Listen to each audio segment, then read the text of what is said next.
Okay, everyone. Well, thank you for tuning in to the 132nd Global Star Party. I can hardly believe it's that high myself. Every one of these events has been so interesting and fun to do. This particular Global Star Party has a special guest host, Pranvera Hyseni, which I'll introduce. But the theme is Asteroids Unveiled, the building blocks of the solar system. So here we go. We have a few people already chatting right now, and for all of you guys that aren't chatting, thank you for tuning in. But we've got people from Twitch and Facebook and YouTube already on, and thanks very much for tuning in. So we're going to go ahead and get started here.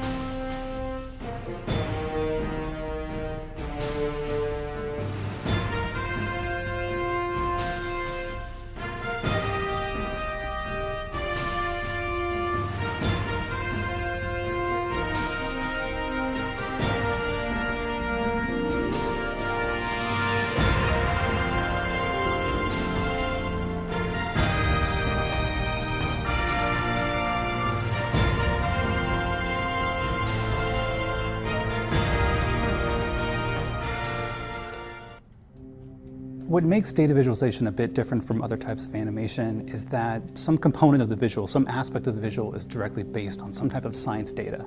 So in the case of the tour of asteroid Bennu, the OSIRIS-REx trajectory is actually based on mission data. The model itself, the asteroid model, that is real LiDAR data that was collected from the OSIRIS-REx spacecraft. The imagery that you're seeing wrapped to the surface of Bennu, that is actual satellite imagery taken by the spacecraft. And so that's kind of the difference between visualization and animation, is we're showing the real data. This is the real asteroid. So if we zoom all the way in on a boulder, that's the real boulder. That's what it looked like from the perspective of the spacecraft. I'm ALCon, and I was the lead data visualizer on the tour of asteroid Bennu. I'm Dan Gallagher. I was the producer and writer on the tour of asteroid Bennu.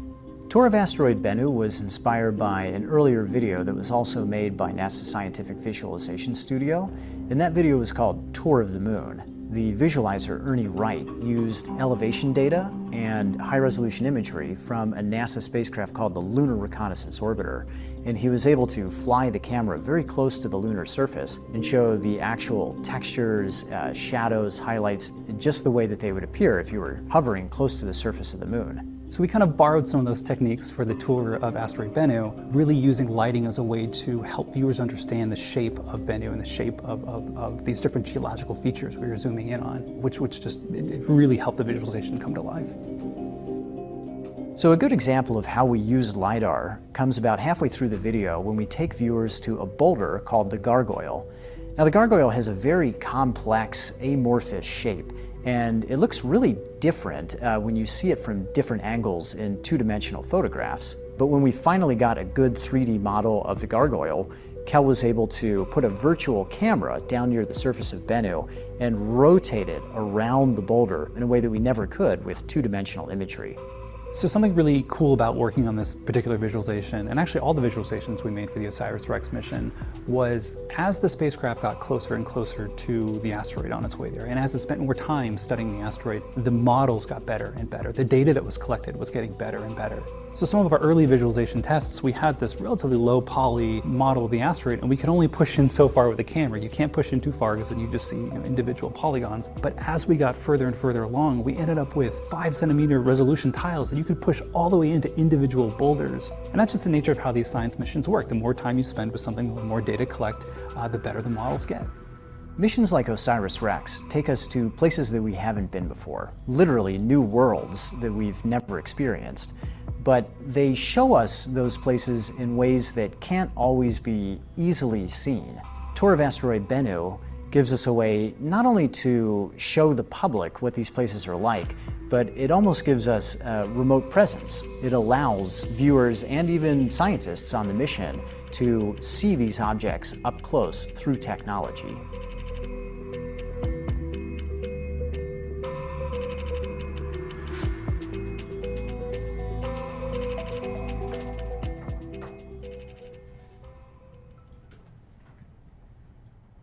Hello everyone, I'm Scott Roberts from Explore Scientific and the Explore Alliance, and you're tuning in to the 132nd Global Star Party with Asteroids Unveiled. The special guest host tonight is Pranvera Hyseni. Pranvera has always been interested in the stars since she was a young child in Kosovo, but as a campaign to help transform her country and young people actually from around the world, and not so young people too. Pranvera has made it her mission to share the thrill and adventure of astronomy and space exploration. She started a program called Astronomy Outreach of Kosovo in 2015, and I have rarely seen somebody travel so much and speak so much about the importance of science and scientific literacy. Now her dream of creating a science center in Kosovo is coming true. They're building it as we speak. And anyways, it's my great pleasure to introduce Pranvera Hyseni. Pranvera? Hey Scott, thank you very much for having me here as a host for the Global Star Party. I can't believe it's the 132 star party going on. I remember coming here and when you first started this program, it's awesome.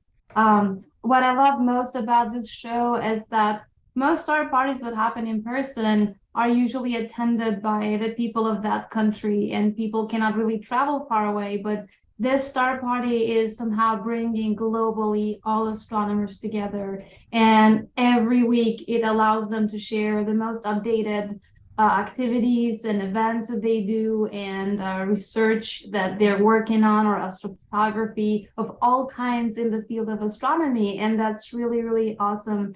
Another thing what I like about this star party in particular is that we chose the theme to be about the asteroids and comets and meteorites and the building blocks of the solar system.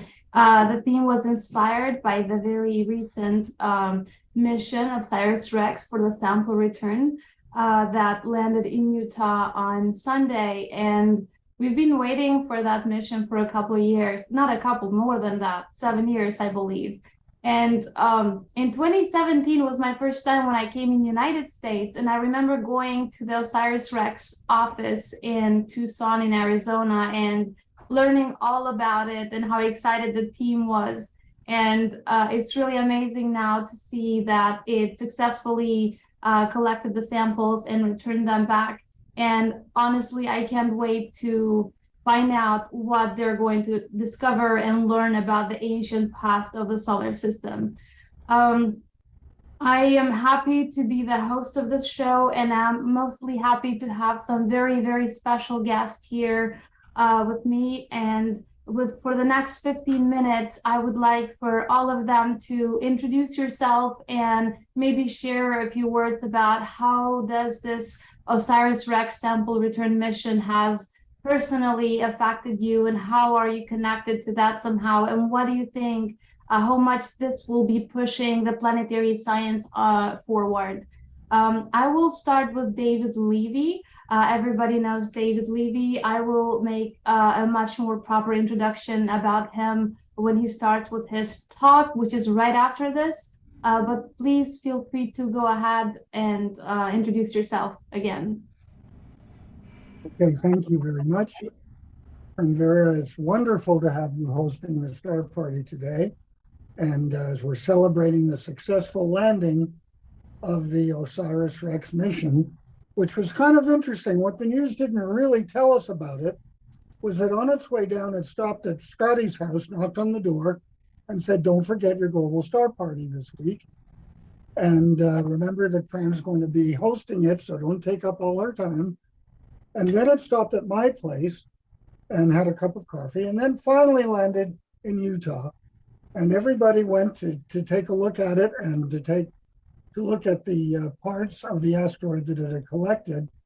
But all it got was this poem by Lord Byron. And so I'm going to get to read that to you right now. But it did one other thing.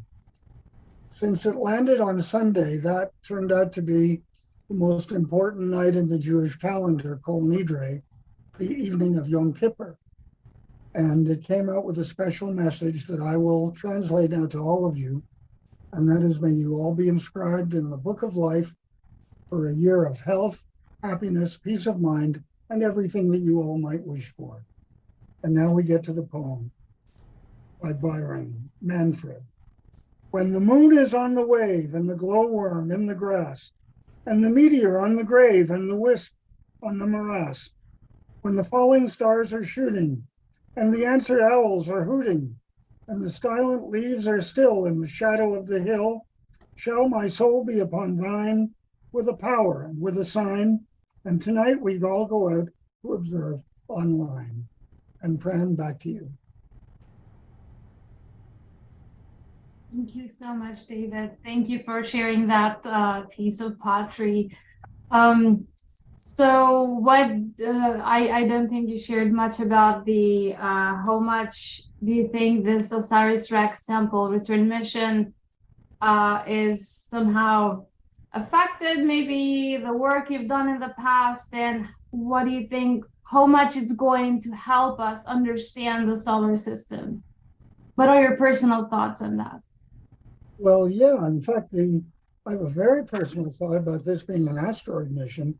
My very first paid job in astronomy was with the Planetary Science Institute, working with Don Davis, Clark Chapman, Stu Weidenschilling, and others, to try to understand rotational times for about 15 different asteroids. And that was a very successful ground-based project done up at Kitt Peak using the number 2.9 meter telescope, which was a lot of fun, and I really enjoyed it.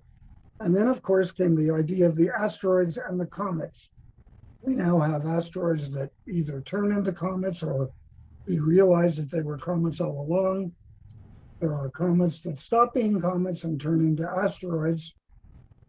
And it's almost like after I go in at night, when I'm done with observing, that I will look at the I will imagine that out there in the solar system, the comets and the asteroids kind of get together and they kind of talk. Well, what kind of day did the world have today? Did the Earth have today? And did the people behave themselves? Usually not, but we put up with it anyway. Thank you, David. As you can all see, we have some very special guests tonight. We have David Eicher from Astronomy Magazine, Carol York, the president of the Astronomical League, David Rankin from the Catalina Sky Survey, which is like, I love that place. And also have Griffin, my very dear friend and colleague that we've done a lot of work together on asteroids, and a brilliant astrophotographer. Please, this is an open discussion. Feel free to jump in and share your thoughts on this OSIRIS-REx mission. I don't want to pick. This is an open, so go ahead. Okay, well, I'll take that opportunity. I photographed the launch of OSIRIS-REx back in 2016. I was doing up-close launch photography for Sky and Telescope magazine at the time, and want to get back to that now. But anyway, interestingly enough, I spent a fair amount of time with Dr. James Green in the media center, talking with him about the mission. He was in charge, NASA's manager in charge of all of the interplanetary space flights. So basically every spacecraft in the solar system was under him at the time. And so I learned a tremendous amount about the mission there. They had a model of the scoop and everything that you could maneuver and see how it worked. And interestingly enough, what I normally do is set up cameras at the launch pads. They're remote cameras that start to trigger with either a timer if it's a video camera, or a sound sensor if it's a still camera like a DSLR. But for this particular rocket, they only used one strap-on solid booster because that was all the extra thrust that they needed from the normal Atlas rocket. And that provided an offset thrust. And if you watch the videos of the rocket going up, it kind of crabs its way up a little bit sideways. But what happened is I had one camera right beside the flame trench where I normally place a camera at that launch site. and the offset thrust caused the exhaust plume, the water, the cooling water, and all of the dissolved solids from the solid fuel booster to basically flood my camera, deluge it, and it ruined the lens. So I lost the lens with the launch of OSIRIS. But seeing it come back on Sunday morning was just something else, because I saw it go up. I saw it leave this planet and then come back to this planet. It was wonderful.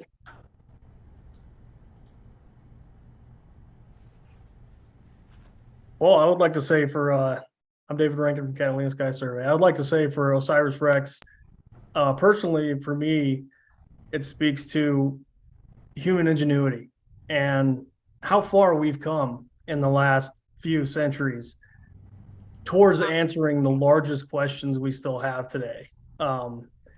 So that asteroid was chosen for a specific reason, to see where these compounds came from that helped build life on this planet. And it just blows me away that we have the capability to launch a spacecraft, track down an asteroid in orbit, carefully study it, carefully sample it, and then return it back to Earth. That just blows me away. So I absolutely love it. And I agree with you guys. I'm Dave Eicher from Astronomy Magazine. And to me, it's another completion of a small chapter in the book of our knowledge about the solar system. And as David Levy said, our understanding now already of small bodies is very different from the way it was 20 years ago. Now we know of asteroids and comets as, in some cases, interrelated small bodies. And we had the first Comet sample return mission in 2006, Stardust mission. In the material that was detected from Wilt-2, we had evidence of glycine, the simplest amino acid. We know, of course, through spectroscopy that chemistry is essentially uniform throughout the entire universe. So, and we know there's all sorts of evidence about how rich the solar system and other places in the nearby universe are in organic compounds. And so I think it's going to be very, very interesting to see in this asteroid sample what we'll find as far as complex compounds that could tell us again about the commonality of some of the things that we know of, as we like to think of as building blocks of life in the cosmos.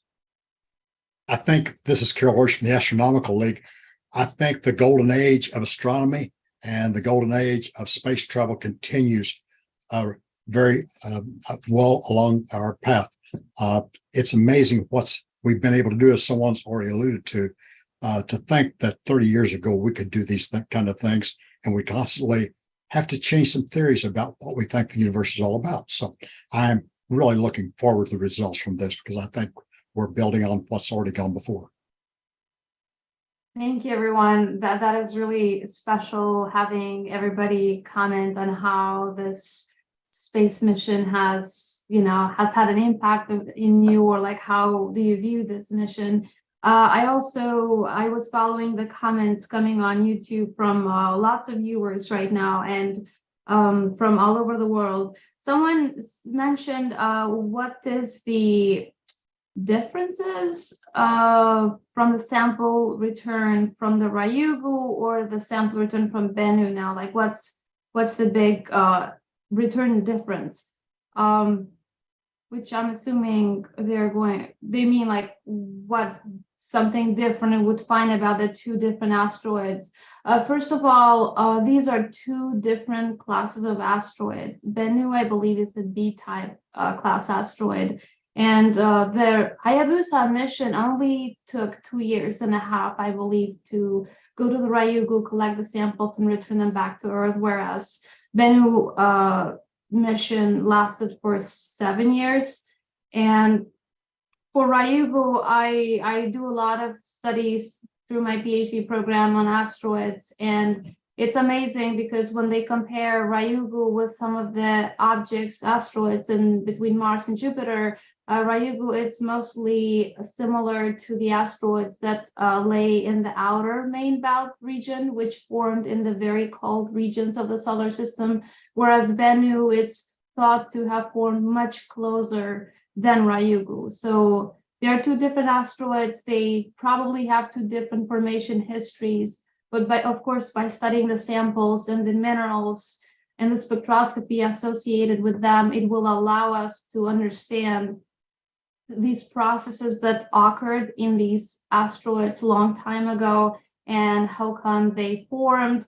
And hopefully we will be able to also do some isotopic analyses of the samples, which is some really cool science behind it to understand a lot about the formation. And that can tell us a lot about the solar nebula and the pre-solar system and the compositions and how everything formed and came together. Without further ado, I would like to officially introduce David Eicher as our next speaker. David Eicher has been with the Astronomy magazine for 36 years. He has written about 15 books related to astronomy, and I can count how many events, numerous events and outreach talks that he has given across the world. To my knowledge, he's also on the board of the Starmus Festival, which I had the honor of attending one time in Surrey. It's an amazing event, which I encourage all of you to attend at one point in time. And today, David will talk about the Sailboat cluster, NGC 225. And the stage is yours, David. Thanks, Pran. It's good to see you again. Thanks for having me. And I'm ashamed to say this, but it's actually been 41 years now at the magazine. You know, just haven't found the exit yet, I guess. But I will share my screen and share the right screen.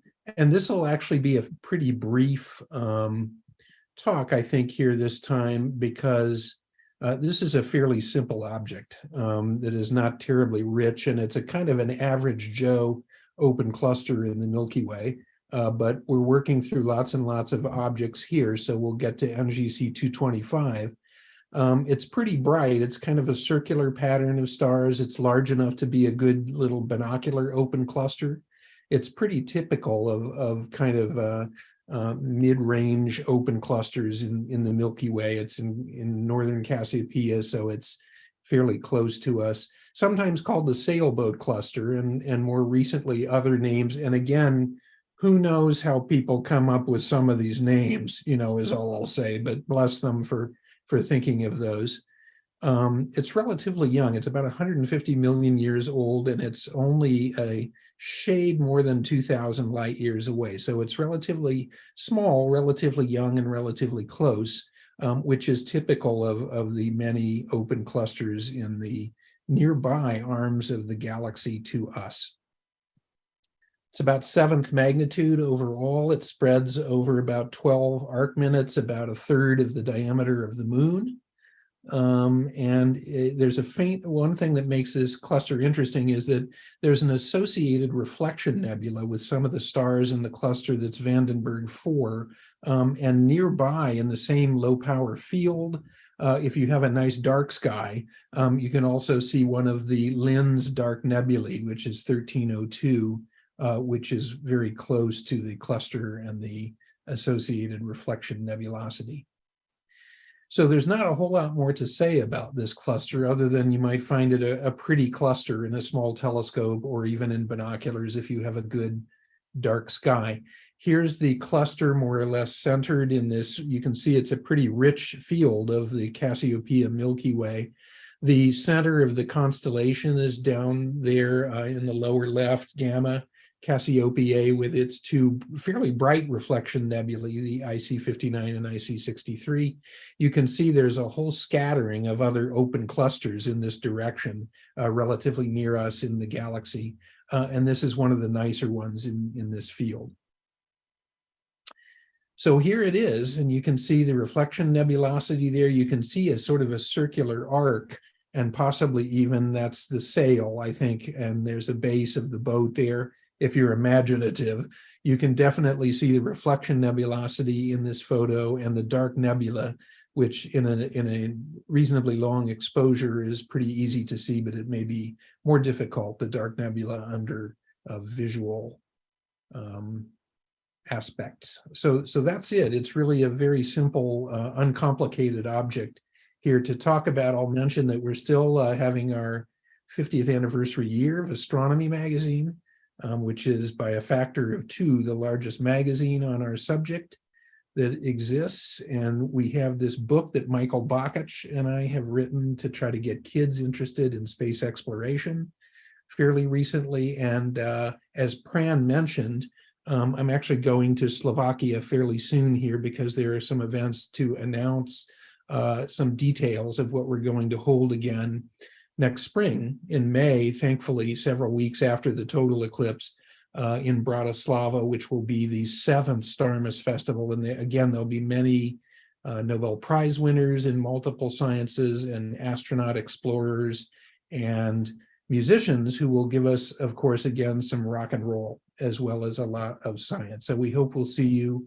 at Starmus. Bratislava, believe it or not, if you don't know, is a hop, skip, and a jump away from Vienna. So it's actually relatively easy to get to, even for us Americans. So that's it. I will stop sharing my screen. That's all I have, which is a brief thing tonight. Thanks again for having me, Pran. It's great to see you. I haven't seen you since Louisiana, but it's good to see you again. I hope you're having fun these days. Thank you for joining us and for sharing this amazing information on the NGC object and on Starmus and everything. And it's amazing to know that Starmus is in Slovakia this upcoming year, which is very close to Kosovo. I hope I will be there at the right time. I hope so. We'd love to have you speak there. And thank you, David Levy, again for the poetry. That was really amazing. Our next speaker will be Carol York, the president of the Astronomical League. Carol has done an amazing job with the Astronomical League, especially putting ALCon conference together. This year, I had the honor of being a speaker, which was in Louisiana, and it was great to see everybody. David Eicher was also the keynote speaker there. And it was a fantastic event in Baton Rouge, together with the Baton Rouge Astronomical Society. But this time, Carol will talk about the next ALCon, the 2024, where it will be, who's going to be there, and how you can participate.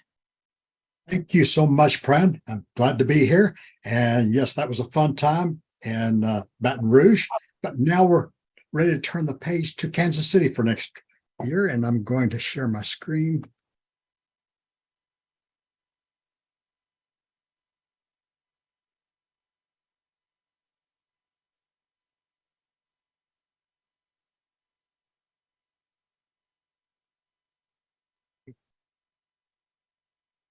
ALCon is coming to Kansas City. For stars and all that jazz, that's our logo for the event. And naturally, since Kansas City is known for jazz, that made it into the official logo. And some of you who are football fans across the country and perhaps around the world will recognize that logo right there, the Kansas City Chiefs. I don't talk about the team to the right of the Kansas City Chiefs because we're not doing so well on that one. However, we're well known for our Chiefs when they're winning. I'm not much of a fan when they're not. The dates for that event are July 17th through 20th. It'll be hosted by the Astronomical Society of Kansas City, and we're really looking forward to it. One of the things that's unique about this one is we're going to be carrying it live. We'll be simulcasting it, most programs for the entire convention, so we're really looking forward to that. The dates again are July 17th through the 20th. We will be finalizing the location probably in the next week, but it will be in Kansas City area. How many of you have heard of the Linda Hall Library of Science, Engineering, and Technology? Several of you have. It's a very well-kept secret. For years and years, they have had a tremendously large collection of rare books, specifically first editions of many astronomy books. And that is something they are willing to share with the public. And it's one of the few libraries where you can touch rare books with your hands and really see them with your own eyeballs face to face. And that's a really unique situation they have. Here's one example of what we hope to show.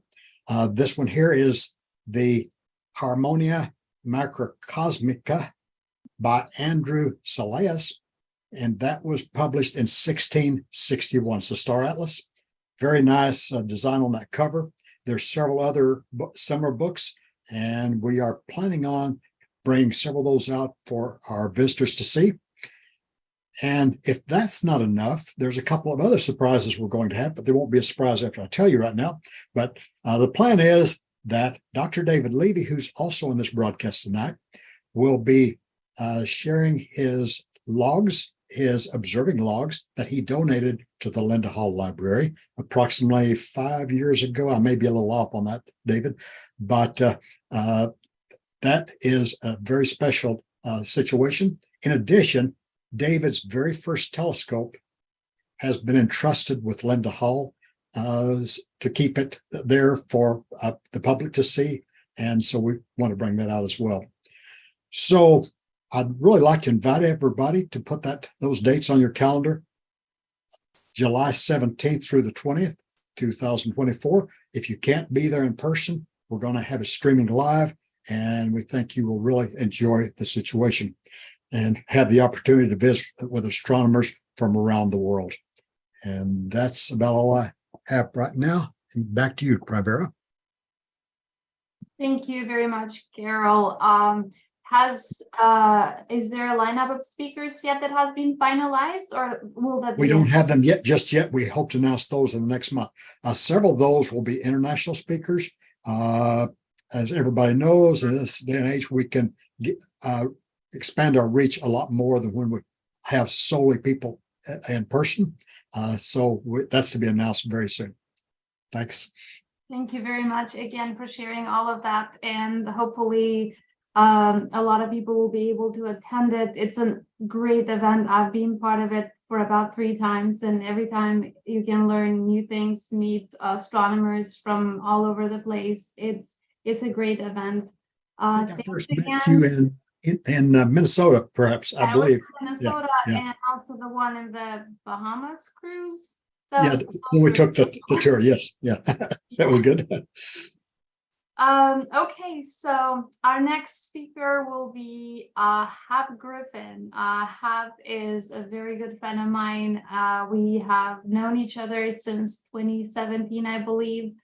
First time I met Hap in person was at the Kennedy Space Center when I went there to see the Parker Solar Probe launch, and that's when Hap and I connected. Hap owns his own personal observatory in South Carolina, and he does a lot of astrophotography from there, but he does a lot more than that. He also tracks down asteroids and comets and reports them to the Minor Planet Center. Him and I have been working a lot on a lot of citizen science programs, and we have the honor of discovering an asteroid together in 2020. During the pandemic, everything was remote. It was a really great moment for us. And tonight he will share with us a little bit more about the work that he does from the observatory and what he's involved with currently. Please feel free to share your screen if you have slides or pictures. Okay, all right, thank you, Pran. Glad to be here tonight. Like I said, let me see if I can share this and get this up and running. Let's see. Here we go. This is a part of a program that Pran and I gave out at the Nebraska Star Party in July, and has been updated just a little bit. When Pran comes and visits me, usually once or maybe twice a year, and so we always like to make sure that we schedule some time at the observatory. My observatory is about 45 minutes from my house. I live in South Carolina, right in the middle of South Carolina. And this is my observatory. It's on a site with with 4 others. We have 5 observatories on site. Most of them have 2 people in them with 2 telescopes and 2 piers.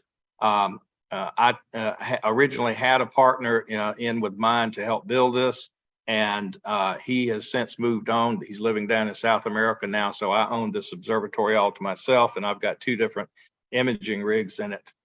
This is the telescope room itself with the roof rolled back. There's 2 main rooms. There's this room, the telescope room, and a warm room that has a kitchen and a bathroom and sleeping facilities and everything. So it's basically, you could go there and stay without any problem for several days. And I often do, as soon as, you know, because here in South Carolina, clear skies are just very hard to come by sometimes. Here's Pran a couple of years ago at my main scope, which is a plane wave 12.5-inch telescope, and the one I do the asteroid photography with. I'm mostly known as a astrophotographer. Here's a collage of galaxies and nebulae, and that's really where my beginning in astrophotography lies and still is, in deep space photography. But when Pran comes around, we spend our time looking for looking at asteroids mostly. And I'll talk to you in a minute about how we discovered a new one. But we like to find asteroids, particularly her asteroid. We call it hers because it's got her name on it.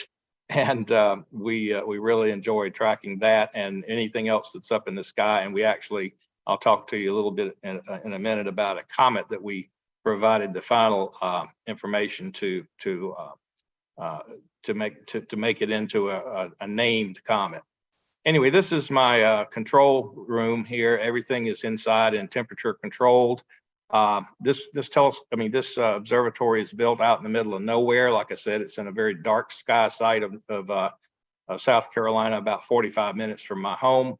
And there's a group of 5 of them here. And recently, I've just added a radio telescope. This is a little 1.8 meter hydrogen telescope operating at 1.42 gigahertz. And I'm currently mapping the hydrogen in the arms of the galaxy and measuring its rotation rate and completing a project that basically duplicates the science that was done in the 50s and 60s to determine that we live in a spiral galaxy, because you obviously can't see that when you look at the Milky Way visually. But it's easy to come by that conclusion if you are measuring the hydrogen clouds. Anyway, here is some videos of several asteroids here. I can't quite read my screen because it's partially covered up, but we shoot a lot of these little animations. I'll shoot maybe 2 or 3 minute exposures and space them out by 5 minutes. Most asteroids tend to move at about 1 or 2 or 3 arc seconds per minute. So it really doesn't help to stay on them very long because they'll move off to another pixel. So most of my exposures are maybe 2 minutes, and then I'll move on, skip 5 minutes and move on and get another one.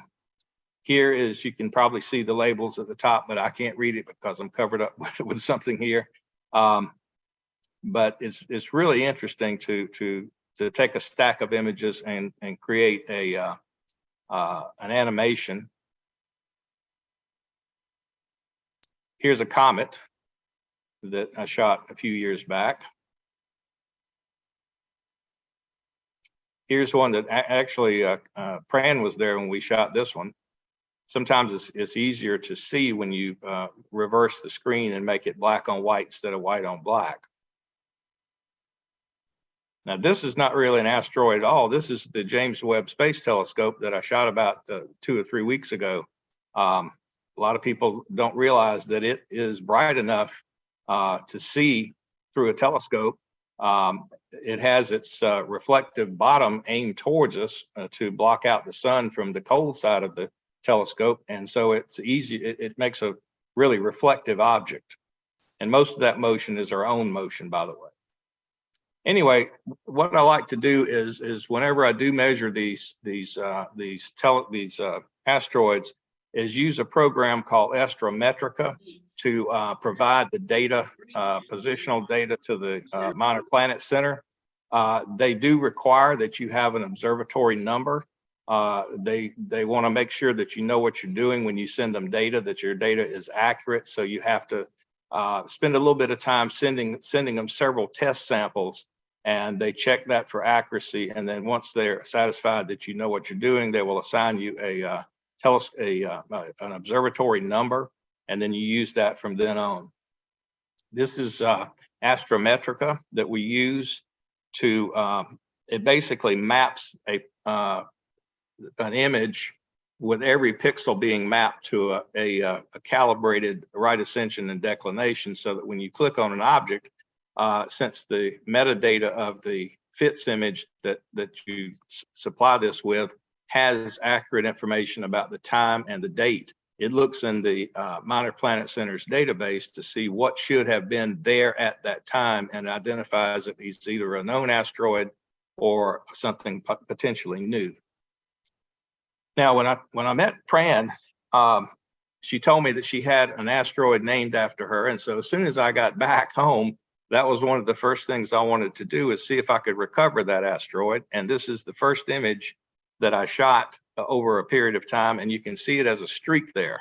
And that was Pran's asteroid. Its number is 45687.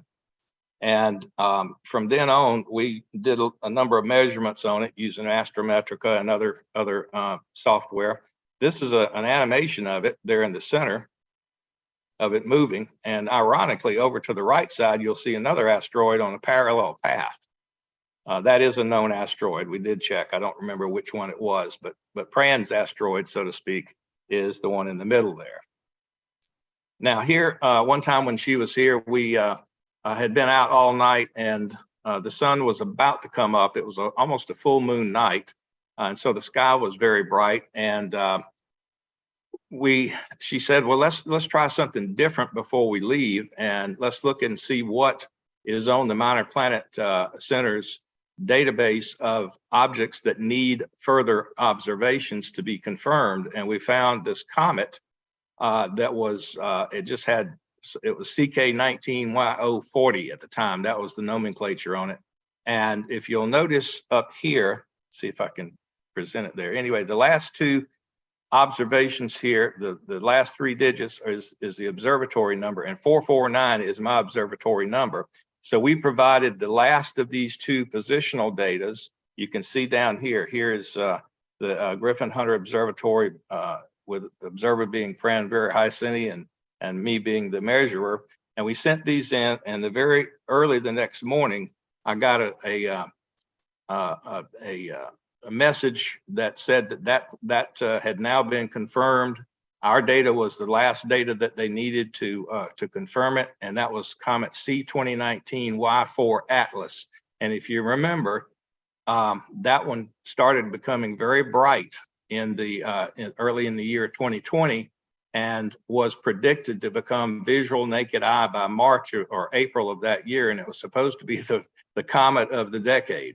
Well, unfortunately, when it passed by the sun, it broke up and it never became visual. But that's our little touch with a famous comet there, and that was a lot of fun. This was an image I took of it before it broke up. Now, what we're doing now is working in the International Astronomical Search Collaboration, or IASC, ISAC as it's called for short. And what this group does is that they partner with the Pan-STARRS telescope out in Hawaii. Actually, there's two of them now. And the first one was a 1.8 meter f4.4 Ritchie Crichton, and they have a huge multi-section camera, a 1.4 gigapixel camera that covers a large portion of the sky. This is the sort of a schematic diagram of it. The white spots there are bad pixel sections, and of course we see it in the data. But anyway, what they do is they provide these, they put together these campaigns, they call them, and invite people from, or groups of people from all over the world to, or individuals to join in, and they send you data, groups of data of usually 4 images that are taken 10 minutes apart, and they'll send you groups of those, and you blink those in Astrometrica and see if there's anything new. And I think over the years that Pran and I have been working on this, we've submitted over 100 unknowns is what we call them. Matter of fact, we're doing one right now. I submitted 2 yesterday. So we'll see what becomes of that. But this is the kind of image they'll send you. They'll send you a stack of 4 of these, and then maybe a set of a dozen or 15 of those. And you go through and measure using astrometric, you measure them. Here's one from back in 2020 that we measured. We give it the name of her organization, ALCon. So we name them ALCon and then 4 digits after that as the serial number. And this was, let me see if I can make this run. This is an animation of 4 images. And if you look down here to the lower right, that asteroid that is moving between one image and another, that turned out to be a brand new asteroid. And we were just over the moon when we received these plaques a few days later, saying that we had made a provisional discovery of main belt asteroid, and it was named 2020 SS13. Now, the way it works is the next time it comes around the sun, and if it's picked up again in the orbit that they calculated from our measurements, then we get to claim and name it. So I'm looking forward to that. And here it is on the JPL small body database browser. Here it is already in the ephemera service as well, so we know where it is. Unfortunately, it's on the other side of the sun right now. This was where it was when it was first discovered. And if you look there at the orbit of Earth, which is in blue, the 2020 SS13 on the date that it was discovered back in 2020 was basically on the same side of the sun as the Earth. It was at almost its closest point. And at that point, it was about magnitude 22 or 23, if I remember right. This is the position today. You can see it's coming around the backside and coming towards us again. Now we'll make one more revolution before we meet up with it again. And here it is at its close approximation, which will be towards the end of next year. So I anticipate that somebody, and hopefully me, will be able to recover this asteroid at the end of next year when it comes close, and we'll get to name it. So I'll end with this and turn it back over to you, Pran. Thank you so much for sharing all of that. You made a wonderful recap of all the work that you've done and that I've done. I don't think you shared any of your astrophotography photos in this presentation. But if anybody is interested, just type Hap's name on Facebook and you will go and get amazed with how detailed these astrophotography images are. And you saw his telescopes with all the cables, and it looks like a TV station, but it's really, really amazing. So we'll go on next to our next speaker. It's someone very special, someone that actually has inspired a lot of things I do today in my career. David Rankin from Catalina Sky Survey. That observatory, I think Catalina Sky Survey, it's at Mount Lemmon in Arizona. And I've been there once in 2017. And what I love about that place is that lots of asteroid discoveries happen from there almost every other night. And also the asteroid that holds my name was discovered from the very same place, and it kind of holds a special place in my heart. But David Rankin has done some amazing work. I mean, gosh, I just go on Facebook and then there is his post saying that, oh, I discovered a new one that could be a potential threat to our planet, or it's an impactor that it's going to impact 2 days later. It's something very, very interesting. Very hard work. I really, really like what he does, and I'm very, very happy that he was able to join us tonight. And I'll pass it to you, David. Thank you for joining us again. Yeah, Brian. Yeah, it's wonderful to be here. I'm ecstatic that you invited me to be on the show. We've been acquainted for a very long time online, and I've been following your progress as well. The outreach programs in Kosovo, and then everything you've been doing in the United States. It's very impressive. Great work. You've built a great network of people, and yeah, keep it up. It's awesome. And it's wonderful to be here. So today what I wanted to talk about was mainly just the Catalina Sky Survey operations and how it works and what we do, why we do it, and what the results of that are. So I'm gonna attempt to share my screen here real quick. Do I have the ability to? That's the question.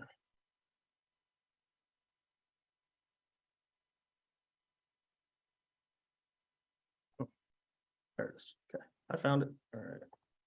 Okay, here we go. So yeah, start the slideshow. And I'm trusting everyone can see that. Yeah, we can All right. see it fine. So yeah, the Catalina Sky Survey, we were founded in 1998 by Steve Larson from the University of Arizona with 2 undergraduate students, Tim Saffer and Carl Hergenrother. It was really a response to the impact of Shoemaker Levy 9 in Jupiter. And we have David Levy here, which is pretty amazing. So this comet smacked into Jupiter. It kind of raised some eyebrows, and we decided, NASA and Congress decided that it was time to start getting serious about surveying the night sky and looking for more of these asteroids that could cause a threat to Earth. And that kind of kicked off the Catalina Sky Survey. So we're a small operation. We're not huge. We only have about 16 people, and about half and half day crew and night crew. The day crew being engineers and IT specialists and database engineers. So we have a lot of in-house software that needs to be updated and maintained, and it's all been developed in-house over the years. It's really an impressive feat that's been undertaken. And then we have the nighttime staff. So we have observers at the telescopes all night, running the telescopes and reporting hazardous asteroids or potentially hazardous asteroids and other asteroids in real time. So this job is a sundown to sun up job. It's pretty intense. We are there all night, sundown to sun up, and it's a 100% night schedule.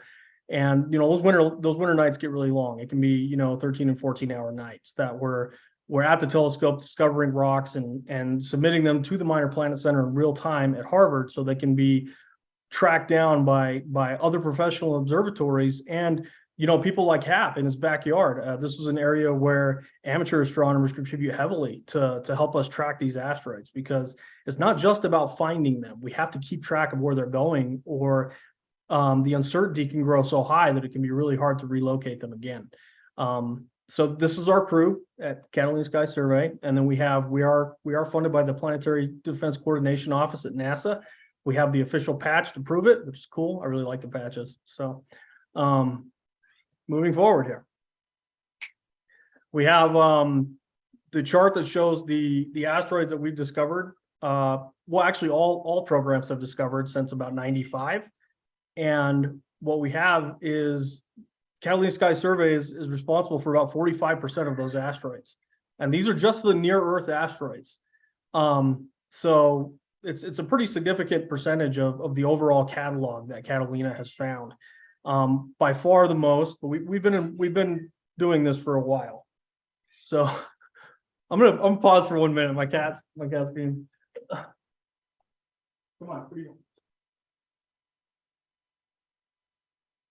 Sorry about that. Anyway, so yeah, we found about 45% of the overall catalog.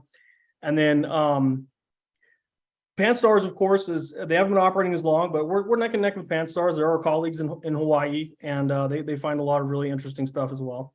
And the surveys really complement each other in the work that we do. So it's a joint effort, and this graph is probably going to radically change when LSST comes online in Chile, because they're going to really discover a lot of objects. So where are we? We're in Tucson. Just north of Tucson in the Catalina Mountains. And we have 2 sites, one on Mount Bigelow and one on Mount Lemmon. And then we do operate a telescope on Kitt Peak part-time, the 90-inch Bach, but primarily our operations are in the Catalina Mountains north of Tucson. And you can see Mount Bigelow would be the circle on the right, and then Mount Lemmon is the circle on the left. And they're pretty high up. Mount Bigelow is about 8,000 feet elevation. Mount Lemmon is about 9,200 feet elevation. So it's pretty close to Tucson. but still nestled up in the mountains north of town. These are the two telescopes that we run on Mount Lemmon. So the one on the right is the one we call G96. That's our 1.5 meter main survey telescope that we discover most of our objects at. And the one on the left is our 1 meter follow-up telescope. That's the MPC code for that one is I-52, and it does an extraordinary amount of asteroid follow-up work. I think it might be the most prolific follow-up telescope in the world, but you might need to fact check me on that. But it's a lot. We can follow up 80 to 100 asteroids a night there on a really busy night. And then here's our two facilities on Mount Bigelow. The facility on the right is VO6. It's a 1.5 meter scope, the Kuiper scope, which is kind of famous. And we only operate that one part-time, also for follow-up work of more faint objects that the larger surveys telescope finds. And then the telescope on the left is 703, which is our wide field, smaller survey telescope. It finds a lot of stuff, but it's not quite as much as the telescope on Mount Lemmon finds. And so I put these images in here just to kind of demonstrate how dark the skies are up on Mount Bigelow and Mount Lemmon. The shot on the left is Mount Lemmon and Mount Bigelow's on the right. You can see there is a little bit of a light dome from Tucson visible in the left image. And, of course, that's going to impact our survey operations somewhat. But you can also see how prominent the Milky Way kind of emerges out of that at the elevation that we're at. So it's really not as bad. We still have very dark skies on Mount Lemmon, in spite of the fact we're close to the city. And Tucson's actually has ordinances on the books that they'll dim the entire city lights for the observatories around the city every night, which is really nice. And of course, Mount Bigelow has really great skies as well, which is the shot on the right. So this is our main survey telescope, the 1.5 meter f1.6 scope. It's really big and really fast. F1.6 is very fast for a scope of this size. It has custom optics that give us about a 5 square degree field of view, which is also fairly large for this type of scope. And that really helps us cover the night sky down to about magnitude 22. Over the course of about a month, we can cover the sky, the entire northern hemisphere that's visible to us. And during that course of survey, we can find many, many asteroids that are all new. And these survey images are 30 seconds. So we're doing 12 images of 30 seconds, and then we just repeat that 4 times, much like what Hap was showing you from Pan-STARRS. You get a set of 4 images, and each one is a 30-second exposure. And on a dark night, down to magnitude 22 or so. And then this is our wide field survey telescope. This one is got a much wider field of view with the same camera, 111 megapixel camera. It's smaller. It's only about 0.7 meters. It's f1.8, and the field of view on this telescope is about 19.5 square degrees, which is really big. We can cover most of the night sky visible to us in 3 nights with this telescope, which is a lot. And it gets down to about 19.5 under good conditions. Nowhere near as deep as the larger telescope gets to, but it really helps pick up these faster moving, brighter near Earth objects that are coming in, that might swing by and leave before we have a chance to discover them at one of the other scopes. And this is the workhorse follow-up telescope, I-52. It's a 1 meter f2.6, 4 megapixels, and it can get down to mag 22 if we needed to, fairly easily. And we basically post a rock from one of the other survey telescopes, and within about 3 hours, we're targeting it with this robotic telescope from Tucson. So somebody from Tucson is actually running this scope, and its sole purpose is to track down newly found near-Earth asteroids that are on the NEOCP waiting for confirmation. And so its primary goal is to do that. And then we have a priority tool called NeoFixer that was released recently, which helps us kind of rank other asteroids that were recently found that also need their arcs extended because of the uncertainty on the orbit growing. So that's all this telescope does. It's a 100% follow-up telescope. And I just tossed this in here. I thought it was kind of neat. So during the summertime, we go into monsoon shutdown because the monsoon season kicks off in southern Arizona, and we really can't operate because it gets cloudy every night. And and there's thunderstorms with rain. So this is the time of year that we do work on the telescope. So this was this summer. We pulled the mirror out, cleaned it, and then we pulled the cameras out to get them serviced. So you can see the mirror for the 0.7 meter is out right there. And then you can see there's somebody standing in the tube removing the camera. So it's a lot of work we do during a few weeks in the summer when we shut down to maintain our scopes. And this is kind of a neat image if you're used to CCD cameras or DSLR cameras. That's the camera in my colleague Greg Leonard's hands right there. And it gives you a really good idea of how big the CCD sensors are in these cameras. They have a lot of surface area for a 111 megapixel camera. And that's what gives us these really large field of views. But these cameras are just really, really gargantuan for what you might be used to if you're coming from like typical amateur setups. You know, this camera is really impressive. And then you can see the camera on the right side is mounted in the smaller survey telescope. And what's visible there is actually our shutter curtain. So that's the curtain that will spin and open and close the shutter as we're surveying. So those are just kind of neat engineering photos from the summertime. And this is what I like to call our battle station. It's basically where we're staring at all night. This is our work area, and there's a lot going on here. I'll kind of just start in the top left and give a very quick overview. The top left monitor is our queue manager, and it basically is an automated system that was created in-house that helps tell the telescope where to go without us having to constantly give input. We can set up a plan for the entire night to survey, and then this software will basically take full control of the telescope and execute the plan for us. So we don't have to spend a lot of time trying to direct the telescope and tell it where to go. We can do that if we need to, but for the most part, it's automated, which is really nice. The center top monitor is basically our planetarium software that kind of shows us where each image on our sky is going to be and where our previous coverage has been in the previous nights, so we don't duplicate too much coverage. The top right monitor is kind of weather monitoring and monitoring the NEOCP. The top bottom left monitor would be the telescope TCS GUI, so just kind of showing you information relevant about where the telescope currently is. And then the middle bottom monitor is where the work happens. That's where the data is flowing in real time to the observer, and then we are validating the data. So the software goes through these images and it detects what it thinks are near-Earth asteroids, and it presents 22 detections out of every 4 images.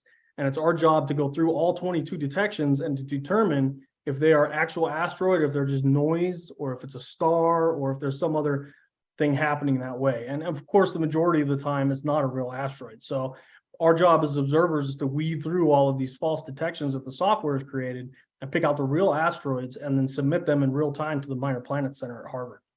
And then the bottom right monitor just has the email up. It's not too exciting. We deal with adverse weather conditions up on Mount Lemmon and Mount Bigelow. So it's kind of showing you what the wintertime can be like up there. You think of Tucson, you think of hot desert saguaros and things like that. Up in the mountains is a very different story.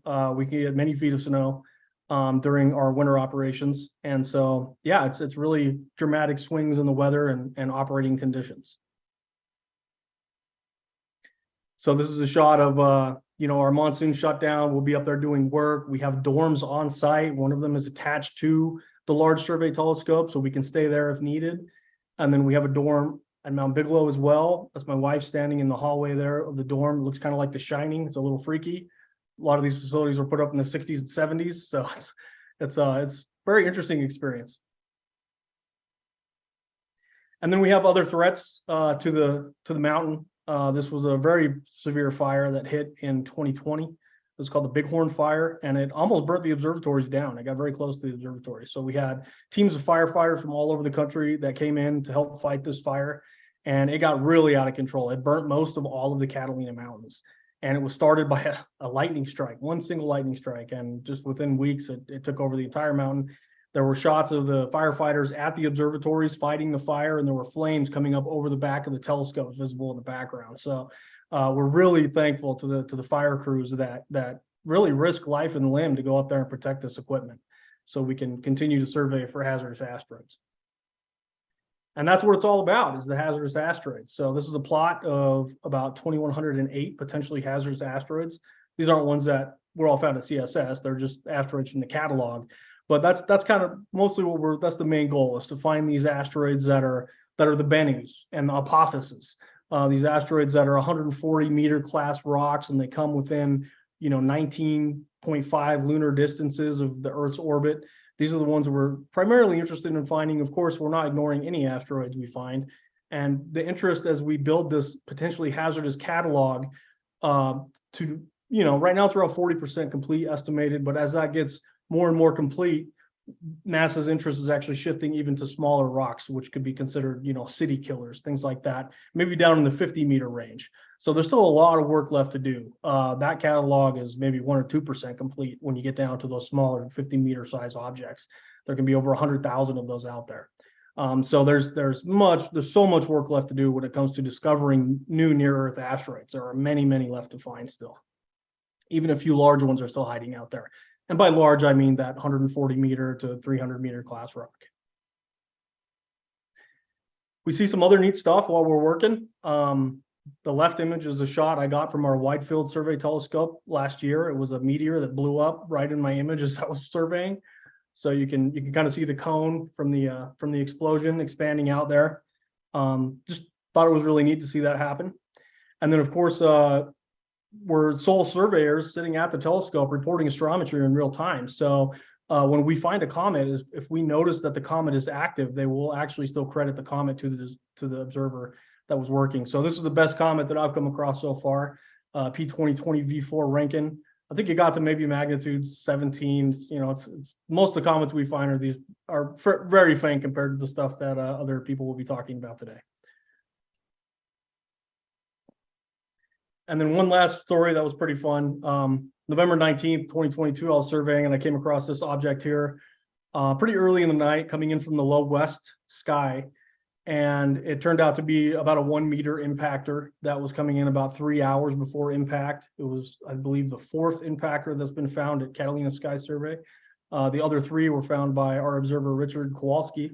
He has a knack for finding impactors. This one came in, and pretty quickly we realized it was going to hit somewhere near the East Coast, and then we realized it was going to be up around Toronto. And one of my colleagues at Pan-STARRS, Rob Wyrick, was just happened to live right there. And so when he got the notices that this impactor was coming on to pretty much blow up right over his house, he just sent me a message on Facebook and said, "Hey, watch this." And he walked out on his front porch and shot this picture of the impactor coming in about 3 hours after I found it in Catalina over in Arizona. He shot that picture in Canada. So that was kind of a fun story. Wow, that's so cool. And that's about all I got for Catalina Sky Survey. Please feel free to ask any questions. Thank you so much, David. Wow, that is just really amazing. I absolutely adore what you do. It's like something I really, really value. However, I do have a question, 2 questions.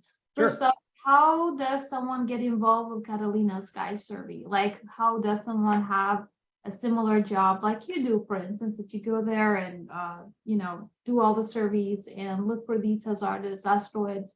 And my second question is, I don't think you mentioned the number of objects you have discovered. I know you have many. Do you have a count number? Yeah, so we, on a busy night with these smaller rocks, we can find a lot of rocks in just one night. There are observers that curate everything that they find. I don't have the patience for that. So there can be a night. I mean, my busiest night at the survey telescope was over 45 new asteroids, so that were considered near Earth potential asteroids.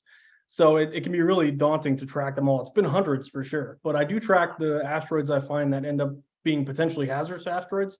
I think I'm up to about 23 of those now in 4 years. So those are those 140 meter class rocks that come fairly close to Earth's orbit. So I do kind of keep tabs on those ones because they're interesting. And if you want to work for the Catalina Sky Survey, we have a wide range of experience and education. And if you have experience with large telescopes and are willing to stay up all night, you're a candidate, and we'll take you in. We we'll actually have an observer position posted here in the next few weeks, probably. So keep an eye out on LPL job postings if you have experience with asteroid work and running and larger telescopes. You could actually put in for that job and come join us at Catalina Sky Survey and discover asteroids, new worlds on a nightly basis. That's awesome. That's really, really great. Thank you so much again, David, for joining us. Scott, do we have any questions from the audience? Because I cannot keep track of.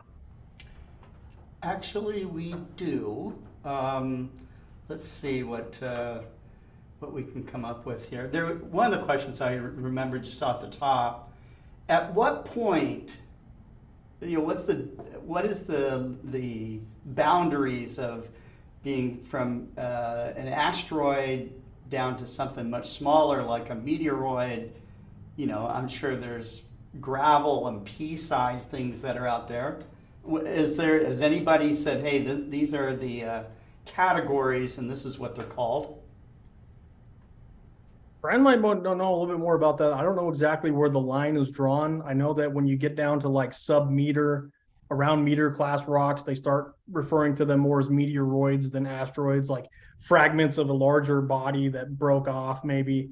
But I mean, typically we just call them all asteroids when we're working. But we can find very small rocks. That rock that I found that hit over Toronto was, like it wasn't very, it's a small 1 meter class object. It was smaller than the telescope that found it. So we do end up finding some small rocks. Yeah.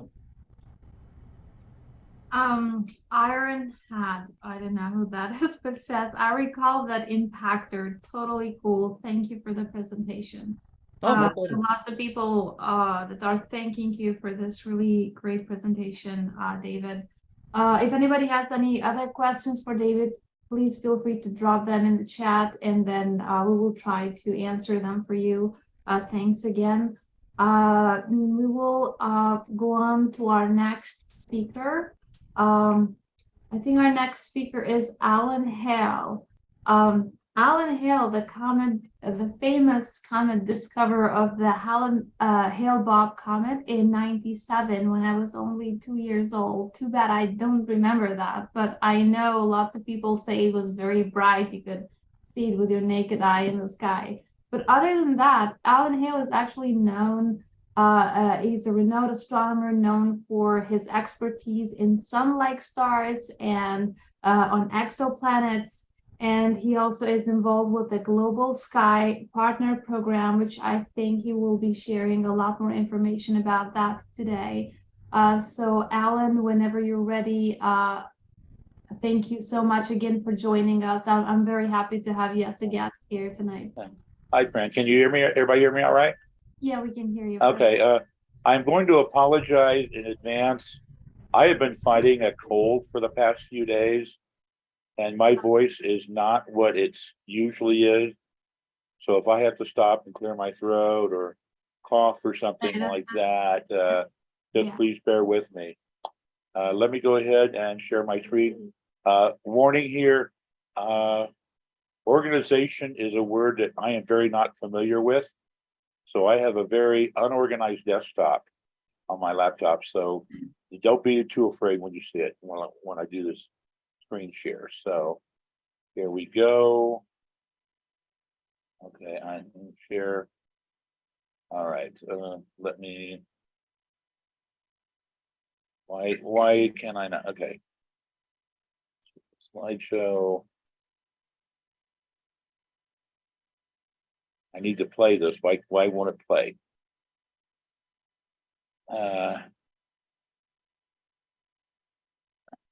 Bear with me for a second. Yeah, take your time. We can see the image, but it's not yet maximized. Okay, maybe I need to. I keep forgetting. Where do I hit the? I think it might be in that pink bar, the slideshow button, maybe. Which I can't see. Okay, slideshow. Okay, from start. Play from start. Okay, I hit that once and it didn't seem. That's great. Now we have the full view. Okay, can you see? I'm seeing the pictures of you all. Do you just see the picture? Yeah, we're seeing the pictures that you're sharing right now. Okay, I guess I feel the need to show the obligatory Hale-Bopp photo, taken April 1st, 1997, which was the day of perihelion. And I took that from the deck of my then residence in Cloudcroft, New Mexico. That was a long time ago. A lot has happened since then in both my life and in everybody else's life. In fact, if you go to talk to school kids today, this may be something in their science book, but a lot of this happened well even before they were born. So I'm going to be spending the bulk of the talk actually talking about stuff I've been doing more recently, although I will show this photo. This is Hale-Bopp taken in July of last year with the Webb Space Telescope. At that time, Hale-Bopp was at a heliocentric distance of 46 AU, which is 6 AU beyond Pluto's average distance. So by far the largest distance at which any comet has ever been recorded. So it didn't look too impressive in that particular picture, other than the fact that it's there to begin with. As Brent mentioned, these days I'm doing a lot of work with the Global Sky Partners, which is an educators forum affiliated with the Las Cumbres Observatory. LCO is a global network of telescopes we have 0.4 meters, 1 meters, and also the 2.2 meter Fox telescope that located at some of the top observatory sites around the world. We have in McDonald in Texas, Cerro Tololo in Chile, Siding Spring, New South Wales, Haleakala in Hawaii, South Africa, and a couple of other places. So it's kind of nice. I sit here in my living room and I can order up images with these telescopes at these sites and take all sorts of wonderful images and do whatever analysis I can. I do a lot of astrometric work that Hap was talking about earlier. And also I do morphological work. I try to see some interesting phenomena. In fact, my one example I'm going to show that David Rankin was just talking about some of the stuff that they find at Catalina. About 3 or 4 months ago, he posted on Facebook that one of the objects, one of their asteroids, seemed to be cometary. So I've been taking images of that object for some time, and it is definitely a comet. And I was one of several people that filed reports to the Minor Planet Center on this object's cometary nature. By 2023 KF3, it was just recently announced as a comet. It has been identified with another apparently asteroidal object that Linear found in late 2010. It is a periodic comet that should be receiving a permanent number in the next batch of Minor Planet Center's Minor Planet circulars that should be released almost any day now. I understand you're having this meeting now due to the OSIRIS-REx landing that took place a couple of days ago. This is OSIRIS-REx is now under the mission name OSIRIS-APEX, next destination. This is the asteroid Apophis, which will be coming extremely close to the Earth in April of 2029. I think most of you are aware of that. Apophis passed fairly close to Earth about 2.5 years ago, and I managed to get some images of it when it was coming by. There it is right there. I do occasionally observe main belt asteroids, and a few years ago I had an educational program on the near-Earth objects of the solar system, the minor bodies, shall we say. And I wanted a good example for a good main belt asteroid just to illustrate motion. So what better example than asteroid 4151 Alan Hale? And I have David Levy, who's part of the distinguished group here, to thank for that. And so I've got 2 pictures here of Alan Hale. They're taken about 3 or 4 hours apart. Now, I showed these 2 images without the arrows to my partner, Vicky, and asked her, can you spot it in those images? Well, she didn't spot it, but she spotted another asteroid passing through the same field of view at the time. And if I had more time, I would leave these pictures up here for a while and ask you if you could spot it, but we don't have all that much time. So I will just go ahead and show this. The blue arrow is Alan Hale. The yellow arrows are Vicky's asteroid, which was 75591, discovered by Linear back in 2000. Now, since Vicky sort of rediscovered this asteroid, I prevailed on my colleagues at the Minor Planet Center and at the IU Small Bodies Names Committee if they would allow me to name this asteroid after her. And they agreed. So I am now introducing asteroid 75591 Stone Mose. Vicky's last name is Mosley, her maiden name is Stone. So there's Stone Mose and Alan Hale. So Vicky and I, at least for a few hours together on this one night, 4 or so years ago, were passing together in space. I think that's a nice story, actually. I just one more example of that. I've been able to prevail on the Small Bodies Names Committee to name a couple of other asteroids. You can probably see the movement right here, right here, and right here. These are images I took a little over a year ago of asteroid 10505 Johnny Cash. And I actually sent the annotated versions of these images to the Johnny Cash Museum in Tennessee. I don't know what they've done with them, but anyway, there they are. Going to shift gears just a little bit. 2024 is coming up on us pretty soon. And there are some rather interesting comets that are passing through perihelion next year, including not one, but two of what I call the classical Halley type comets, which are comets of orbital periods in the vicinity of about 70 years that have been known for several centuries. One of them is 12P Pons Brooks, which will be passing perihelion in April and should reach about 4th or 5th magnitude at that time.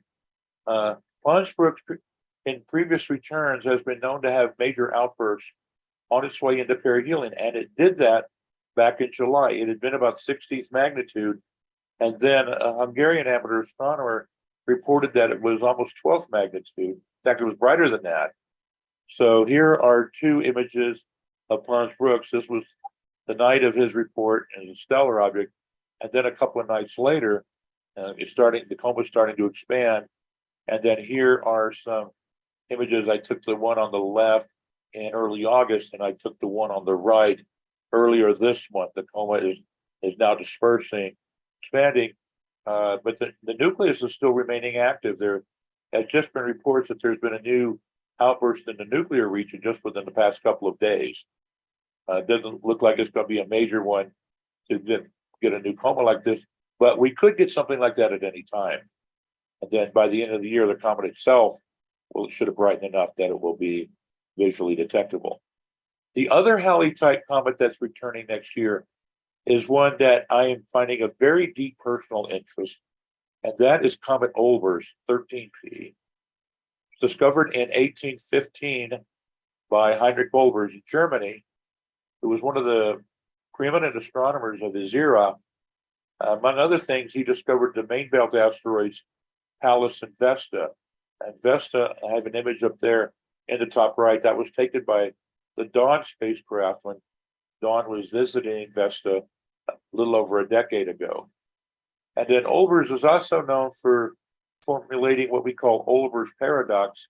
He wasn't the first to actually formulate it, but he was the one that really publicized it.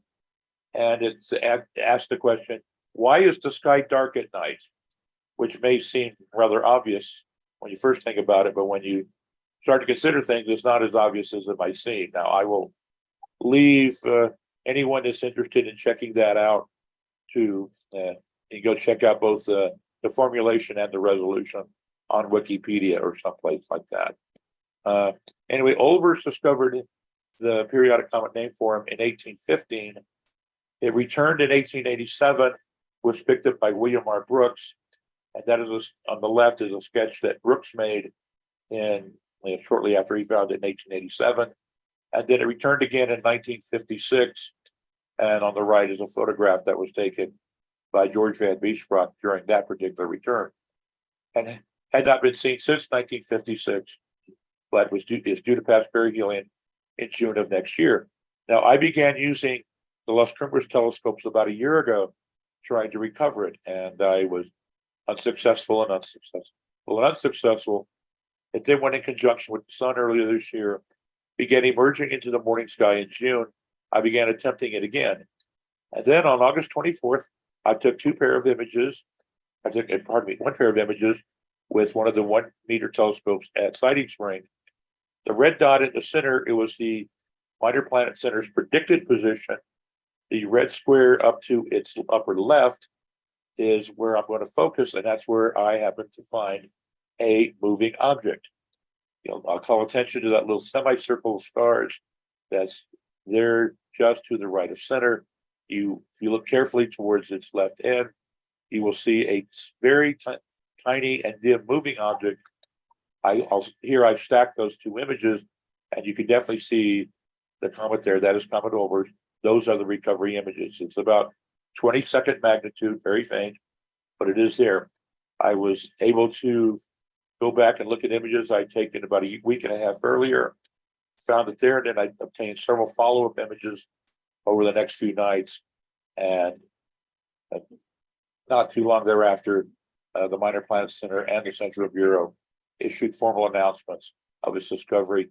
There's also a press release that LCO has recently published. It's on their website, and where it gives the kind of the story of the recovery. Hot off the press, this is a image I took of Olbers about 3 nights ago, the 1 meter telescope at Sighting Spring. It's up to about 21st magnitude now, so it is brightening. There is a contribution by Elon Musk in this particular image, as you can see. So anyway, the comet should reach about 7th magnitude. I'm looking forward to following it. I feel a rather deep connection to some of the astronomers of past years as a result of recovering this particular comet. I will finish by one other comet that is going to be in our skies next year. This is Comet 2023 A3, Comet Tsuchinshan Atlas. It was discovered in January at Purple Mountain, aka Tsuchinshan Observatory in China. It was then lost, but then re-picked up by the Atlas program. They're based in Hawaii, although it was the Atlas Survey telescope in South Africa that found it, and then it found to be the same object of Purple Mountain comet found the previous month. This comet does not pass perihelion until a year from tomorrow, September 27th in 2024 at 0.4 AU. Then it'll pass half an AU from Earth, between Earth from the sun. And if there's any dust, major dust content, we should get lots of forward scattering. This could be, and I emphasize could be, a very brilliant object. Maybe even rivaling that object of mine from a generation ago. We'll have to see. The geometry conditions are very good. This is an image I took of that comet earlier this month, just before it went into conjunction with the sun. It already has a distinct dust tail with it, even at a distance of 5.5 AU.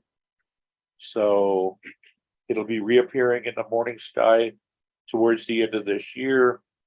It will be very interesting to see what it looks like then, and then to watch it hopefully continue to brighten as it approaches perihelion and Earth towards the latter part of next year. That's really about all I have. So be watching the skies for comets. Fran, you'll get your bright comet after all, I hope. Thank you so much, Alan. This was very, very nice. I love comets, and thank you for sharing all of this. Scott, please, you let me know if anybody has any question for Alan Hale. Is there any questions? Because I cannot keep track of all the. Yeah, it's hard to juggle all these balls at the same time. That's why I've made every mistake there is to be made in live streaming programs. So, but this is great. Yeah, there was a question from Someone wanted to know, how do you get into searching for asteroids? How do you break into that? Well, I mean, I don't really search for asteroids. I searched for comets for a number of times. Because situation is different now than it was a generation ago when I first started looking for comets. I mean, at that time, when I first started, you could generally sweep the sky visually with a telescope, and perhaps over time discover one or more comets. David Levy can certainly speak to that. I never found comets that way. I had to stumble across mine accidentally when I found mine. I don't know. I did spend a lot of time hunting for comets and never found anything. Then I gave up, and then I found one. So I don't know if there's any kind of lesson there or not, but that's just kind of the way it worked for me. I mean, I've been visually observing comets ever since I was 11 years old. I saw my first comet, Comet Tago Sato Posaka, in 1970, which, by the way, happened to be the very first comet ever observed from space.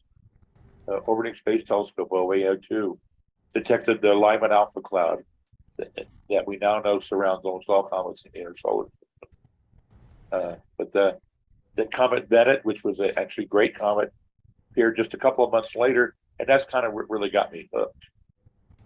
And I thought, wow, we had two bright comets that came right in a row. There must be bright comets coming by all the time.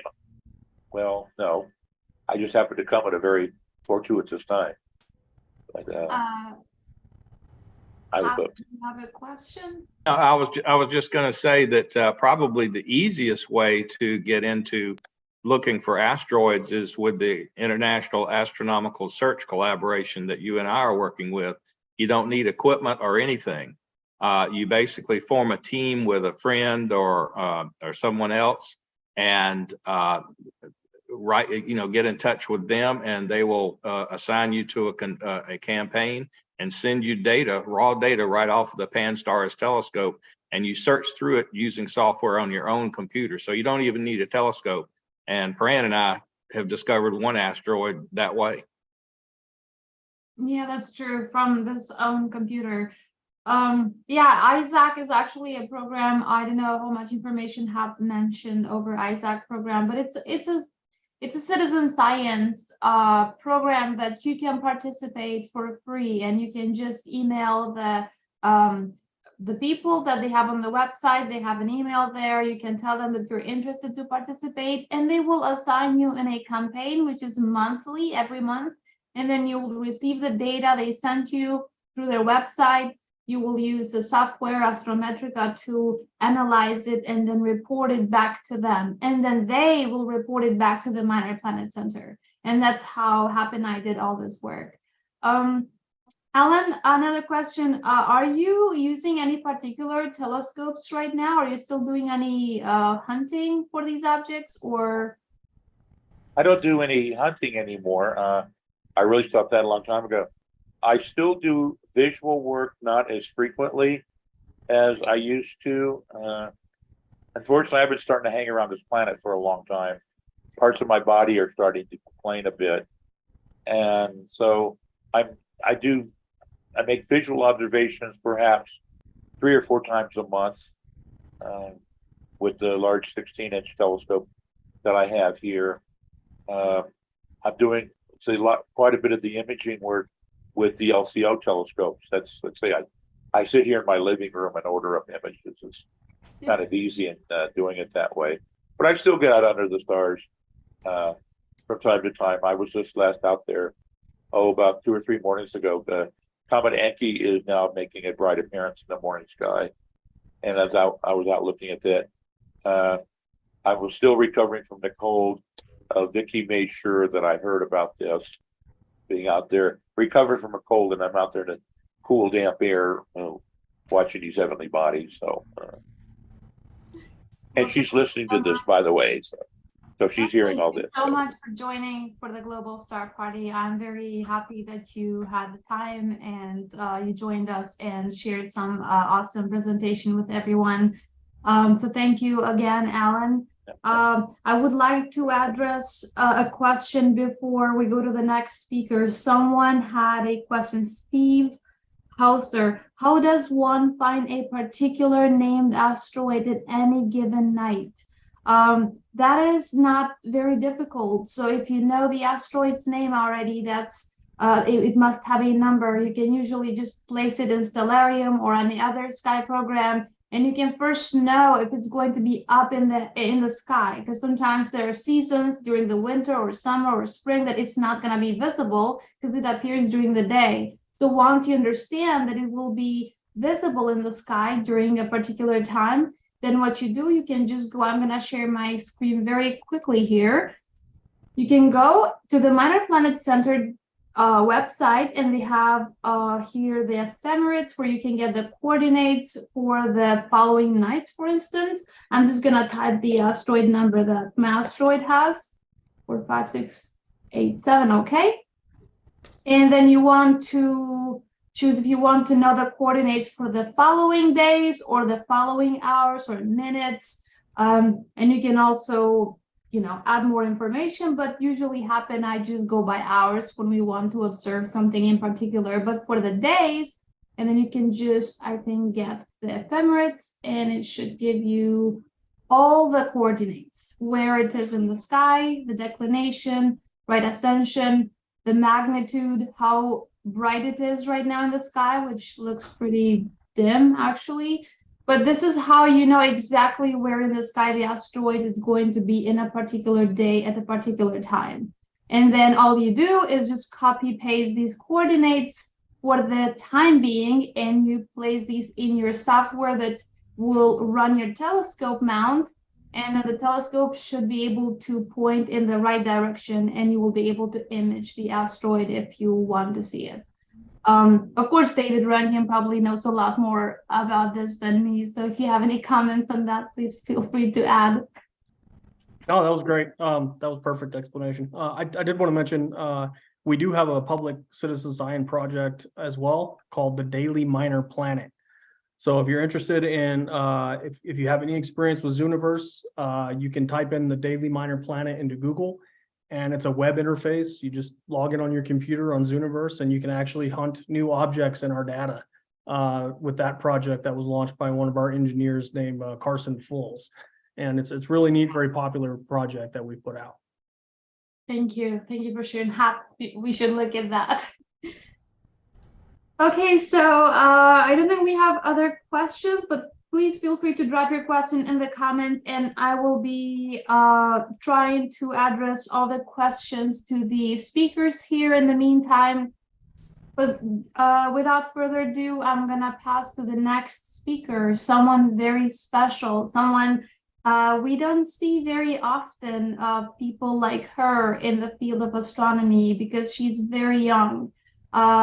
This is Nicole Samayo. I hope I'm pronouncing the last name correctly. She's a 10-year-old from Brazil.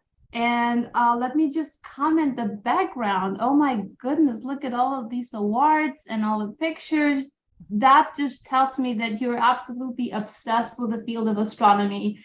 But what's special about Nicole is that she is so young, and she has already had 3 provisional discoveries of asteroids, and she has 53 other candidates waiting to be confirmed.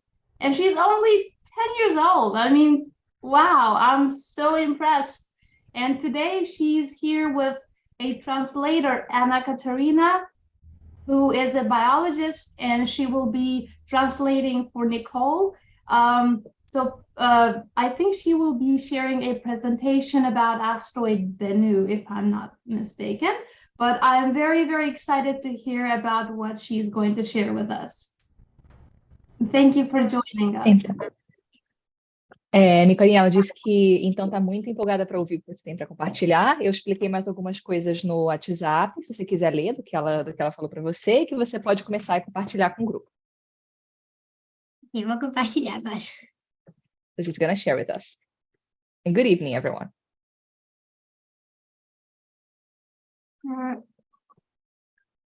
Vocês estão vendo? Yes, we can see it. Sim, dá para ver. Yeah.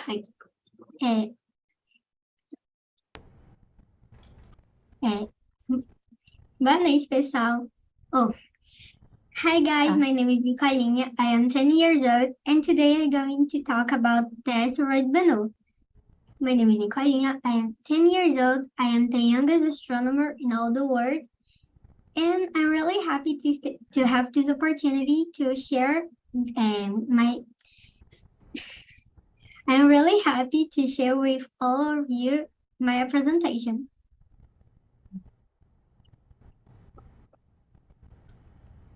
A origem do nome Bennu. So she's going to tell us about the origin of the name Bennu. Bennu é a antiga divindade egípcia ligada ao Sol, criação e renascimento. So please let me know if you can hear me okay, right? If there's any issues with my audio. So she mentions that Bennu is the ancient Egyptian god that is connected to the sun, creation, and rebirth. Bennu é retratado como uma garça real em desenhos egípcios. And Bennu is shown as a royal heron in ancient Egyptian drawings. Descoberta do asteroide. So she's going to tell us more about how it was discovered. Descoberto em 11 de setembro de 1999 pela pesquisa da Linnea. So it was discovered in September 11 in 1999 by Linnea Research. Lincoln Near Earth Asteroid Research, localizado no Novo México. And it's located in New Mexico. Ele é o responsável por mais de 24% das descobertas de todos os asteroides potencialmente perigosos conhecidos. She mentions that this institution is responsible for more than 24% of discoveries of all of the currently known potentially dangerous asteroids. Origem do nome do asteroide Bennu. So she's going to tell us about the origin of the name of the asteroid. Os cientistas acreditam que Bennu veio do cinturão principal de asteroides. So scientists believe that Bennu came from the asteroid main belt. Tendo se separado de corpo maior. And it has it has separated itself from a larger body, a larger object. Bennu é asteroide de composição do asteroide. Sorry.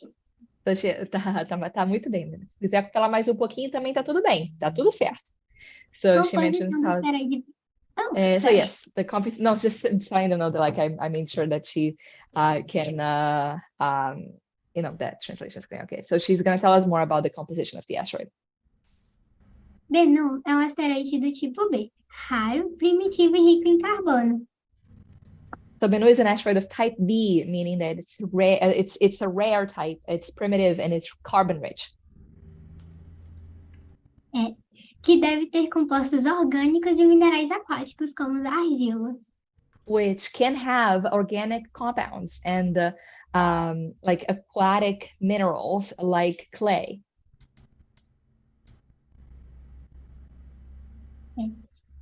Tamanho e distância. Bennu So tem about size and distance. Desculpa, continua, desculpa. Não, imagina, erro meu. Posso continuar? Com certeza. Tamanho e distância. Bennu tem aproximadamente 500 metros de largura e 510 metros de diâmetro. So she's talking about size and distance. So Bennu is approximately half a kilometer wide and 510 kilometers of diameter. Sua massa tem aproximadamente 85,5 milhões de toneladas. And it weighs about 85.5 thousand metric tons. Então, vocês podem ver nessa imagem, Bennu é bem maior que a Torre Eiffel e o edifício Empire State. And also you can see in this image how Bennu is so much larger than the Eiffel Tower and the Empire State Building. Órbita e rotação. So it's orbit and rotation. Bennu faz uma órbita ao redor do Sol a cada 1,2 anos.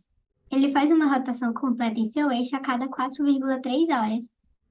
So Bennu spins around the sun each 1.2 years, and it does a full rotation around its own axis each 4.3 hours. Outra informação importante é de que Bennu se aproxima mais da Terra a cada 6 anos. Another important information to know is that Bennu gets approximates itself from Earth every 6 years. Missão espacial OSIRIS-REx. And it's going to tell us now about the OSIRIS-REx space mission. Em 8 de setembro de 2016, a sonda espacial OSIRIS-REx foi enviada a Bennu. In September 8th, in 2016, the spatial probe OSIRIS-REx was sent to Bennu. E chegou por lá em 3 de dezembro de 2018. And arrived there in December 3rd, 2018. Os cientistas escolheram Bennu como alvo da missão OSIRIS-REx por causa de sua composição, tamanho e proximidade com a Terra. And scientists decided to approximate Bennu because of its size and composition and proximity to Earth.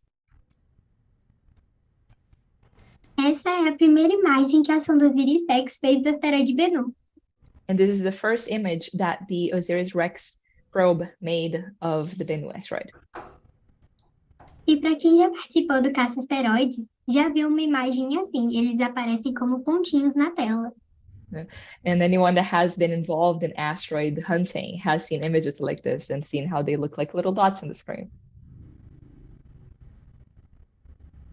Somente em 20 de outubro de 2020, a sonda tocou a superfície do asteroide Bennu.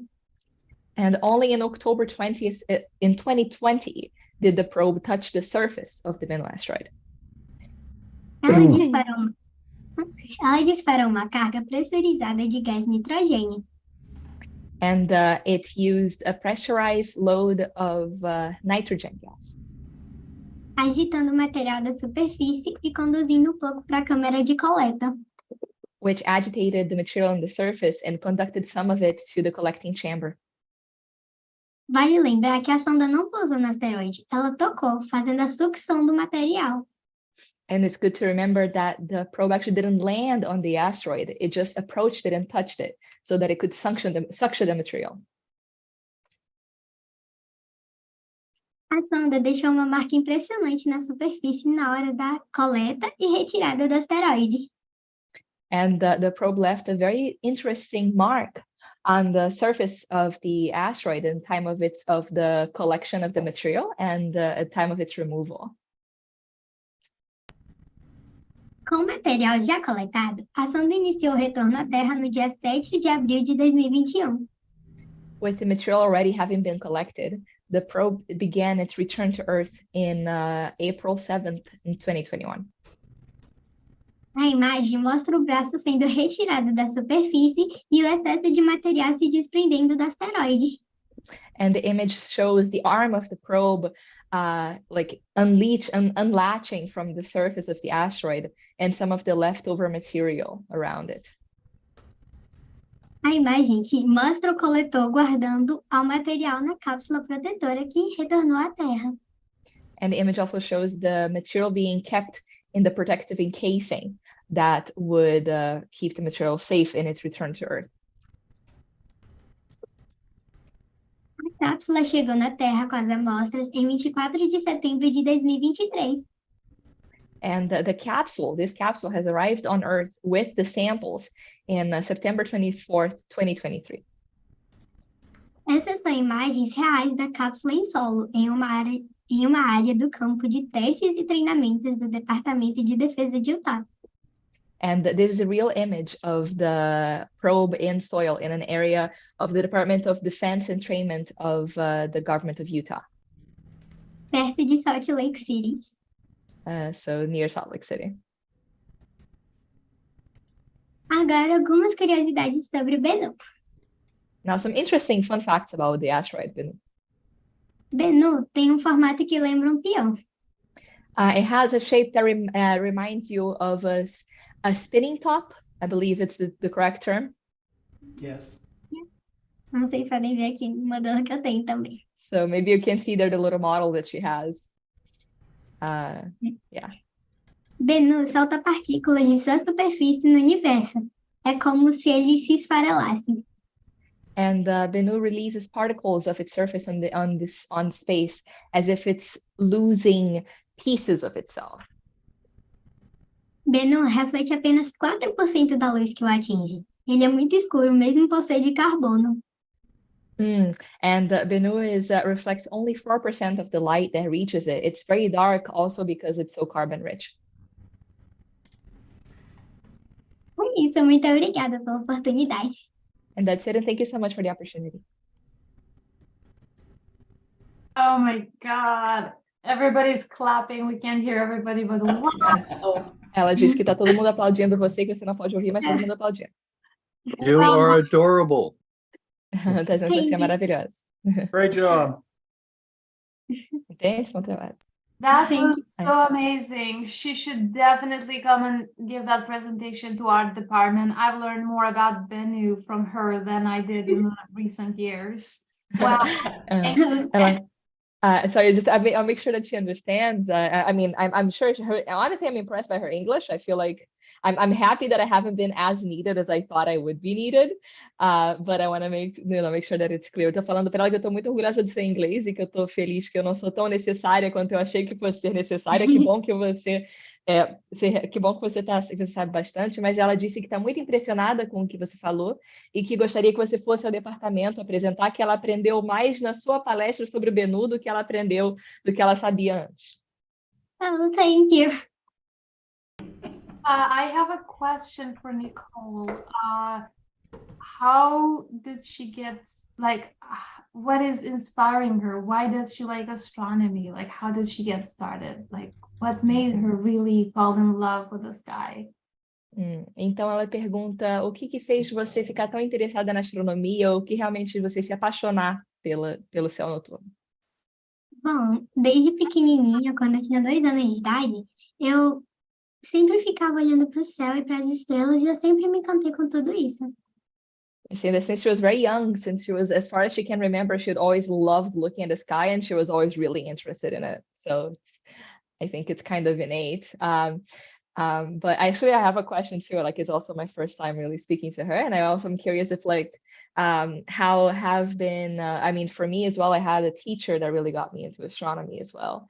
And I'm wondering how has been her, for a few teachers that she feels that may have been inspiring and what did they do right as well, because, so então eu tô perguntando também, né, Clarinha, essa é uma pergunta inclusive minha, porque se eu tenho a oportunidade de perguntar por que não, que eu, por exemplo, tive alguns professores que realmente foram muito inspiradores para eu me interessar mesmo, assim, eu sempre fui interessada em astronomia, mas para eu aprender o que era astronomia. Um professor no ensino fundamental, o professor Marcelo também. Eu queria saber se você conhece alguns professores, algumas pessoas específicas que foram muito importantes no seu caminho. Bom, tem o Romualdo, que era presidente do curso que eu fiz lá no CEAL, que é o Centro de Estudos Astronômicos de Alagoas, que era um estado que eu morava. E também tem a Duília de Mello, a Rosali Lopes e muito mais. So she mentions 3 teachers, 2 women, may I add, which also makes me happy. And one of which was the director of the course of outreach initiative in this small state in northeastern Brazil where she used to live. And so there were a few key people, including this one teacher that helped coordinate this kind of initiative. Go ahead. E hoje em dia também tem os professores da Meval e Hélio Márcio. Hélio, tá. Hélio do Rio de Janeiro? Hélio Márcio, não conheço. Okay. So she mentions also nowadays, Hélio daí também do Nordeste, não? Yeah. Sim. Sim. Então as pessoas do Nordeste são muito bem instruídas, né? São pessoas muito bem educadas mesmo. So she mentions how nowadays there is Professor Demerval, who is a coordinator of the Planetarium of Ceará, which is another small northeastern state, and Hélio, who is another person who works in the area. I may add as well, and I also commented with her that these are areas of Brazil that have disproportionate amount of high quality education despite not having all the privileges that people have in the big centers of Rio and São Paulo. I have observed as my career as a scientist in Brazil that often teachers from there and the people are very keen on studying and making good science. Wow, I am absolutely surprised, and I love her confidence. I've heard about Nicole because I've read articles, international articles about her, but I've never had the chance to communicate with her, and I'm so glad that it's her first time on the Global Star Party, and I got to be the host. That makes me so happy. Ela menciona que está muito feliz dela realmente já leu sobre você em artigos e está muito impressionada com a sua confiança, com a sua, né, com a maneira que você se coloca e que ela leu sobre você e agora está muito feliz de ouvir você falar, principalmente dela ser a anfitriã dessa Star Party, dessa festa das estrelas de hoje. I also want her to know that there are a lot of people right now viewing this, and everybody sends wishes. There are people saying you're amazing, you're doing a great job, fantastic, you're the future of astronomy. And lots of people are definitely loving what she's doing. And I encourage her to keep this passion and to keep it up and go ahead, because I am very confident she will reach the maximum, things in astronomy, and she will become a leader and very inspiring for the young generation and everybody else. And thank you for being on the show and for sharing the presentation. Everybody loved it. Então, ela menciona, muito obrigada por estar na apresentação, você entendeu? Mas também ela menciona que tem muita gente, eu gostaria que você soubesse que tem muita gente vendo agora a apresentação. A Rick mandou agora que você deveria ter um asteroide nomeado em sua honra, que realmente você merece. E que você é o futuro da astronomia, as pessoas estão muito felizes com a sua apresentação e mencionaram que você tem um potencial muito grande de fazer coisas muito boas pela ciência e também para inspirar novas gerações de cientistas no Brasil. Muito obrigada, estou muito feliz. She says thank you and she's very happy. I want to add some special thanks too. I want to thank Nicolina's parents for allowing her to be part of this, and to also, she is one of our newest Explore Alliance ambassadors, so she has her own ambassador page, and I want to extend a special thanks to you, Anna, for doing this translation. We hope to, I know you're a biologist, we chatted in the background about having you come on Global Star Party yourself, so I'm looking forward to that. I'm looking forward to having Nicolina back, and I also want to extend a special thanks to Marcello Souza, who helped arrange this connection between Anna and Nicolina. So this is great. And it's been awesome, honestly. This has been like I've done many volunteer translations for astronomy outreach. This has been my favorite. Yeah, all due respect, cool. I know I've translated for you as well, Scott, but I'm sorry, I gotta admit. Eu estou dizendo então ele menciona também que gostaria de agradecer também a sua presença. Ele também gostaria de agradecer ao professor Marcelo, também lá do Clube de Astronomia, que nos colocou em contato e que ajudou a organizar, assim, que também ficou muito feliz com a nossa participação. E eu mencionei que eu já fiz muitas traduções para outras palestras, mas que essa foi minha preferida. Okay, let's thank again Nicole and Anna. Thanks for being in the show. We do have a 10-minute break before we go ahead to our next speaker. So we will be back in 10 minutes and we'll hear more about asteroids and minor planets and a lot more about astronomy with special speakers. Thank you. Obrigada. Yep. You're welcome. Our 10-minute break. There we go. Okay, so it's that time right now. Stretch your legs and stretch your legs. Get a sandwich. Get something to drink. We've had a real amazing series of presenters, and we've got more coming up. So I've got a little video that we can watch on OSIRIS-REx, and then we'll be back with more Global Star Party. So thank you. OSIRIS-REx continues the amazing legacy of exploring the solar system through sample return. We started out with the Apollo missions, where we had astronauts on the surface of the moon, collecting a wide range of materials, which provided unprecedented insights into the formation of our closest neighbor in space. We've seen comet dust return from the Stardust mission, and asteroid particles returned by 2 Japanese missions, Hayabusa and Hayabusa 2. And OSIRIS-REx goes beyond those other missions, especially Stardust and the Hayabusa programs, by bringing back a lot of sample. We're bringing back, we estimate, about 250 grams of material, about the size of a coffee cup, full of this precious, pristine carbonaceous asteroid sample. The OSIRIS-REx spacecraft is currently on its way back to Earth right now. On September 24th, 2023, it will release the sample return capsule, and that will land in the Utah desert.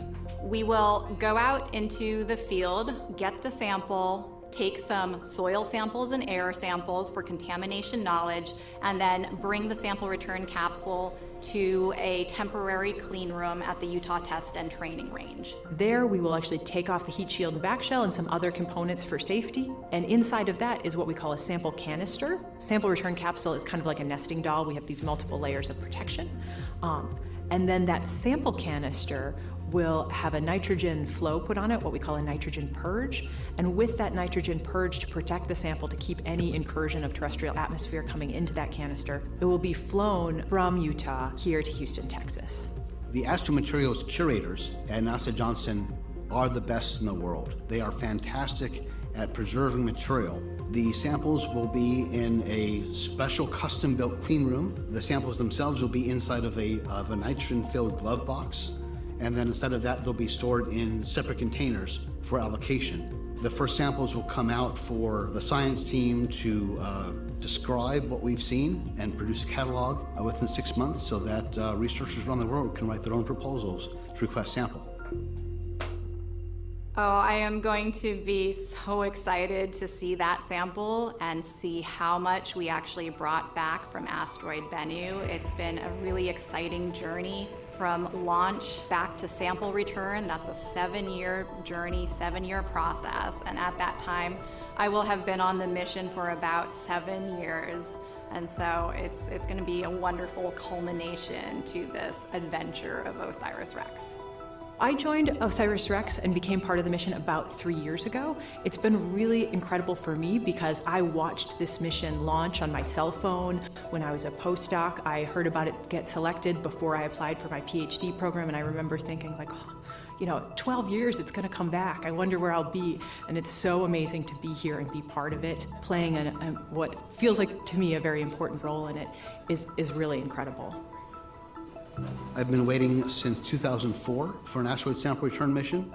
It's been the majority of my career getting ready for sample return. In some ways, a blink of an eye since launch happened. In other ways, it's been a very long time waiting for this precious sample to come back. It's going to be an emotional, joyous, gut-wrenching event all at the same time. I can't wait.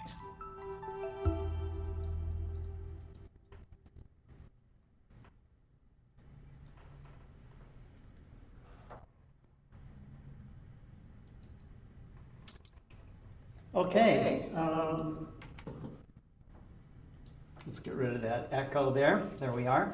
Hope you enjoyed that break. I know that Pranvera's been working hard, but I think she's having a great time hosting the 132nd Global Star Party. What's your take on it so far, Pranvera? Wow. You know how much I like asteroids and comets and meteorites and all of that. And having all the world experts join in one place, talk about all of that. I mean, wow, I'm very happy. It's like David Levy, Alan Hale, David Rankin, and now Richard and Hap, and it's really, really amazing. Thank you for having me as a host, because I am very much having a good time, and I hope everybody else is having a good time too. And I see there's a lot of people watching us and asking questions and saying thank you to all the speakers. So I will go ahead to our next speaker. Our next speaker will be Richard Nolthenius. He's the head of the astronomy department in Cambrillo College. If I'm not mistaken, that's in Santa Cruz. That's actually where my university is, because I go to UC Santa Cruz. And Richard and I have not yet had the chance to meet in person, but we have talked numerous times. He does a lot of asteroid hunting and especially occultations.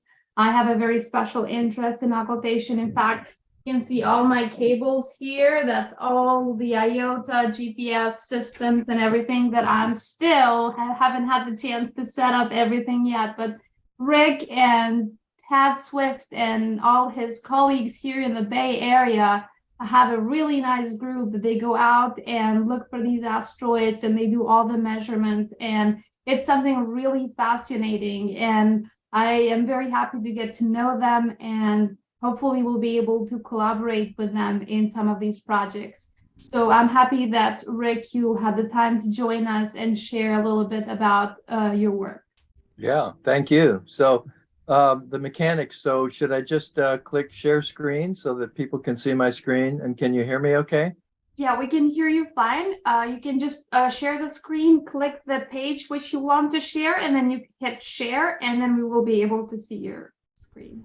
Okay, so Click that's your screen. here we go. Share screen, and the one that we want is this one. Oh, perfect. It's coming up. Yeah, now we can see your screen.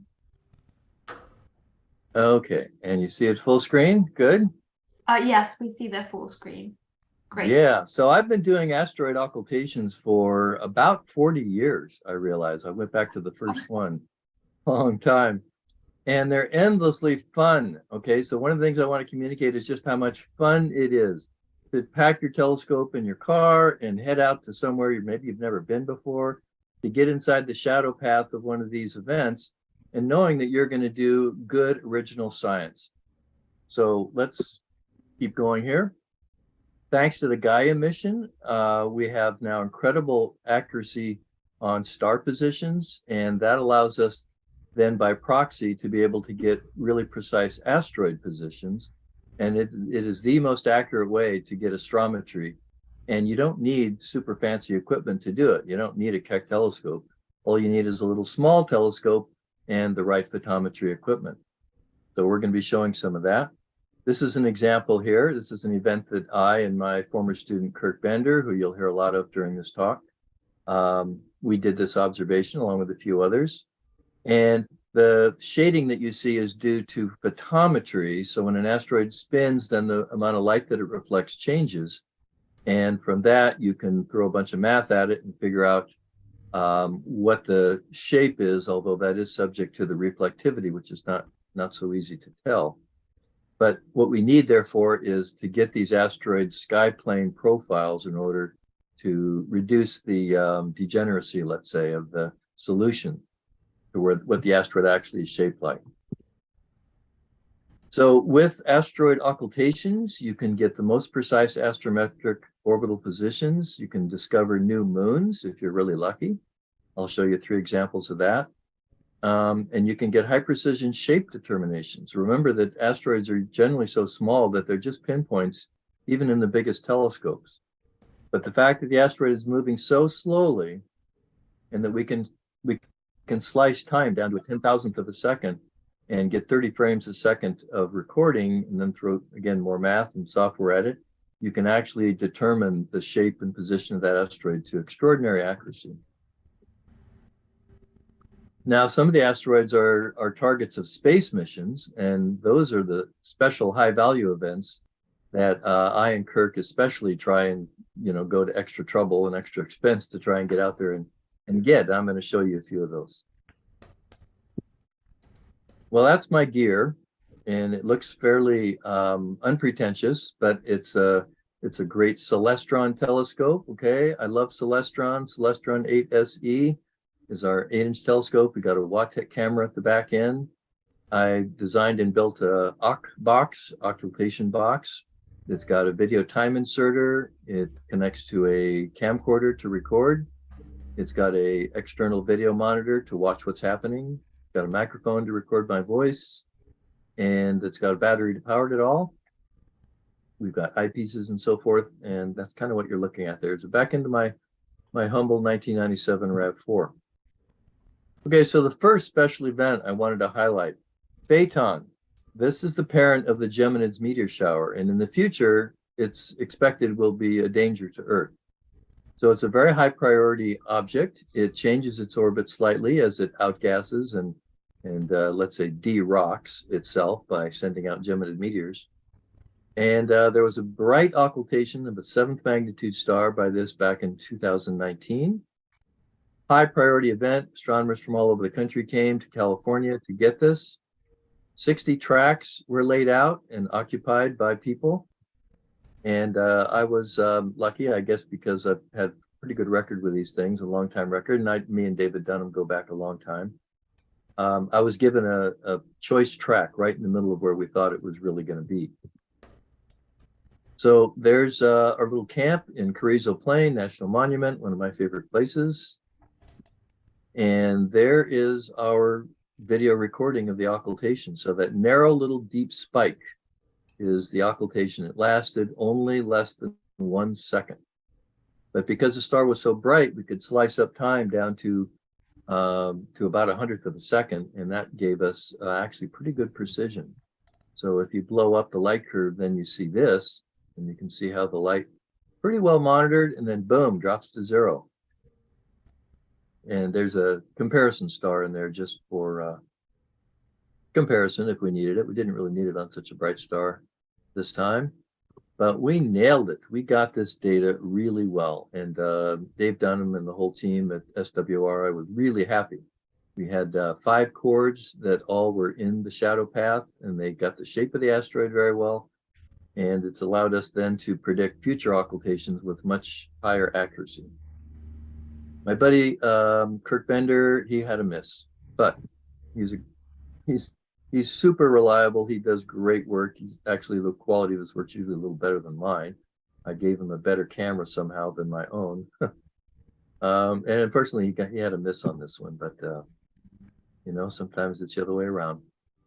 There's my Phaeton site. So I'm just wanting to get across how beautiful it is to be out under the night sky and getting good science at the same time. So our next target was Quaoar. And of course, this was the first Kuiper belt object discovered. And it was recently discovered to have not 1, but 2 rings. And what's more amazing is that both of those rings are outside of the Roche limit, where we thought rings would not be stable. So why does this have rings? What's going on here? Are they brand new? Are they really unstable? And they're just going to, you know, they're only there because they're brand new. What's their azimuthal structure? Are they uniform in density? These are all questions we don't have answers to. Quaoar is going through the Scutum star cloud right now, which you nighttime observers will know is like a really dense star field. Actually, it's so dense, it's almost too much. But it's good because that allows us to get more than 1 occultation. There's been 2 or 3 of these in the last few years that I've been able to participate in. So there's the predicted shadow path for the event in May of this year. And notice that the predicted shadow path was going to miss where I live here in Santa Cruz, just below San Francisco, and also Monterey Institute for Research in Astronomy. But the star was really dim, 15th magnitude, and our 8-inch telescopes were not going to be able to do it. So I called up the Monterey Institute and I suggested, look, we could come up and we could use your telescope and we could get great data, and it would help you to get good science out of your instrument and help you with the work that you do and spreading your scientific expertise, and it would help us get great data on these new rings. And they were overjoyed. They were super happy to accommodate, and they invited us up, and we got 2 nights on the telescope. So the shadow due to Quaoar itself is going to miss us, so we expected that. But we hope to get occultations by the 2 rings. We didn't know what to expect because they're brand new discovered, and the density of the rings is unknown at the locations that we saw them. We hoped we would be able to see detectable dips, but we were prepared that we might not. It was incredible, though. It was a great 2 nights. What a great adventure. The Mira telescope's a 36-inch Cassegrain telescope. It's on a giant roll-off building, 2 stories high. And there's my buddy Kirk Bender. I gave him the choice position on the 36-inch telescope because, again, his equipment's just a little bit better than mine. And then I took the lower position down on the new 14-inch plane wave telescope. And now, so how do you reduce these things? There is just 2 pieces of software that you need, at least for the rigs that I've set up for us. One of them is called PyMovie, and it was written by Bob Anderson in the International Occultation Timing Association. And what you do is you just click on stars you want to use as comparisons and in your target star. And also it's good to just pick a piece of blank sky. And then how you're going to do the photometry, and there's now a whole choice of different ways to do that. And you can see the target star there down below and the little aperture that is set around it, and it counts all the light there, and it counts light surrounding it as skylight, and it does the subtraction. And you get the photometry. Then you send that to another program called Pyote, and these are freeware programs you can download from the IOTA site. They're not that big. They download pretty quick. They do need Python, but that's easy to download as well. There's all instructions for that. And there's our light curve for Quaoar. And you're looking and saying, I don't see any dips. Yeah, there were no dips that we could tell. Sometimes that happens. But that's at least good upper limits on the density of the ring where we saw it. And we had the biggest telescope inside the path for this one. So we did have good data at least. And these produce papers. So you can write scientific papers, participate in the writing of these papers, and they're sent off, in this case, to astronomy and astrophysics. Anybody who gets data gets to be co-author on these papers. Now, we were lucky because there was another asteroid occultation during those 2 nights. It was the night before, and it was by the big main belt asteroid called Eunomia. And it was really nice because this was a difficult event also because the target star was very dim. And so the dip in brightness was only going to be 1/10 of 1 magnitude, certainly not visible to just watching it. But you can see that the 36-inch telescope, and pretty much with the 14-inch that I was on as well, it's easily detectable, and we got good data. These also became the feature article in the Mira newsletter, which they send out to all their donors. So it's actually been a great thing all the way around. Okay, and then the other great thing that we participated in was the Euripides occultation. So Euripides is the main target of the Lucy mission, which actually has a number of targets. They're all in the Centaurs that are orbiting out there with Jupiter. And we have not sent any close-up, we haven't sent any spacecraft to the Centaurs. We don't have any close-up images. We don't know what they're all about and what they're like. So this is our first chance to find out. We want to know, in particular, do any of these have moons? If they have moons, you got to be careful because you don't want your spacecraft to get smashed. And if they have moons, of course, it's good because then you can use Kepler's law and figure out the masses of the objects. That'd be great. So there was this occultation that passed California. And unfortunately, on this day, we had a storm coming in, and everywhere to the west of the Sierras, it was raining and terrible. And so I was going back and forth and back and forth. Should we do this? Can we do this? I don't know. The weather forecast doesn't look that good. And I also had a class to teach that night. And was I going to welch out on my class? And I'll tell you what I did. I welched out on my class. Okay. I said, you guys, we got big science. Go home early. Nobody complained too much. I said, Kirk, meet me at my place. We call him Captain Kirk, by the way. And we'll throw your gear in my car, and we're going to drive over Yosemite, and we're going to go to Mona Lake, and we're going to get on this, and we're going to get data. I just know it. Or at least we'll try.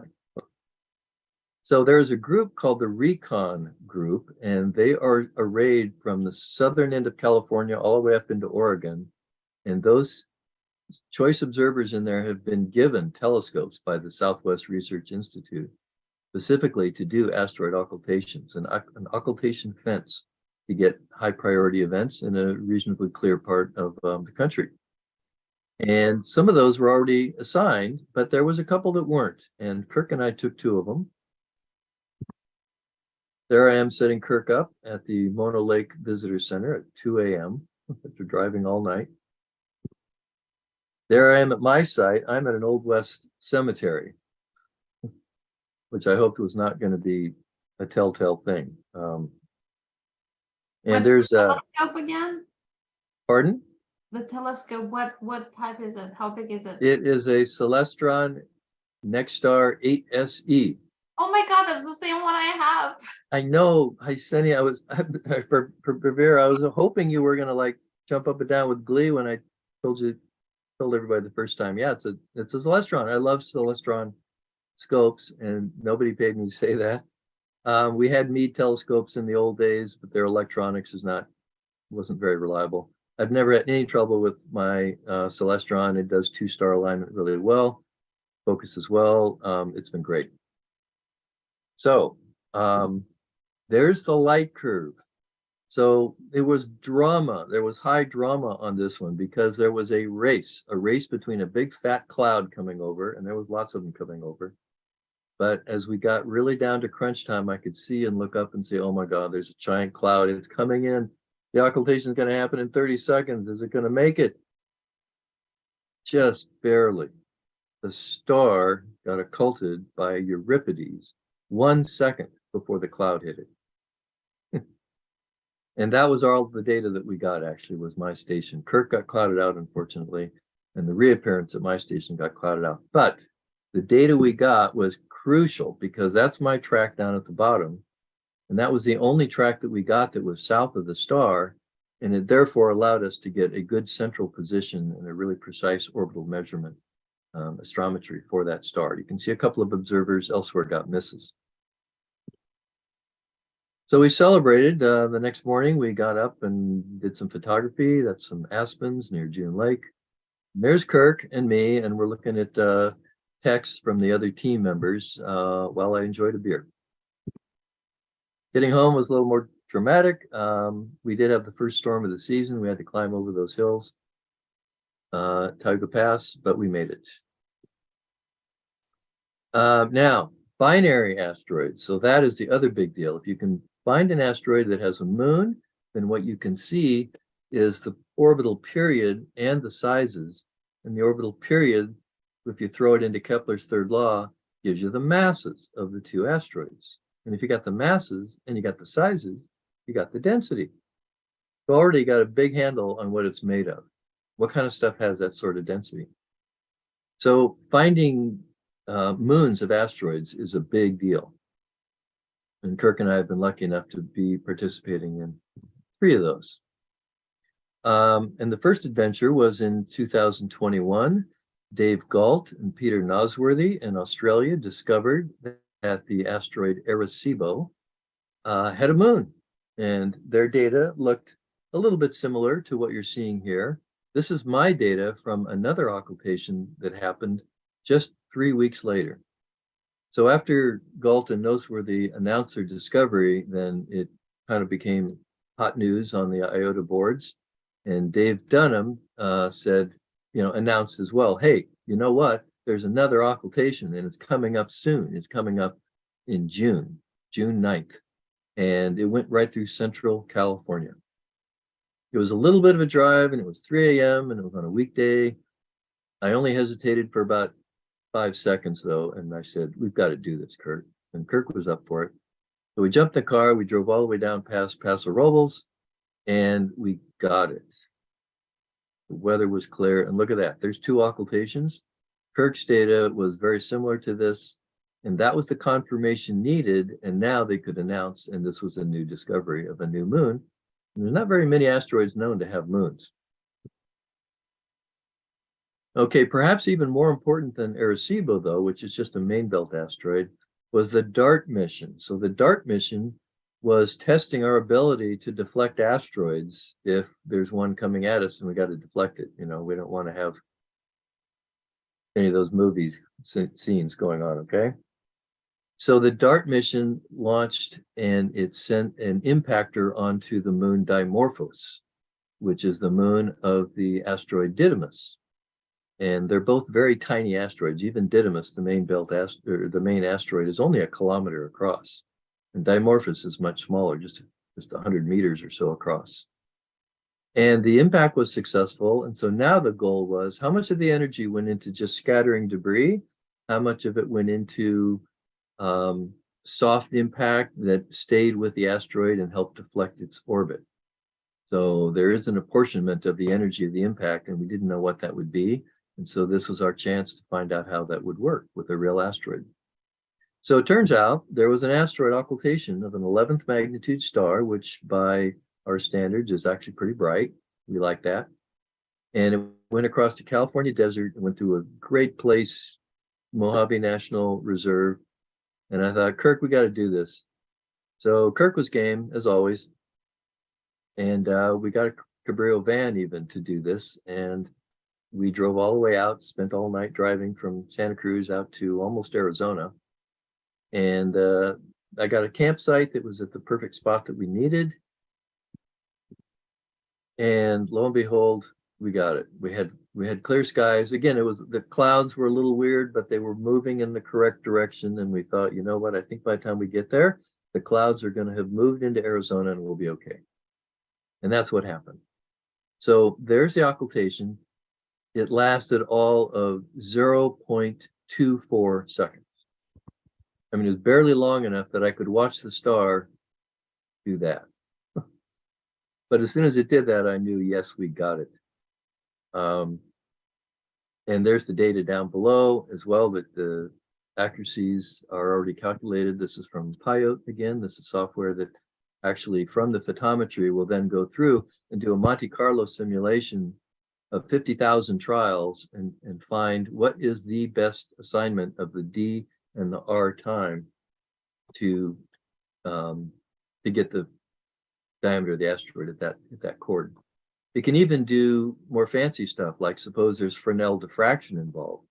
So you get a spike and then a drop and then little wiggles in the light curve due to Fresnel diffraction. You can include that. There's all kinds of options. This software keeps growing. Bob Anderson's done a great job in designing this software. So together, our team was the first to get high precision simultaneous astrometry of the post-DART mission orbits of these important objects, because one of the observers in the team took the risk of going out away from the main asteroid where we had a little more confidence we would get it, and went out to where they thought the moon would be, the little Dimorphos moon, and he got it. So there it is, there's both of them. And this really helped in then doing further predictions to try and get more, which we haven't quite got yet, frankly, but we will, probably not this year, but next year. Okay, and then the latest is Kirk Bender may have a satellite discovery, and I have to stress may. We don't want to be premature. But this is the asteroid Repsolda, 906 Repsolda, and it occulted in January of this year. And the light curve on the left, you can see the main asteroid, and it's pretty solid, pretty bomber. And then I've got a little tag there, moonlet, and it might not look like much there, but if you zoom in on it, you can find that there was actually quite a few data points that were all consistently low. And when you ran it through the filter that asked, what are the odds that that's just random noise? It did pass the random noise test. Less than 1 chance in 50,000 that it was an error. However, we're still not sure. What we need is somebody else to see it as well. And so we're waiting for that. Nobody else has gotten a Repsolda occultation since then, but we're hoping. Okay, what about our equipment? So let's do that real quick to wrap up. So I love our Celestron 8 SE scopes. We have a Wattec 910HX video camera.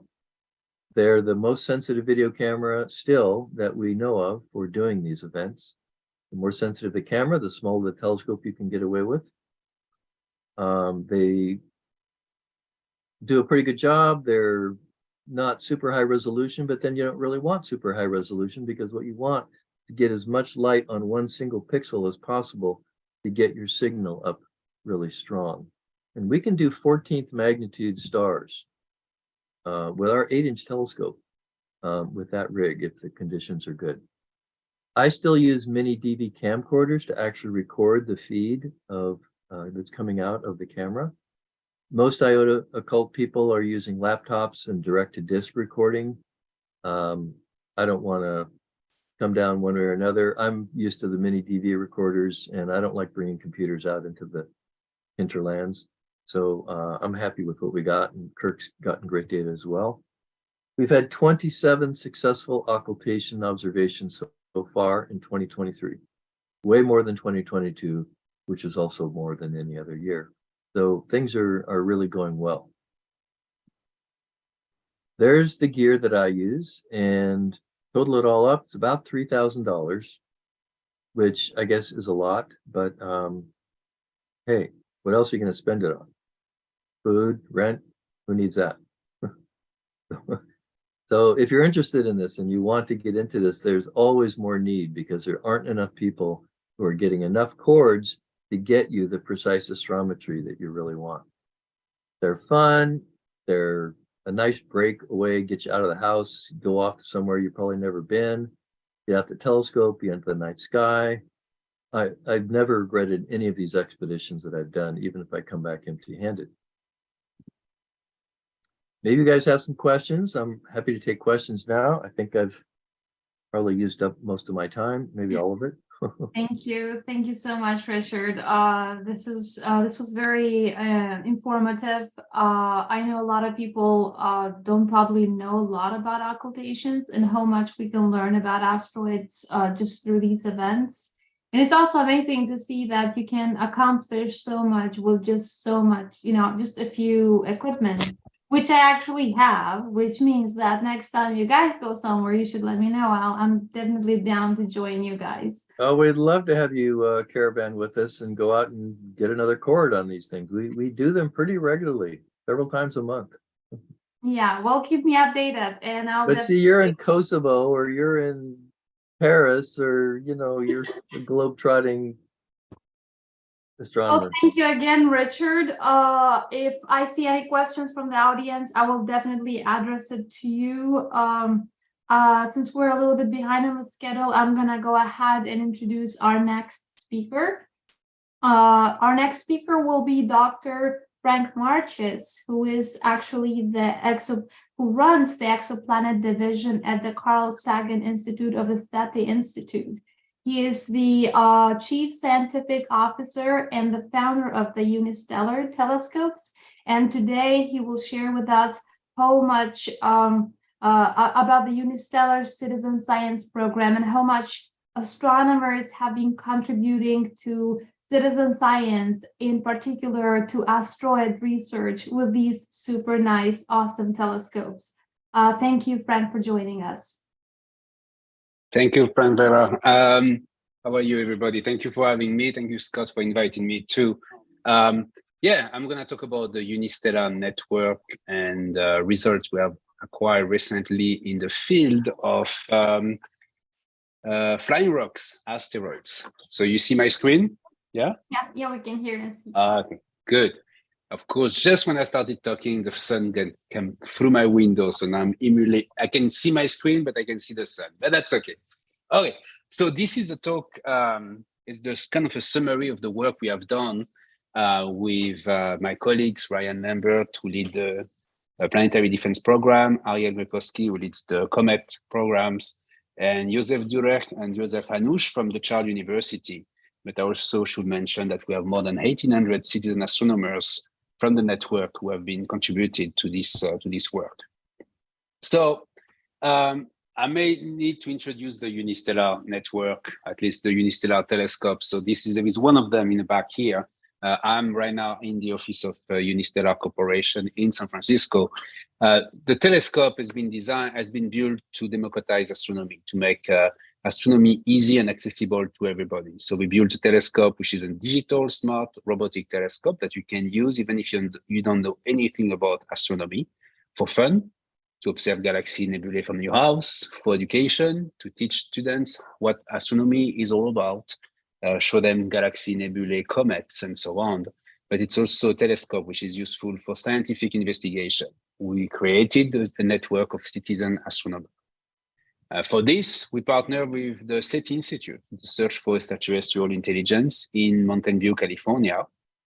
And the SETI Institute is the scientific branch of Unistellar. Unistellar is a for-profit corporation, and SETI Institute is a non-profit organization.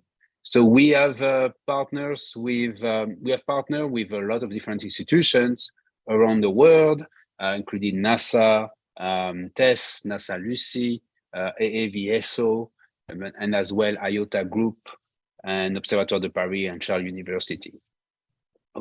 We have an additional partner in Europe, the Association Française d'Astronomie, AFA, which is our scientific partner for citizen science in France specifically. And I'm going to show a few results we get as well with them. So this movie here shows the distribution of our telescopes between 2019 and 2023. So you can see there is a growth in number of telescopes. We have now more than 10,000 telescopes capable of observing the dark sky anywhere on this planet. You can see that we started in Europe, United States, Japan, and now we're expanding in Australia, New Zealand, but also India, and South America and Africa. So it's really making a network of telescopes which is international, worldwide, so people everywhere in the world can enjoy the dark sky and contribute meaningfully to scientific investigation. I am not going to talk about all the campaigns. Today we talk about asteroids only, and I'm not going to give you a review of everything we have done because it will take hours, but I just decided to focus on a few key results. So in planetary defense, the program led by Ryan Lambert, we basically, the goal here is to characterize near-Earth asteroids that could potentially impact our planet. We know more than 34,000 of them orbiting in a part of our solar system. The goal is to have every month a campaign to call our citizen astronomers to observe using their digital telescope those asteroids. And the goal is to derive the shape, size, and the position of this asteroid, monitoring their orbit over a long period of time to know whether or not they could impact our planet in the future, and also knowing their shape, which could be useful if we want to mitigate or to deflect them, for instance. So this is the kind of report we send to our citizen astronomers. You can see here, oh, sorry, those animations, I was supposed to be animation, I don't know if it's not running, showing, oh, it's running, sorry. So you can see the asteroid moving with respect to the field of view. So this is kind of what we send to our user after they're collecting data. And this is a report which summarizes information about the asteroid. In this case, in 1999 JA, which is a near-Earth asteroid that was observed last year in July by more than 35 citizen astronomers. So from this data, we derive the position. We send the position to MPC so they can use the data to refine the orbit. We have derived as well the variation of light, the light curve, from combining all those observations. And we publish this result regularly. So in the case of 1999 JA, it's an S-type asteroid of roughly 1 kilometer in diameter.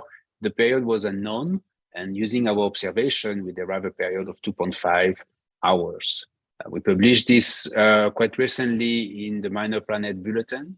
And what is important for our network is that we want our citizen astronomers to be part of the scientific process.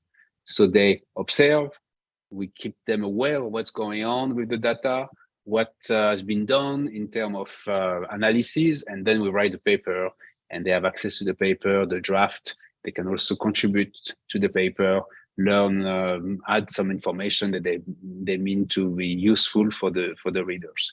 So we really embark our citizen astronomers into the scientific process.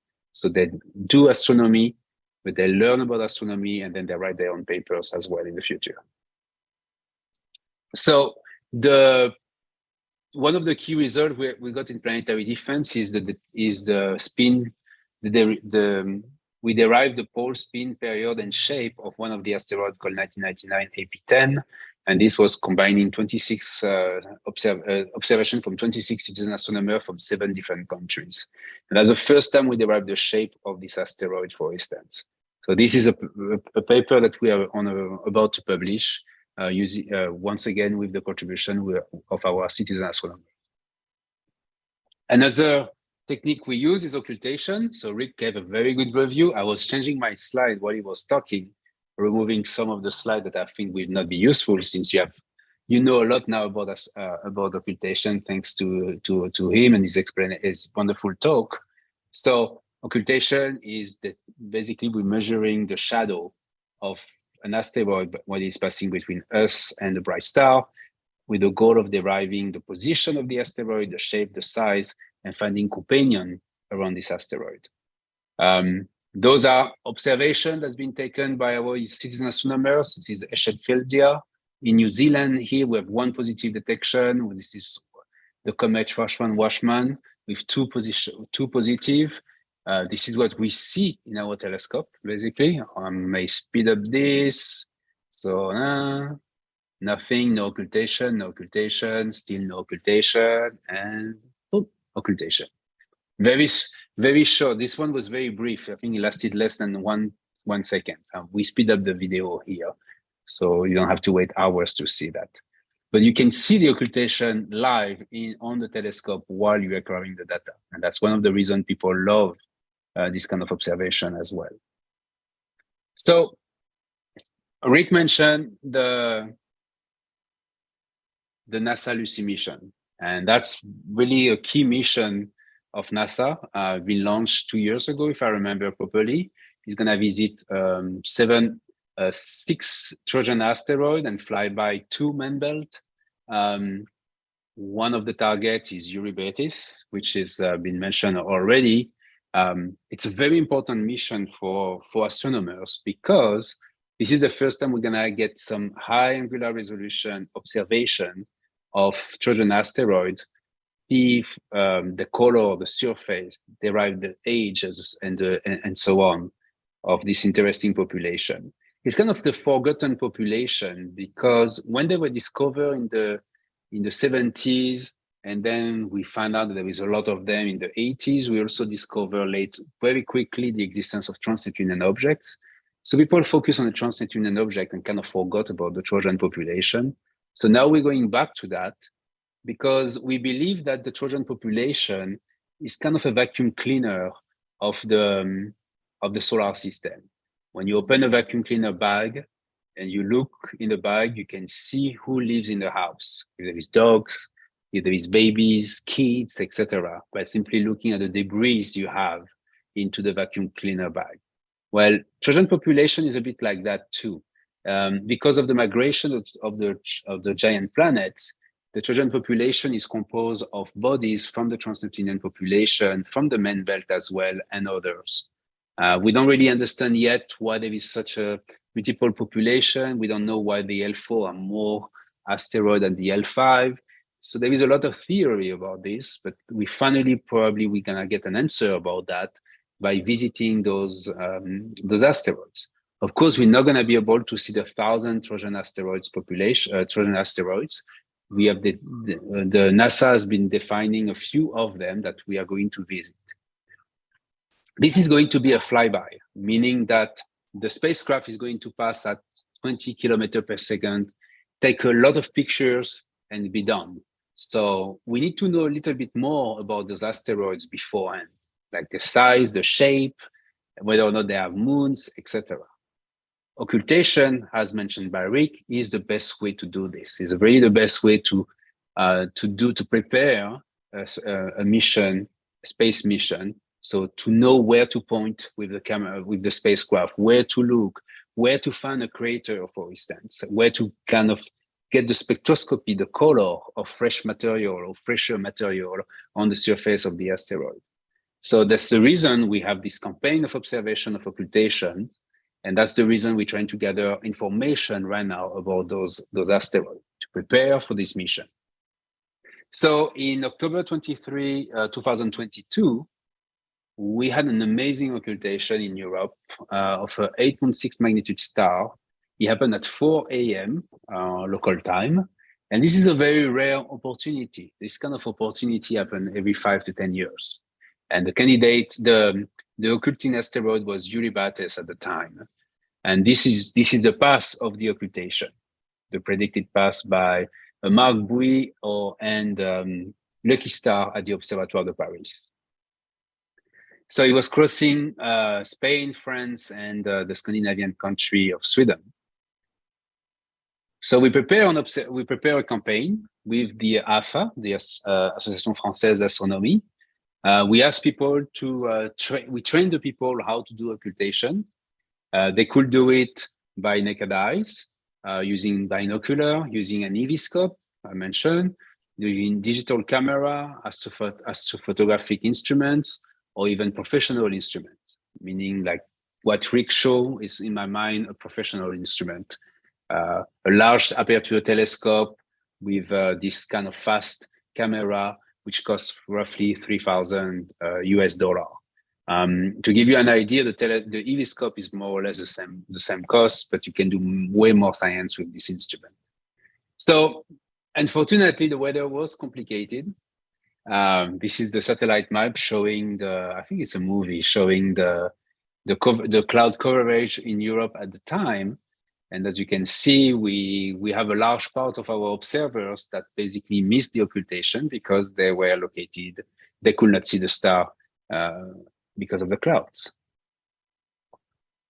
But, and that's very important, and Rick mentioned that, the more observer we have, the more likely you're gonna get positive or negative observations, okay? That's one thing we're trying to emphasize every time we motivate people to do occultation, is that do not trust weather forecast.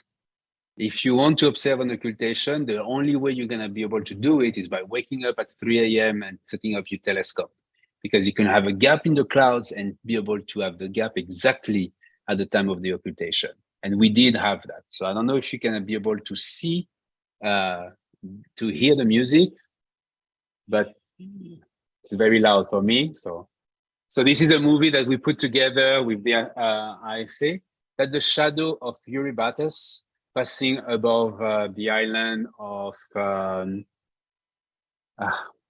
forgot, I'm sorry. Suddenly Canary Island here, and now above Spain.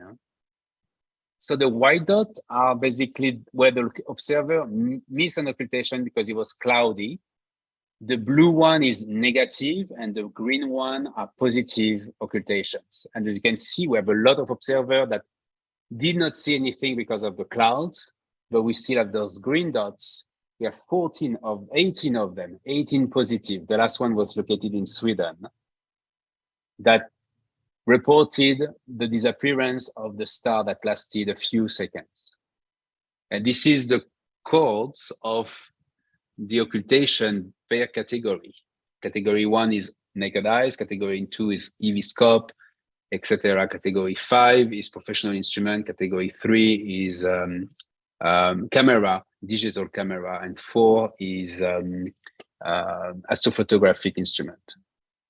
So we have enough codes to be able to distinguish the silhouette of the asteroid, or Eurybates. And I think this is, in my knowledge, the best occultation taken for this body, with that many chords, 18 chords. So I may have said 14, but it's 18 chords. And we have a lot of participants because of the campaign that the IFA run in Europe, in France specifically. A lot of people have tried this occultation for the first time. They have never tried an occultation before. They just learn with us how to do this. We emphasize the importance of this occultation for NASA and for the scientific return as well. So there is some very interesting things here that I want to mention, is that we have a very complex shape. I mean, the asteroid is not a sphere or an ellipsoid. It has this kind of weird shape. And there is one chord which is particularly interesting, this one here. This is what we call a grazing event. And of course, I don't have the video for some reasons, but no, what we will see, if I had shown you the video, we have seen the star disappearing and reappearing for a few seconds and then disappearing again, for a few tenths of a second and then disappearing again. This grazing event, observed by an EV scope, we were lucky, is in fact an indication that there is a very large crater on the Eurybates. And that's very important for NASA. So now they know the shape of this asteroid. They have an idea of its shape and the size. They know where to point the camera. And now we know that there is a large crater on this asteroid. This is an artistic view of the asteroid. It's not a real observation, of course, but that's kind of what we expect we will see probably when the Lucy mission will fly by Eurybates in 4 years or 5 years. So that's all I wanted to talk about. I mean, there is a lot of results. We also observe Didymos and Dimorphos, the moon. We have a positive coming from Italy. We have a lot of observations taken with the EVscope network because we have more than 10,000 telescopes distributed on this planet. What's important here is that a lot of those observers are beginners, people who have never done astronomy before, never thought that they will be able to contribute meaningfully to the scientific knowledge, and for instance, observe an occultation which will be useful for a NASA mission. We simplify as much as possible the process. I mean, you can visit our website at unistellar.com. You will find out how we find out a list of occultations, and you will see that you just need to click on a button to send the coordinate automatically to the telescope, then press go to, and the telescope will flew to the right direction. And then you have a table telling you when to start to press record, and you do your occultation like that. I mean, the goal here is really to make people do occultation or observation of asteroids without having them to go to multiple websites, learn how to do the data processing, etc. We do that as well. They can learn how to do it themselves, but we also have an automatic pipeline that will analyze the data for people. So they receive a report less than 48 hours after doing the observation. So thanks to the Unistellar network, I will say that anybody can become a planetary, can protect our planets against asteroid impact, or can become those shadow hunters that we call to detect an occultation. We have a lot of new development in progress. One of them is to make our predictions available to everybody. So you can enter your address. The software is working, the webpage is working. We're testing it at the moment. You enter your address and you will get all the occultation observable in the next 10 days from your site. So this is useful for Unistellar network, but also for everybody who wants to contribute meaningfully to astronomy.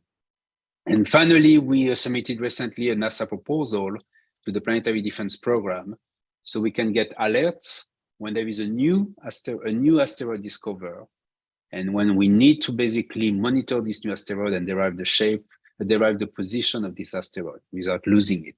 And this is something important because most of the time we detect an asteroid, but then there is not enough observation later taken quickly after, like I will say, a few hours later, so we can have a good estimate of the orbit of the asteroid. And that's something we want to do with the Unistellar network. Thank you very much, and that's all for me today. Thank you, Frank. Thanks for sharing this awesome presentation.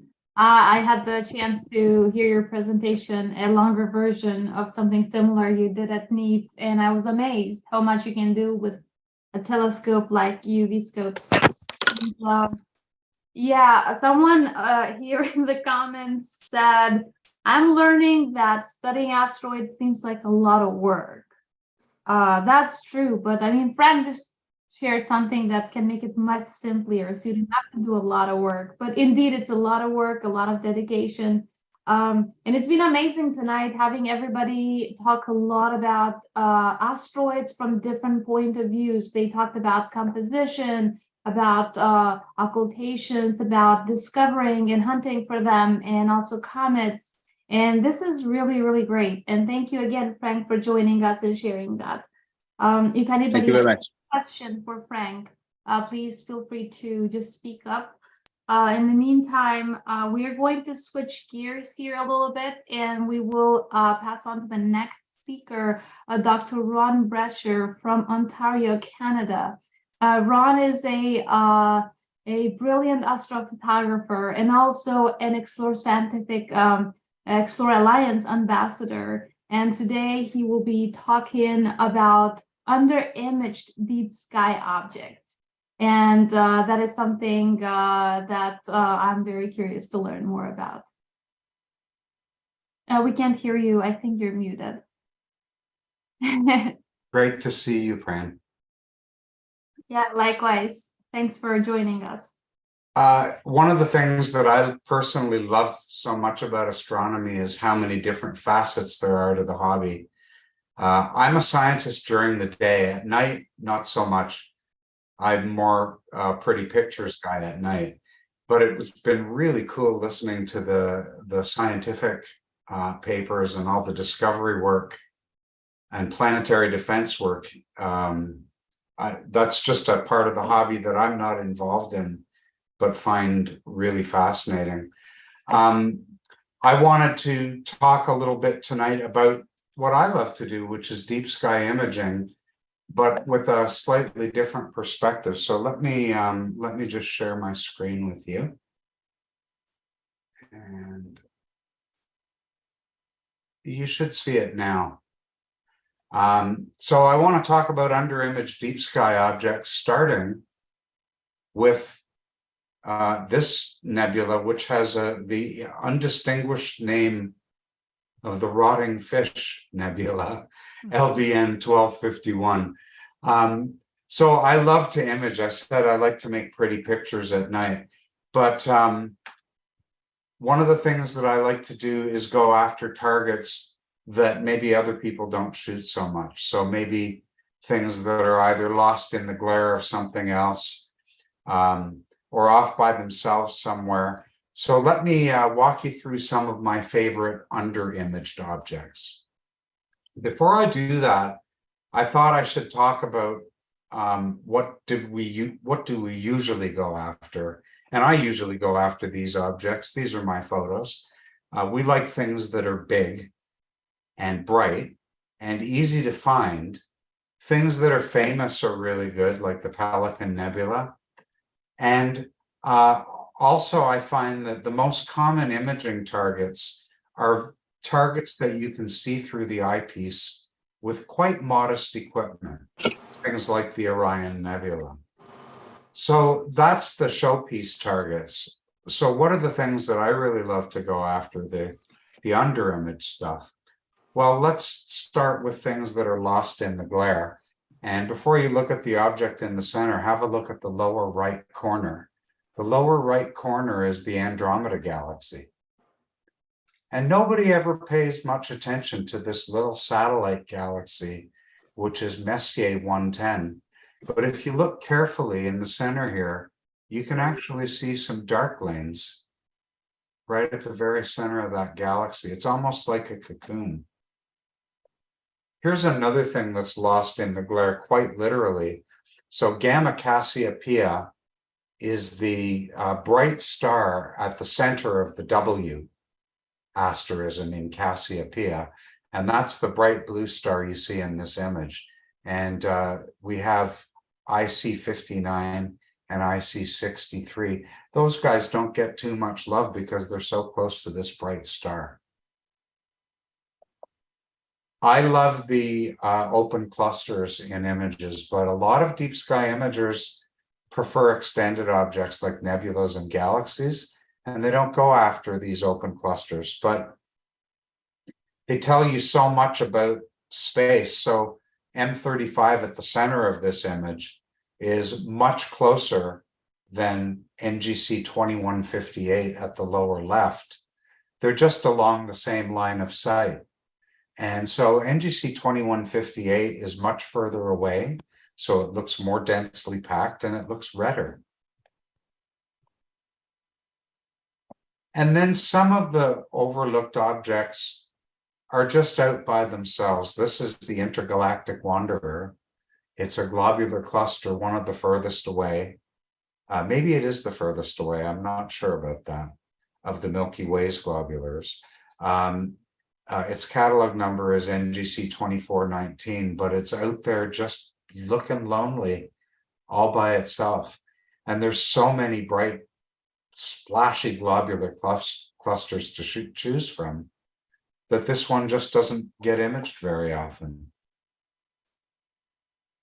Here's another interesting object that reminds me of being out in the cold. This is, I think it's the largest sphere that we know of. It's a perfect sphere, pretty much perfect sphere, measuring 2.5 light years in diameter. And it's Able 39. And although you probably can't see it well at this scale, I can see that through the nebula, there's galaxies in the background, far, far in the background.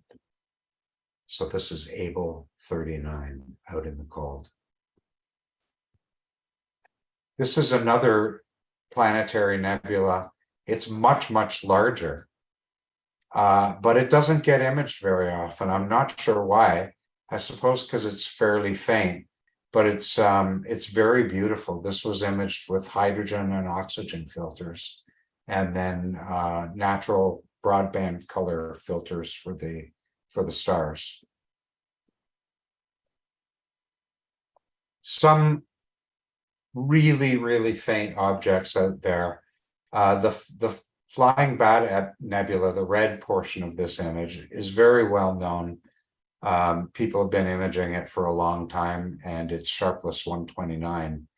But the green structure there is the squid, OU4, and it was only discovered in the last 20 years or so by Nicholas Oeters.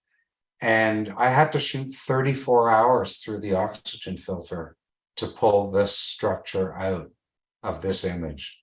So unlike your grazing occultations, which might last a quarter of a second, I might come back to an object like this 10 or 15 nights in a row to accumulate the data that I need to make it visible in my photos. Here's another really cool dim delight. I'm going to try see if I can stop it for a second. Oh no, I guess I can't. But you'll see it blinking on and off with the addition of hydrogen alpha. And the structure in the center is the Soap Bubble Nebula. It's in Cygnus. It's not far from the very well-known Crescent Nebula, and it's practically invisible unless you add lots of hydrogen alpha light to it.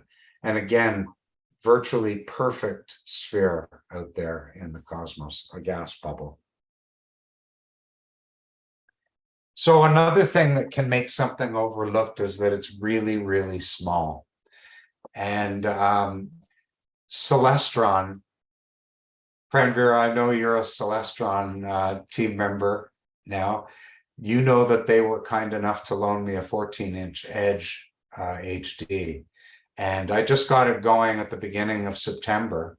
And so it's giving me access to a bunch of objects that I've always overlooked before because they're so small. This is NGC 7008. It's a planetary nebula glowing in red, mostly from hydrogen, and in teal, mostly from oxygen. And it's only 1.4 arc minutes in the long dimension, right? So that is, let's see, that's about a 20th of the width of the moon, of the full moon, in the long dimension. So very, very small, but really beautiful, shows so much structure. And here's another little tiny treat. This is NGC 40. It's called the Bowtie Nebula. The long dimension is only 37 arc seconds long. And you can see there's all kinds of detail in the center. It just looks like a lava lamp or something in the center with the red and the teal, and you can clearly see that central star. And only 37 by 35 arc minutes. So if you're interested in chasing down some under-imaged objects yourself, there's a few good websites. I know that you can look these up, or that you'll be able to see these on the recording of the Star Party tonight. So the Sharpless catalog, I've given you an excellent website that gives pictures and dimensions and imaging ideas for many different Sharpless objects, and similarly for the Vandenberg catalog. There's a website called Telescopius that I sometimes use to find good targets, and you can customize that to your own latitude and longitude and the type of equipment that you use.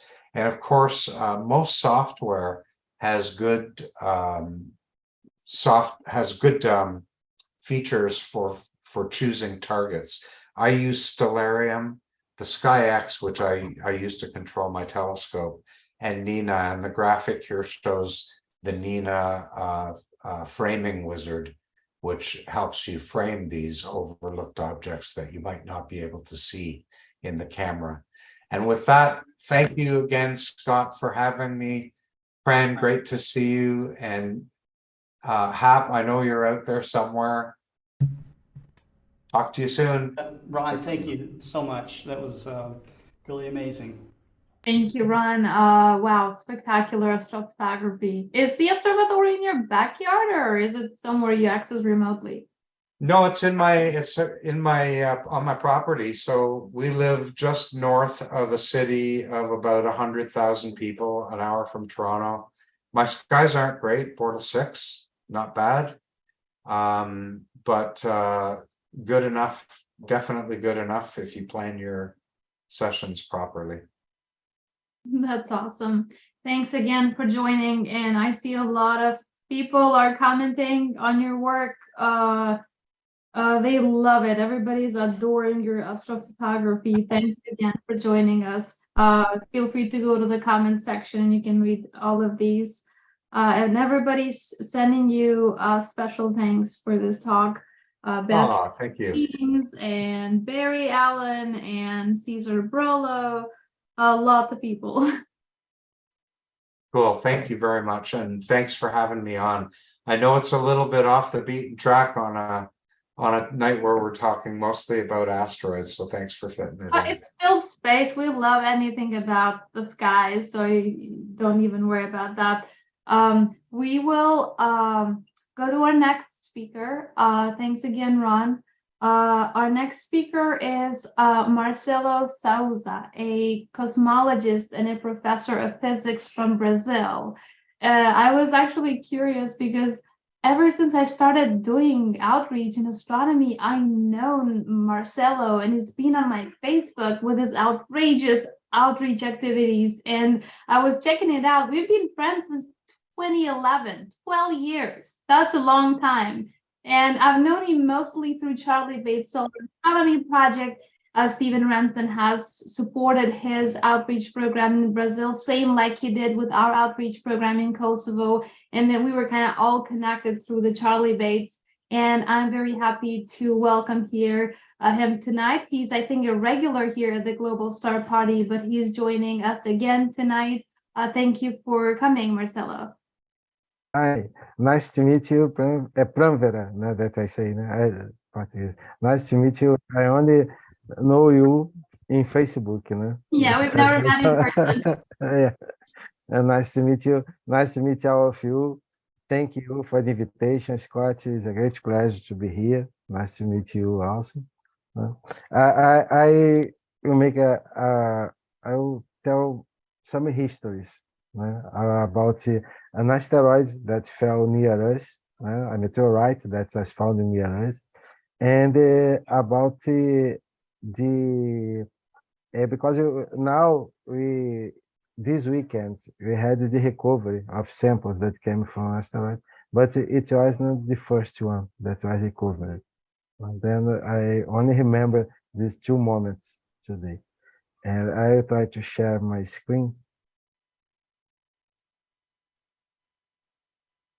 Here.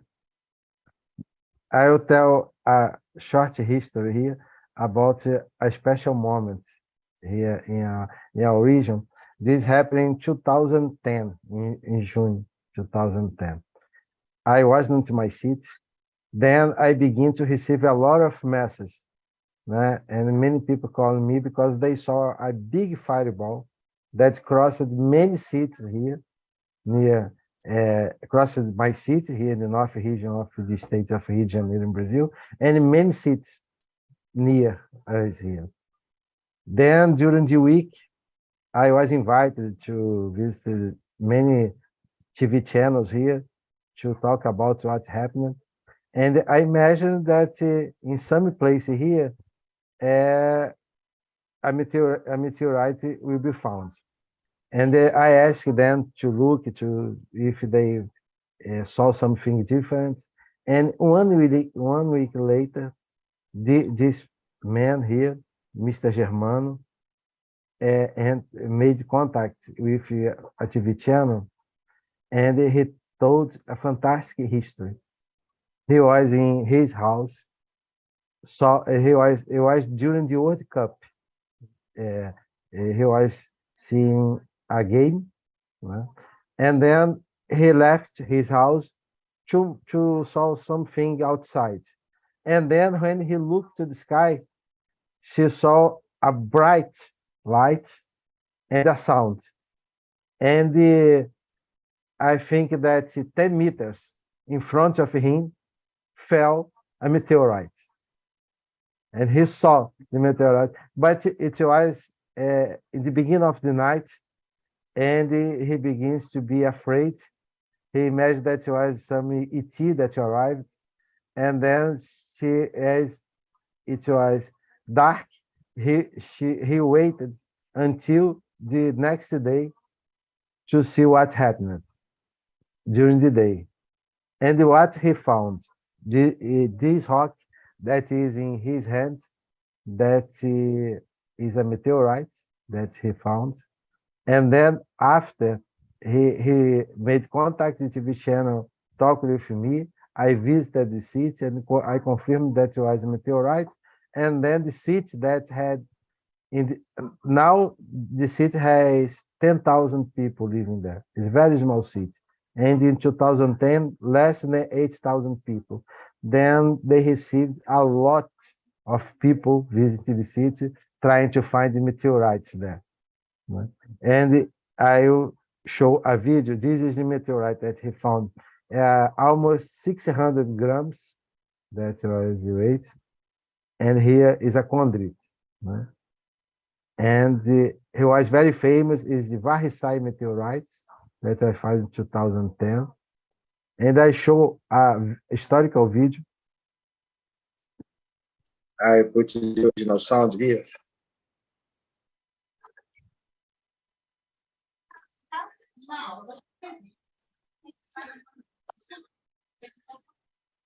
This is a very simple man that found the meteorite. I showed the original video. I was there. I visited. This is Mr. Germano with the meteorite in his hands. I was visiting him, and he will show where he found the meteorite. Was near in front of a tree of banana. Yeah, I was showing the meteorite. This is the original meteorite. And now he is explaining how he found the meteorite. He was looking this direction in the sky, then saw the lights in the sky, and then something fell in front of him. He's showing where he found this place that he found the rock. There, in this direction, in front of this tree of banana. He found it there. It was there, in this small hole.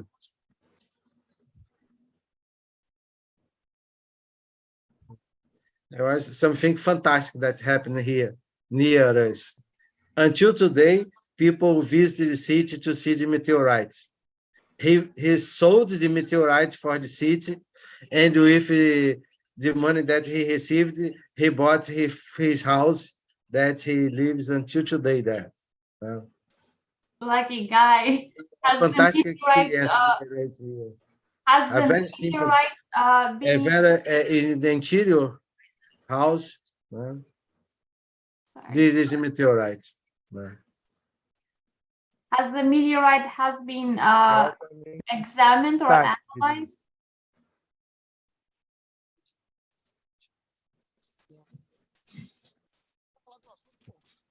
Here is Mr. Germano with his meteorites.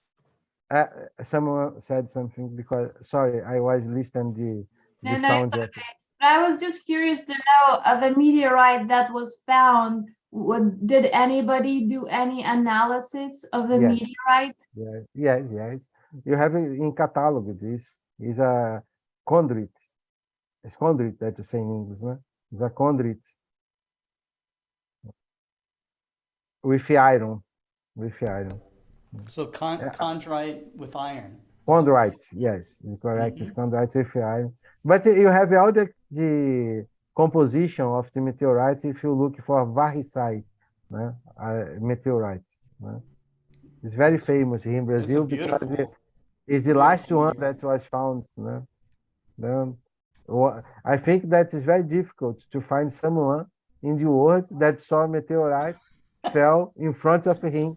I know, that's a really cool story. In front of a banana tree, yes. Yes. Very difficult.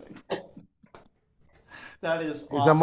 almost unbelievable history, but happened because I know him.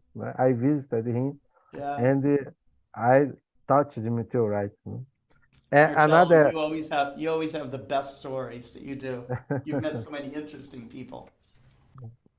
and another thing that I want to remember, because now we have the opportunity to see the recovery of the sample of meteorites, of asteroid, sorry, of an asteroid, but wasn't the first one.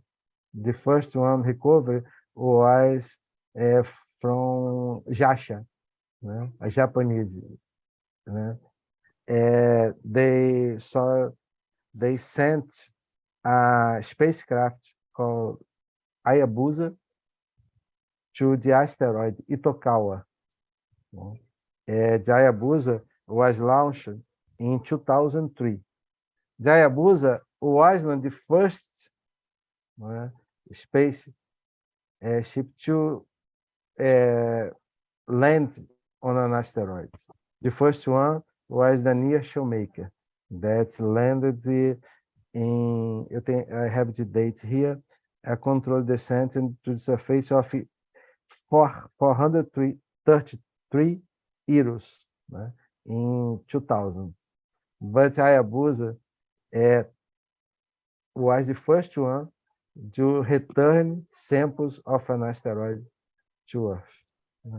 It was launched on 9 May 2003.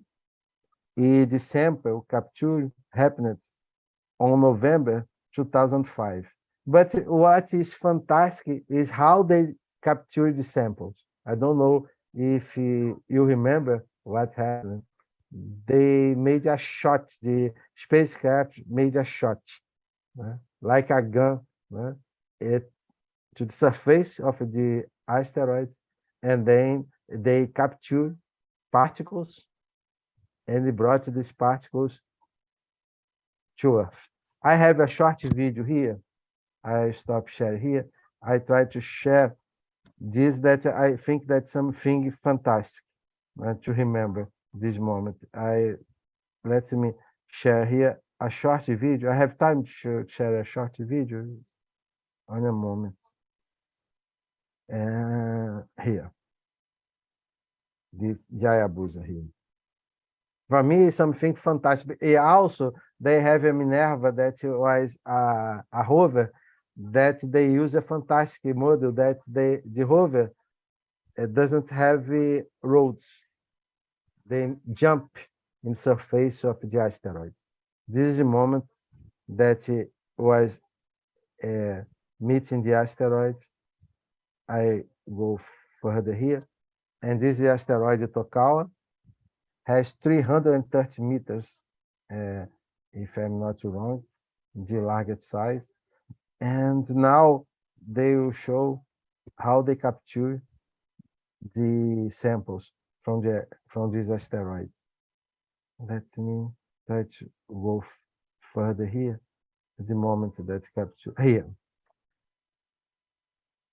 how they capture. They made a shot, a little more. This was not shot. Then they show here. Now they made a shot, a ball, They send a ball to impact with the surface of the asteroid. Then they capture particles and then return these particles to Earth. This is something, a fantastic idea, no? And it worked because this sample returned to Earth in 2010, and it was confirmed that the particles found in the sample returned was from the asteroid Tokawa. Then it was a fantastic, for me, project made by the JAXA. And today we organize, we are organizing here in our region events to the preparation for the eclipse, partial eclipse observation, solar eclipse that we will see from our region here in Brazil. This is more information about the capsule.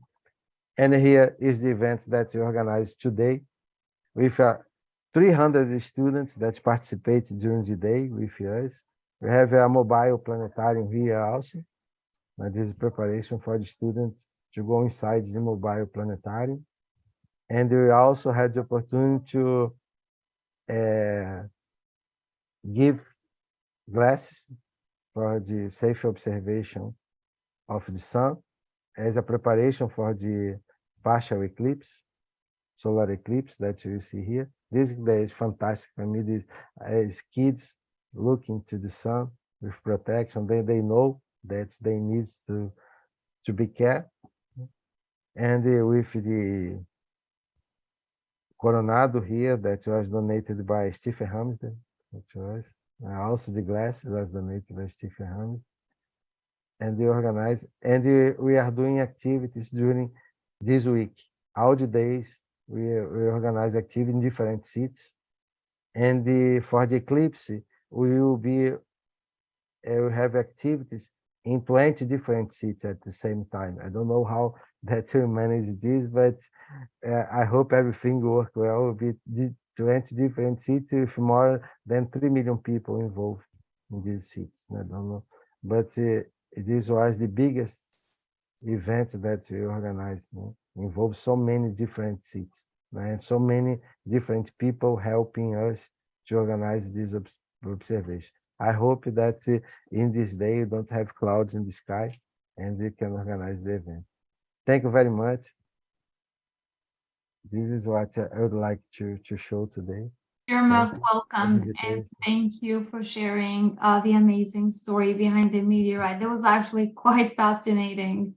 And thank you for all the outreach events you do. I see you are doing activities all the time. Every time I open Facebook, you're probably the first to show up. You've been doing that for decades. So thank you for your work, and you're inspiring many, many generations. Thank you for your kind work, and congratulations also for what you are doing. That also is fantastic. And lots of people are also sending wishes and greetings to you over in the chat. We will go to our next speaker, Robert Reeves, the famous lunar explorer. Robert has been exploring the moon since 1958. That's what he told me last time.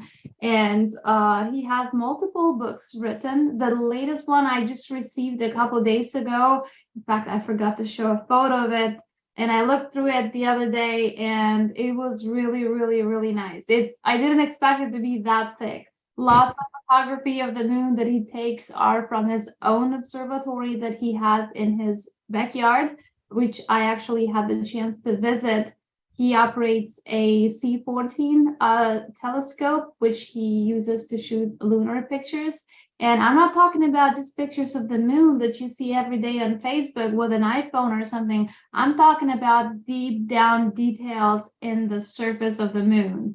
And if you look at the photography of Robert Reeves that he's done over the years, you can tell if it's taken from the lunar orbit or if it's taken from his own backyard. It's that remarkable. And Robert Reeves, it's also an ambassador for the Explore Alliance and also an ambassador for the Team Celestron. And I'm very happy to have him here as a guest. Thank you, Robert. Well, thank you, Pran. I'm looking forward to seeing you here in San Antonio in a couple of weeks for the annular eclipse, the event we're having at the Scobie Planetarium downtown. Well, the theme of the presentation, this Global Star Party, is asteroids, and of course, asteroids played a big role in the formation of what we see on the moon today. The very face of the man in the moon was created by asteroids.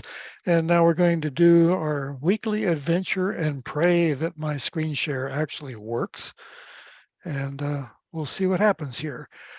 First up, do you see the Yes, we did do that. the ad for the book that you just mentioned? I've got to throw that up there, of course, because I have to mention that if you enjoy my presentations about the moon, if you enjoy my Facebook posts, 300 my postcards from the moon, go to Amazon and look for Exploring the Moon with Robert Reeves. The title very pretentiously has my name in it, specifically to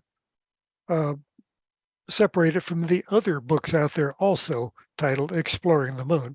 But hopefully we will, nope, it's not advancing. Yeah, we're having the same problem we always have. The slides will not advance or go backwards. How did we do this last time? I believe it's the blue arrows on top. Oh. Like, try those. Yeah, nothing is happening. Or maybe when you shared your page, you only shared one particular page and not like the entire screen. Well, let's try it again though, and use the arrow keys on your keyboard. I did. Nothing happened. Oh, how about using the arrow keys on the menu then? At the top. Yeah, you'll see right above where it says available now, right above the word now are two arrows. Not on my screen. I saw them last time we did this. We discovered those two arrows and they were at the bottom of my screen. Today I don't see those anymore. Trying the forward and back arrows, nothing happens. Maybe what? You have, do you have your... Maybe you should... Yeah, you should probably share the entire screen, not just a particular window. I'm trying to figure out how to do that. Okay. Stop share. Let's go back and try this again. Maybe don't make that window so big on your monitor. I'm not quite sure. Full screen over here. Okay, let me light this one up, get it full screen. And then I can't go back to Zoom. This is very irritating. It's strange how some days it works great, other days it doesn't do anything. And I'm getting really tired of this.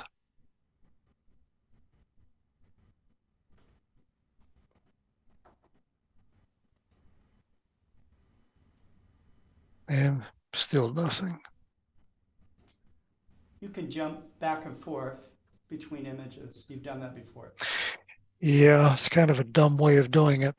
I can see your mouse. If you pull it all the way up, I want to see if you go over those arrows all the way. Okay, now I see. It's disappearing when you hit the upper portion.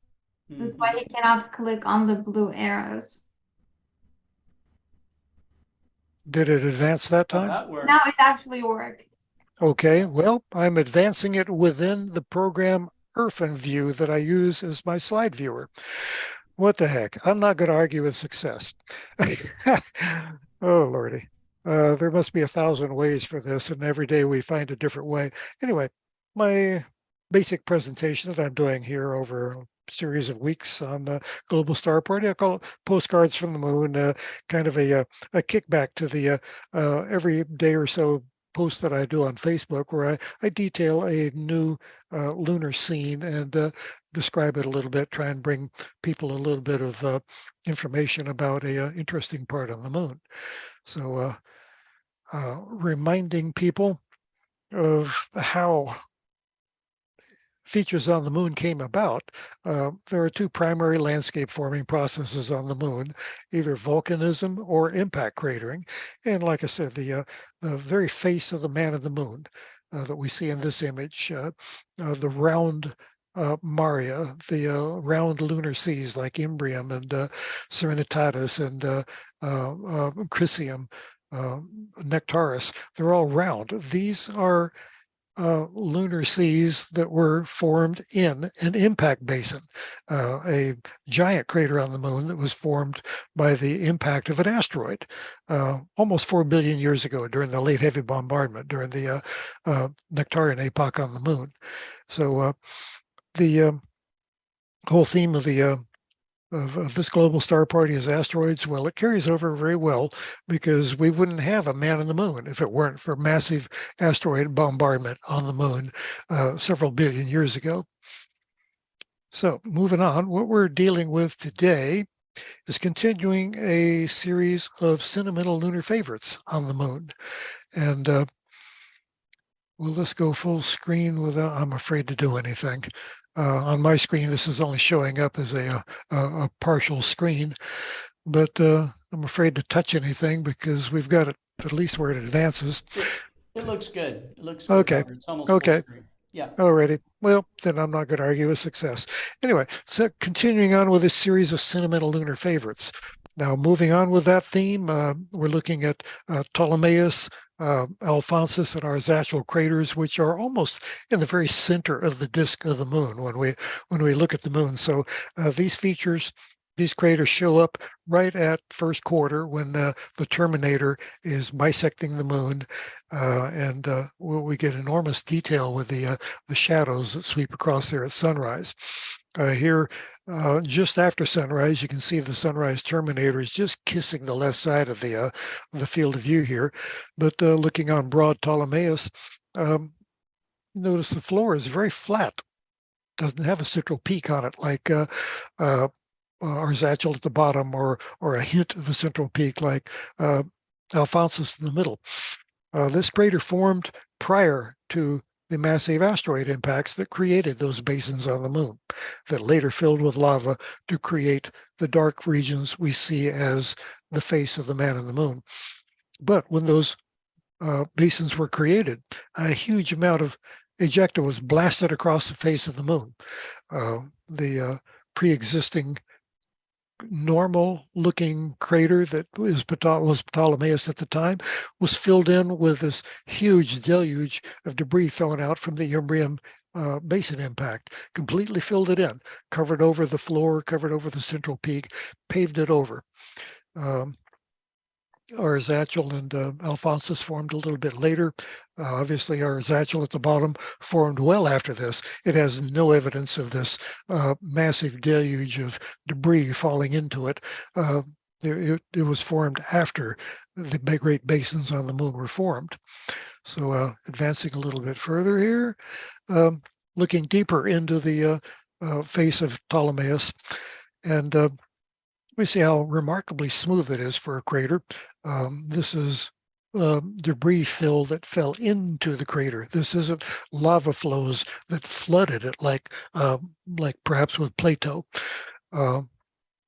If you look real close, you'll see gentle dish-shaped depressions, particularly above the singular crater Ammonius in the upper right-hand corner.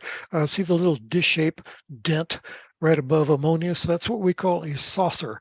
It is not quite a crater in the truest sense, but at one time it was. When Ptolemaeus was originally created, its floor was indented with smaller craters. And then this debris filled it in, but we still see it with the debris draped across it. We can still see the faint indentations of the pre-existing craters that have been filled up. So they create these saucers. And then over the billions of years since, the small secondary craters have peppered the whole surface of it. Most of these are secondary craters created by blocks of material thrown out by other nearby impacts, creating other large craters.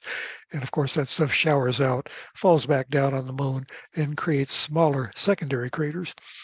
And moving down to Alphonsus, just below Ptolemaeus, this looks a little bit more like a conventional crater, but it's been volcanically modified. After the impact it created Alphonsus, subsequent volcanic eruptions from below pushed up the crater's floor, partially filled it with lava, created the rills that we see circulating near the rim. And the most obvious evidence of past volcanism is noticed at about the 9 o'clock, the 3 o'clock, and then around the 5:30 positions just inside the rim. Notice very dark spots on the floor of Alphonsus. This is volcanic ash that was blown out of volcanic vents over 1 billion years ago. And of course, there's no weather on the moon, nothing to extensively modify it. So these dark markings have remained pretty much untouched for for over 1 billion years. And moving a little bit further south, Arzachel is the third of the triple craters that we see there in the center of the moon's disk. Also a floor fractured crater, because you can see the rill system arcing around the left side, indicative of a volcanic uplift that pushed up the floor at the bottom of the crater. Now, the central peak on Arzachel is offset. It's off to the west a little bit, but nature provided a little bit of balance and created that small impact crater on the right-hand side of the floor to give it a little artistic balance. Stay to the end. And looking at the region just at sunrise, you can see how sunrise shadows emphasize the what we call the saucers in the floor of Alphonsus on top. Ptolemaeus on top. Arzachel and Alphonsus still in deep shadow, but Ptolemaeus is fully exposed to the sun, and we can see the depressions caused by the saucers in its surface. And moving on, here we've got sunset on the same region 2 weeks later. Arzachel is already completely deeply shadowed. All we see is the rim. Alphonsus, the central part, the raised ridge in the middle that was volcanically uplifted, still protruding into the sun. And notice how a gap in the western wall of Ptolemaeus is letting the last shafts of sunset stream onto the floor of the crater and illuminate part of it through a gap in the wall. And finally, we've got this view of Ptolemaeus at sunrise.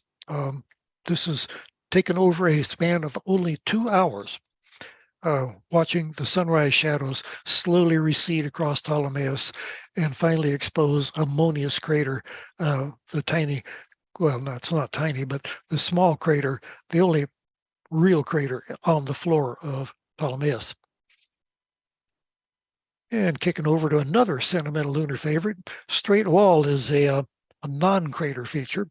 It's a feature called a graben, a geologic feature called a graben, where land on one side of a of a fault has slumped down.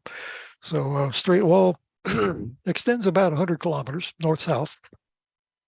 At sunrise, it will cast a dark shadow because this it's not a cliff in the true sense of the word. It's just a very steep slope, but it descends about 400 kilometers from one side to the other of this fault line.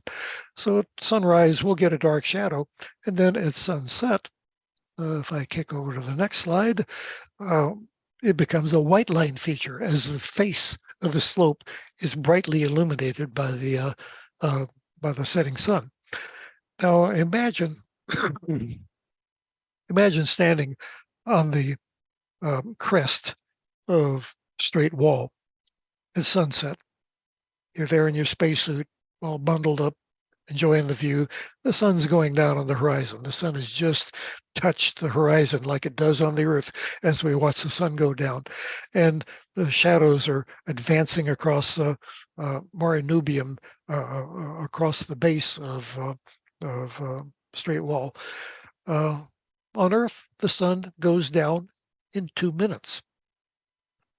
It just touches the horizon, then the ball of the sun slowly sinks, and finally it's gone. It takes 2 minutes.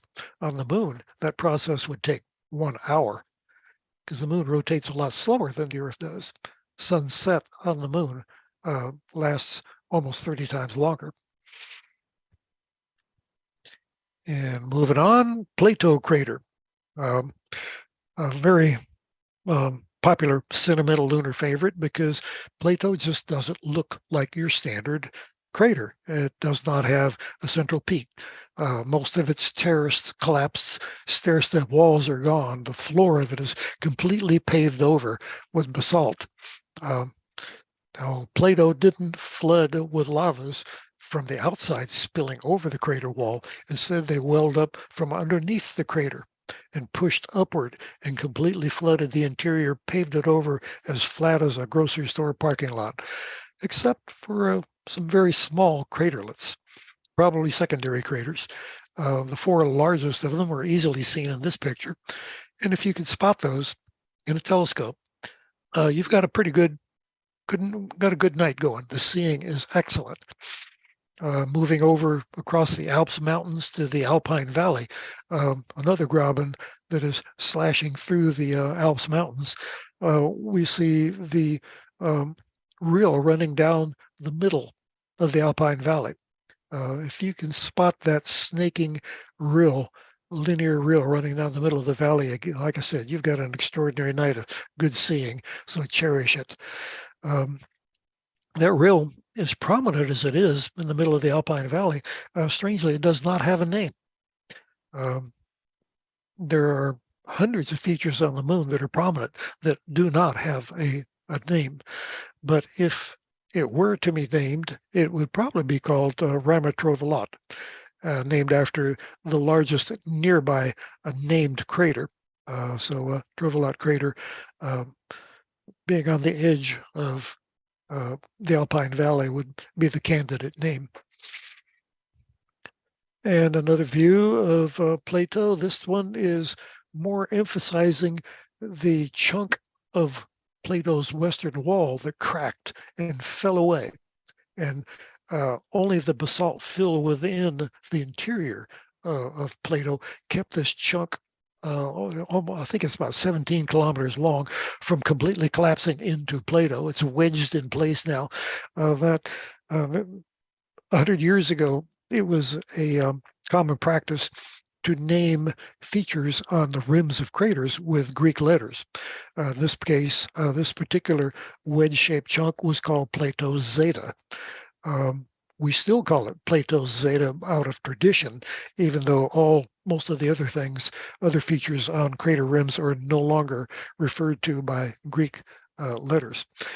Now, look at the shadow on the, there's a shark tooth-like or shark fin-like shadow protruding westward from the east wall. This is an example of the famous Plato hook. The shadow is cast by a peak on the rim of Plato's wall, and it is very irregular that the shadow will have a curve to it. It takes a particular set of lighting and a particular tilt of the moon. It infrequently lands on a uneven part of the floor of Plato and creates this hook. It was first pointed out by Patrick Moore back in the 1950s, and it's not a repeating feature. It takes time for the circumstances to come back again and show it. And I was very lucky to capture it this particular night. Now, more traditionally, this is what the same shadow looks like. Here it looks very straight, very dagger-like straight, but before we saw it was a definite hook shape. So, like I said, not everything on the moon is a cookie-cutter repetition. There are adventures to be had. And of course, if you get up early in the morning and look at the moon as it's rising past third quarter, the shadows are from the other direction. So here we see another set of adventures on Plato as the ragged dagger-like shadows stab across the floor from the other direction. And any trip near Plato, of course, you've got to head south down along the Alps mountains until you run into Cassini crater. Cassini is very unusual in that it also flooded with basalt on the inside. Basalts from Mare Imbrium lapped up to the very rim of the crater, erased its exterior structure. The interior was flooded with basalts, erasing its interior structure, and then it was struck by these two impacts later in its lifetime, creating this distinctive snake eye appearance. So Cassini has been both volcanically modified and impact modified. It got the full treatment. And lastly, we'll examine Tycho crater, one of the youngest large craters on the moon. We believe Tycho is only 106 million years old with an M, not the usual B word, but million. These dates were established by examining materials brought back by the Apollo missions. It's by no means definitive, but that's our best guess at the moment, and there is no doubt that Tycho is extremely young. It is over 40 times younger than the other craters in its immediate area. The surrounding area is extremely old. Some of the earliest highlands on the moon that wasn't flooded by lava flooding. These regions of the moon are over 4 billion years old. And here comes Tycho, 106 million years old, and just completely redecorates the whole territory. Tycho has the largest ray system on the moon, spreading 2,200 kilometers across the face of the moon, covering almost the entire southern hemisphere.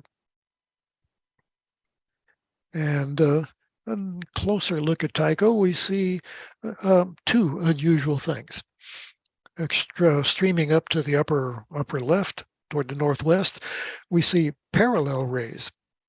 This is very unusual. Rays traditionally converge at the center of the impact.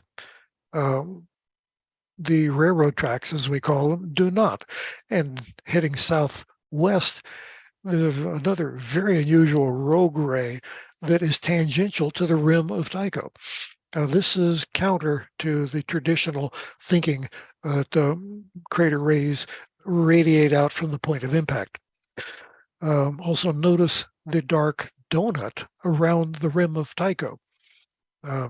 Actually, that donut is not darker than normal. That is the normal tone of the surface around there. What we're really seeing is a contrast between the original surface and the rays spreading out further out. That donut was an area where ejecta arced over that area and didn't pepper it with material that created the rays and secondary craters. So there's a zone around the immediate rim of Tycho that escaped some of the terrific blast of material washed outwards, and it has a more or less a similar tone to what it had prior to Tycho's impact. It's the outer rays away from it that create the contrast. And moving in a little closer, here we don't see the rays anymore because of the very low sun illumination.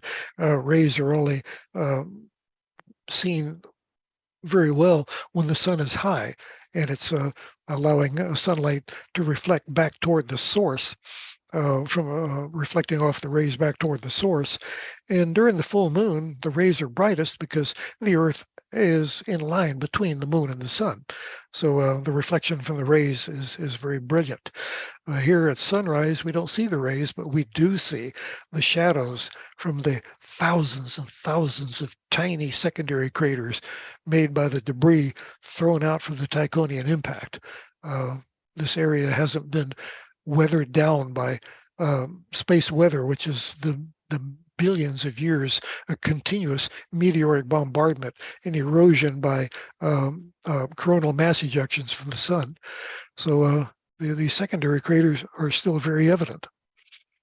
And finally, we'll zero in a little closer on Tycho and see more of these tiny secondary craters, but notice the streams of secondary craters extending in a chain up toward the northwest. These follow the railroad tracks. This is the source of the railroad tracks, the streams of ejecta flying out from Tycho, but they do not converge at the center of Tycho. So if you can figure out why the railroad tracks and why the rogue ray to the southwest do not line up with Tycho and come up with a good explanation, you got your name on a research paper somewhere. So moving on to the last, I like to emphasize at the ending of each one of my presentations, there is much to love on the moon. And I ask you to come join me out on my playground, the moon. So I hope you've picked up a little bit of interesting stuff, and I'll stop share and let Pran take on with the show. Thank you so much, Robert. Thanks for sharing that. And since we're here, book. That's the book, and you can actually order it on Amazon if you go search it. Robert sent this one to me, and look how thick it is. And it has a lot of photography, very, very detailed explanations on the lunar topography. And despite that, Robert talked about the moon. You could see that a lot of features actually happen in the surface because of the meteorite bombardments and asteroids. So you can see how much important is to know where these wonders are going in the solar system, and we don't want the same fate for our planet. So thank you, Robert, again for sharing that. And we are going to move to our next speaker, which will be Adrian Bradley from Michigan, USA. Adrian is a dedicated amateur astronomer and also a very passionate enthusiast on wide field astrophotography. And except for his day job as a Linux engineer, he likes to share his passion a lot with people in the field of astronomy. And here's today with us that probably will share a lot of his work. So you're welcome. Oh, thank you for that introduction. And the series that I usually talk about, Chasing Dark Skies, because with wide field astrophotography, you hope to get dark skies and lots to take pictures of. Our theme being asteroids, it's very, very rare that you'll see an asteroid when you're trying to do wide field photography. So I thought I would take a few minutes, and since we're coming close to the end of Global Star Party, it's myself and Mr. Schwartz over there in the hoodie. Oh yeah, Scott decided to bring us back together, the bros, to I missed try you, and Adrian. in Global Star Party. There have been so many wonderful talks. I listened to some of them earlier tonight on all things to do with asteroids, and I even got interested in asteroid occultations. I got a chance to listen to that. So the only other rare thing I can think of doing is talking about an experience that I had in Oklahoma of chasing a storm that happened to pass by. The sky got clear as the storm disappeared, and I took pictures, and I'm going to show a couple of pictures of how I try to handle the lightning in a storm with a Milky Way photography. So let me share, let's see, it would be this screen, and you all should be able to see my screen now. And what you're seeing is my Lightroom catalog with a thunderhead that I took a picture of. Now, briefly, I will raise shadows and let's see if anything happens. Okay, not very much here. I raise highlights, then that blows out. So this is one picture I took, and then I took a subsequent picture. Here's the Milky Way, and here's this thunderhead, but a lot of that data is blown out. If I bring this in, you see there's not much data, maybe a few bolts here. So the question is, well, how do we combine these two images? And going back to Okie-Tex, I have a similar conundrum here in which I take a 4-minute exposure. This is on the Okie-Tex grounds. These are the mesas here. And it's so this is an image taken to freeze the ground. And if you look up here, 240 seconds, I found that I could take a 4-minute exposure. There's a whole bunch of stars. So I'm going to show some of the process that I use to handle this.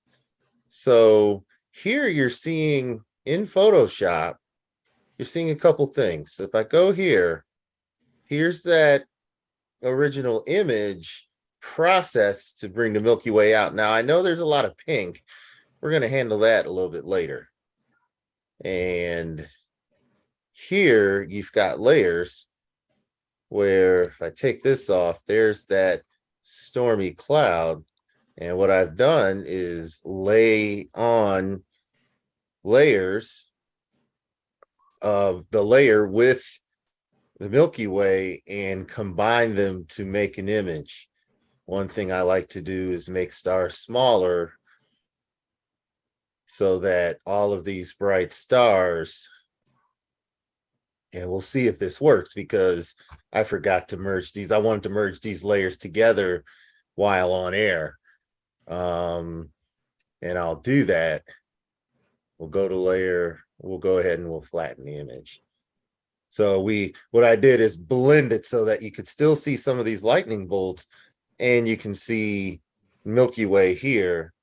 And now I can run this routine where we make the stars a little bit smaller, not necessarily to get rid of the stars, but to make them smaller.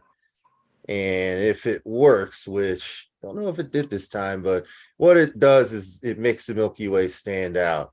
Once we're done, and because I can't really see my screen, we can close this and we can save it.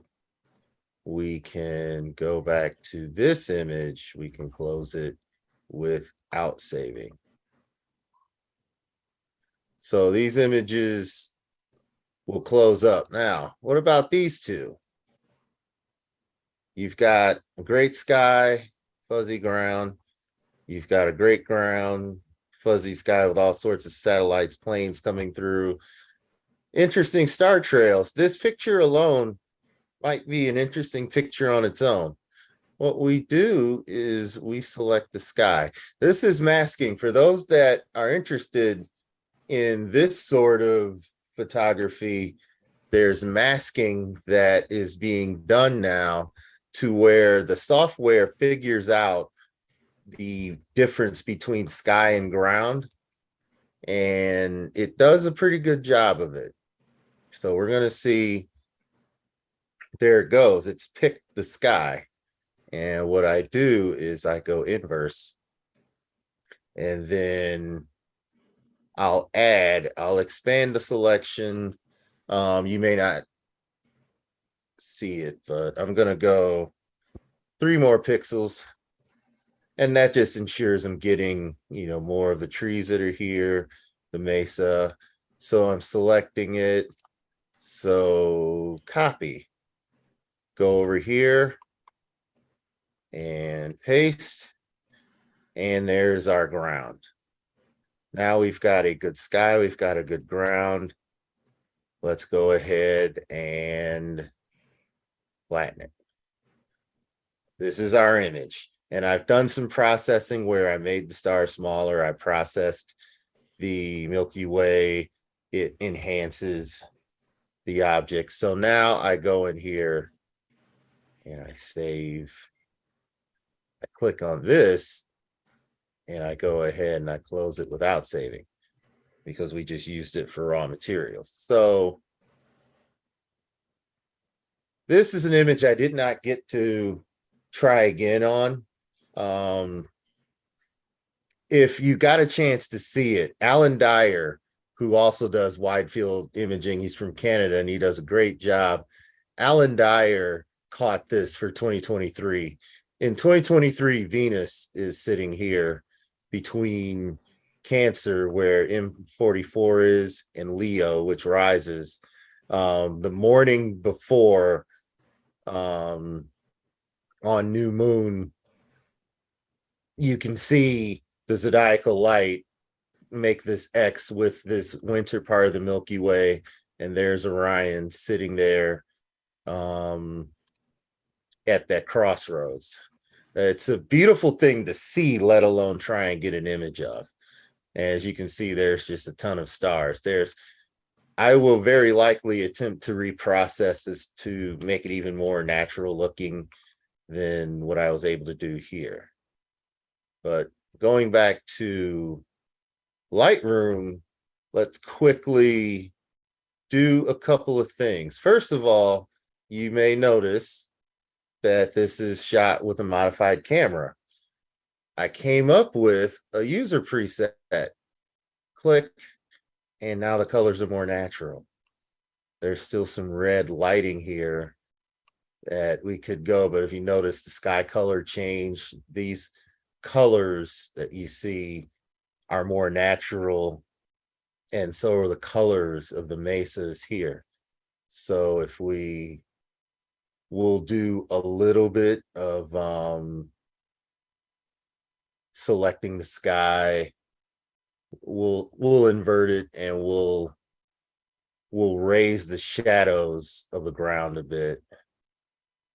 So I'll do the invert and I'll raise the shadows of the ground a bit. What this does is create a sort of, it's sort of an HDR look. It's, your eyes can adjust and see detail in some of these distant mountains. When you're standing here, you can see that there's telescopes. Gives a bit of a range to an image, even though when you first look at the sky, everything below looks dark. This gives you targets, a foreground that shows you what's actually here. And if you are careful about how you do it, your realism can come out. The other thing to consider is that you want your image to be able to print. You have to make sure you're stretching as smart as you can, stretching your histogram so that you've got enough data here. So the other thing we would do with this is, let's see if this allows me to invert back to the sky. The other thing you would do is, you can do some slight alterations so that a little less of the HA. These are just little tweaks you can do with the sky here. And we'll move on after I do just a couple more. We want to darken the sky. The light that is emanating from this part of the Milky Way in a border one zone is really there. And that's because we're doing a long exposure, that's what we're capturing. And so as a result, we have an image that highlights dust lanes in this part of the Milky Way, and it also highlights the foreground. So if you're ever at the Okie-Tex Star Party and you look to the west as the Milky Way is rolling past this mesa, this is what you see. And so what about that storm I was chasing earlier? That was the next night. Let's go see what we got there. Let's find it. So I've got, this is an earlier image that I combined. As you could see, that grouping of lightning didn't change. And this was the resulting image there. Let's see if we can find the image that we had in Photoshop. And this looks like it's it right here. And let's work on it a little bit. We'll do a quick edit. Here's the colors. This is slightly tilted, so we will automatically straighten it out. We're going to go in here because we want to see a little more of this lightning. So when we go in our mask, let's go ahead and bring a brush in, and let's see about masking just this area. We'll do a rough mask, and let's see what happens if we cut some highlights a bit. And let's see what happens if we dehaze.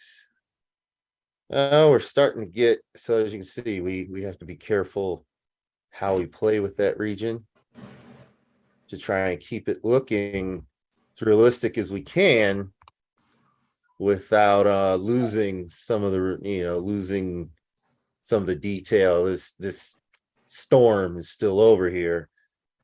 Let's create a new sky mask and invert. And we'll turn it back over to Schwartz, who's waiting in the wings to show his beautiful imaging. We will invert and we'll bring the shadows up. And here we've exposed the field. That may not be quite enough, so we'll lift the exposure a little bit. Now, one thing that I always do with these images is to noise reduce. I'll pass something into noise reduction, and what that does is, if you notice, there's a ton of noise here. Even in the Milky Way itself, you'll see a little bit of the noise. So I have a couple of tools that I use for that. So in finishing this image, I would go ahead and edit this in Topaz Denoise AI.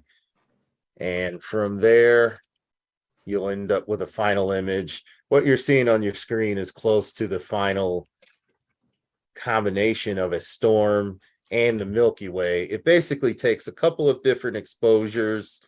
You have to expose for the lightning, and then don't move your camera, expose for the Milky Way, and take the two images and layer them together in Photoshop. And then once you have the layers put together, you bring out what you want seen, and you start doing some of your photo editing of the photons you've got, and your end result will end up being a photo. And I stopped sharing my screen. I actually did have, I'll do one more quick before I give Adrian, it back to you. Just to point out that your time slot has kind of gone further than we have one more last speaker. So if you could wrap it up, that would be great. Sorry. No, that's Adrian, okay. do you process the composite after you combine the images, or do you do some processing on each image to get them close and then merge the images? I'll do a little bit of both. I will process the sky image, then combine it, and then I'll process the final image. If my combination brought out a little less of this lightning, Wow. then That's amazing. I'll bring it up. Yeah, this is an image I finished and noise reduced and everything, and ended up with this. So I took several different shots of that receding thunderhead as the Milky Way appeared. Somewhere over here, there's an earlier shot where here you met the Milky Way in the clouds, and the processing never stops. You always try and work on different ways to show what's going on. This one I like because you barely see the Milky Way emerging. It's an earlier shot, and here's this thunderhead here. So let's move on. So sorry for the overtime, but that's my presentation, and I hope it was informative and gives a little insight into some of the things I like to do when putting images together that I get when I'm out and taking shots. So thank you. So back to you. Thank you very much. And that was actually really cool because I am not an astrophotographer, but I do have a nice DSLR camera. And when I was at Texas Star Party, I took some nice images. But given that I didn't have any experience in processing them, they were kind of worthless. But this was a nice informative presentation. Maybe I should try the same software and do something similar that you just showed. Thank you again for sharing that. And we will move on to our next and the last speaker for the show for tonight. And this is John Schwartz. Hello. Hey, John. I got a hard hat. Just in case the asteroid falls on us. Okay. There's a big one right behind me. They're going to harvest all the precious metals off of it. Yeah, thank you for joining. And just Thank for you. who's watching, John is an award-winning space artist and also a very dedicated astronomy outreach enthusiast. And today he will be talking about drawing out the universe. So there you go, John. Okay, yeah. So this is asteroid Bennu right there. I did a little composite myself. It's pretty big. It's bigger than the Empire State Building. That would make a big crater, I'm sure. But it's amazing that the asteroids and the comets, when they collide, of course, there's complete destruction, but they deposit the building blocks of life, amino acids, and even potentially microbiological life. But anyway, let me get started with my presentation. How's everybody doing tonight?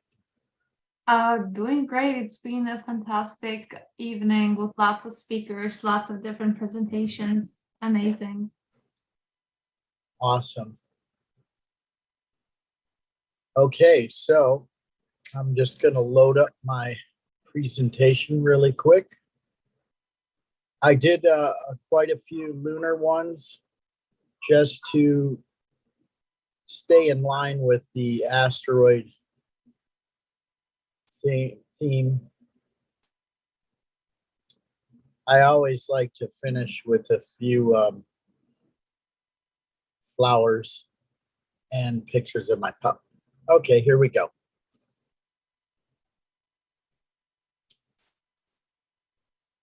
All right, so there's Bennu cruising through the Milky Way out in space.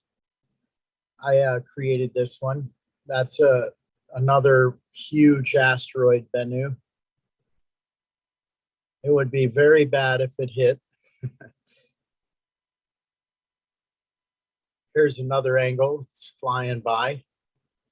It's cruising away. We're safe. It's a good thing. This is Gassendi. I used the LRO and did a lot of work to get this to look good. It's an amazing crater. You could see tremendous detail on the crater floor. And again, from a nice asteroid impact. This is a sketch of the moon I did, looking through a very sharp Explore Scientific triplet carbon fiber APL. It's a very nice telescope for lunar work, solar, planetary clusters. I mean, it does everything pretty good, but I especially like to use it on the planets and the moon. So this is actually a sketch. Took quite some time. I did it in the side-by-side mode on Procreate. So I had a good cell phone snapshot to work from, so I could correct all the imperfections.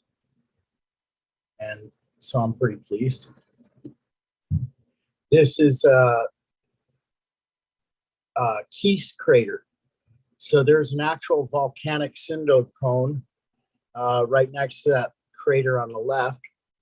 And you can see the dome. It's like raised up like a bump. That's actually a volcanic cinder cone from the time when the moon was still active many eons ago. This is also a sketch. I couldn't not post this one. This is one of my favorites. It's like my first real digital sketch I did of the moon and the clouds and the Milky Way. So I was pretty happy. It was cloudy and I couldn't see anything. And then I looked out, the moon was coming up through the clouds.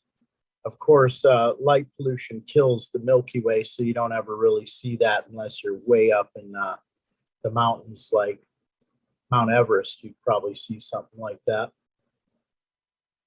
This is a moon in the sea of clouds.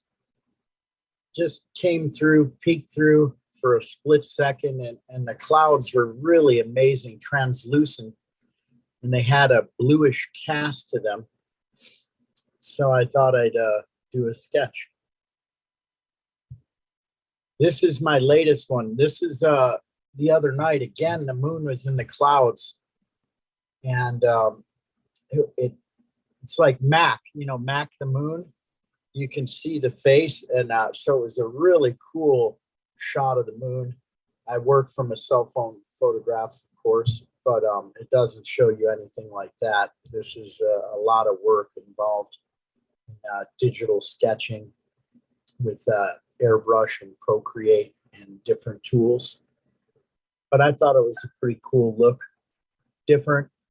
A lot of people don't think you can do stuff when it's cloudy, and if you just get outside and look, you'd be surprised what you can get. Sometimes you see the most amazing clouds and vistas with the sun and the moon, just absolutely gorgeous views that you can see in the sunrise and sunset in the morning and night. This I've been working on all day and probably about a couple weeks. This was from the star party at Mount Pinos last month. This is the Ring Nebula.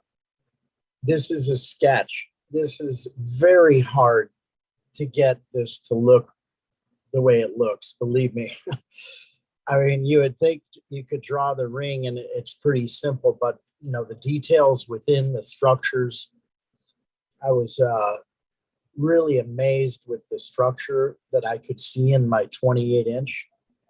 And I like the view without a filter because it's crisp and clear, and it really pops out when you have the aperture.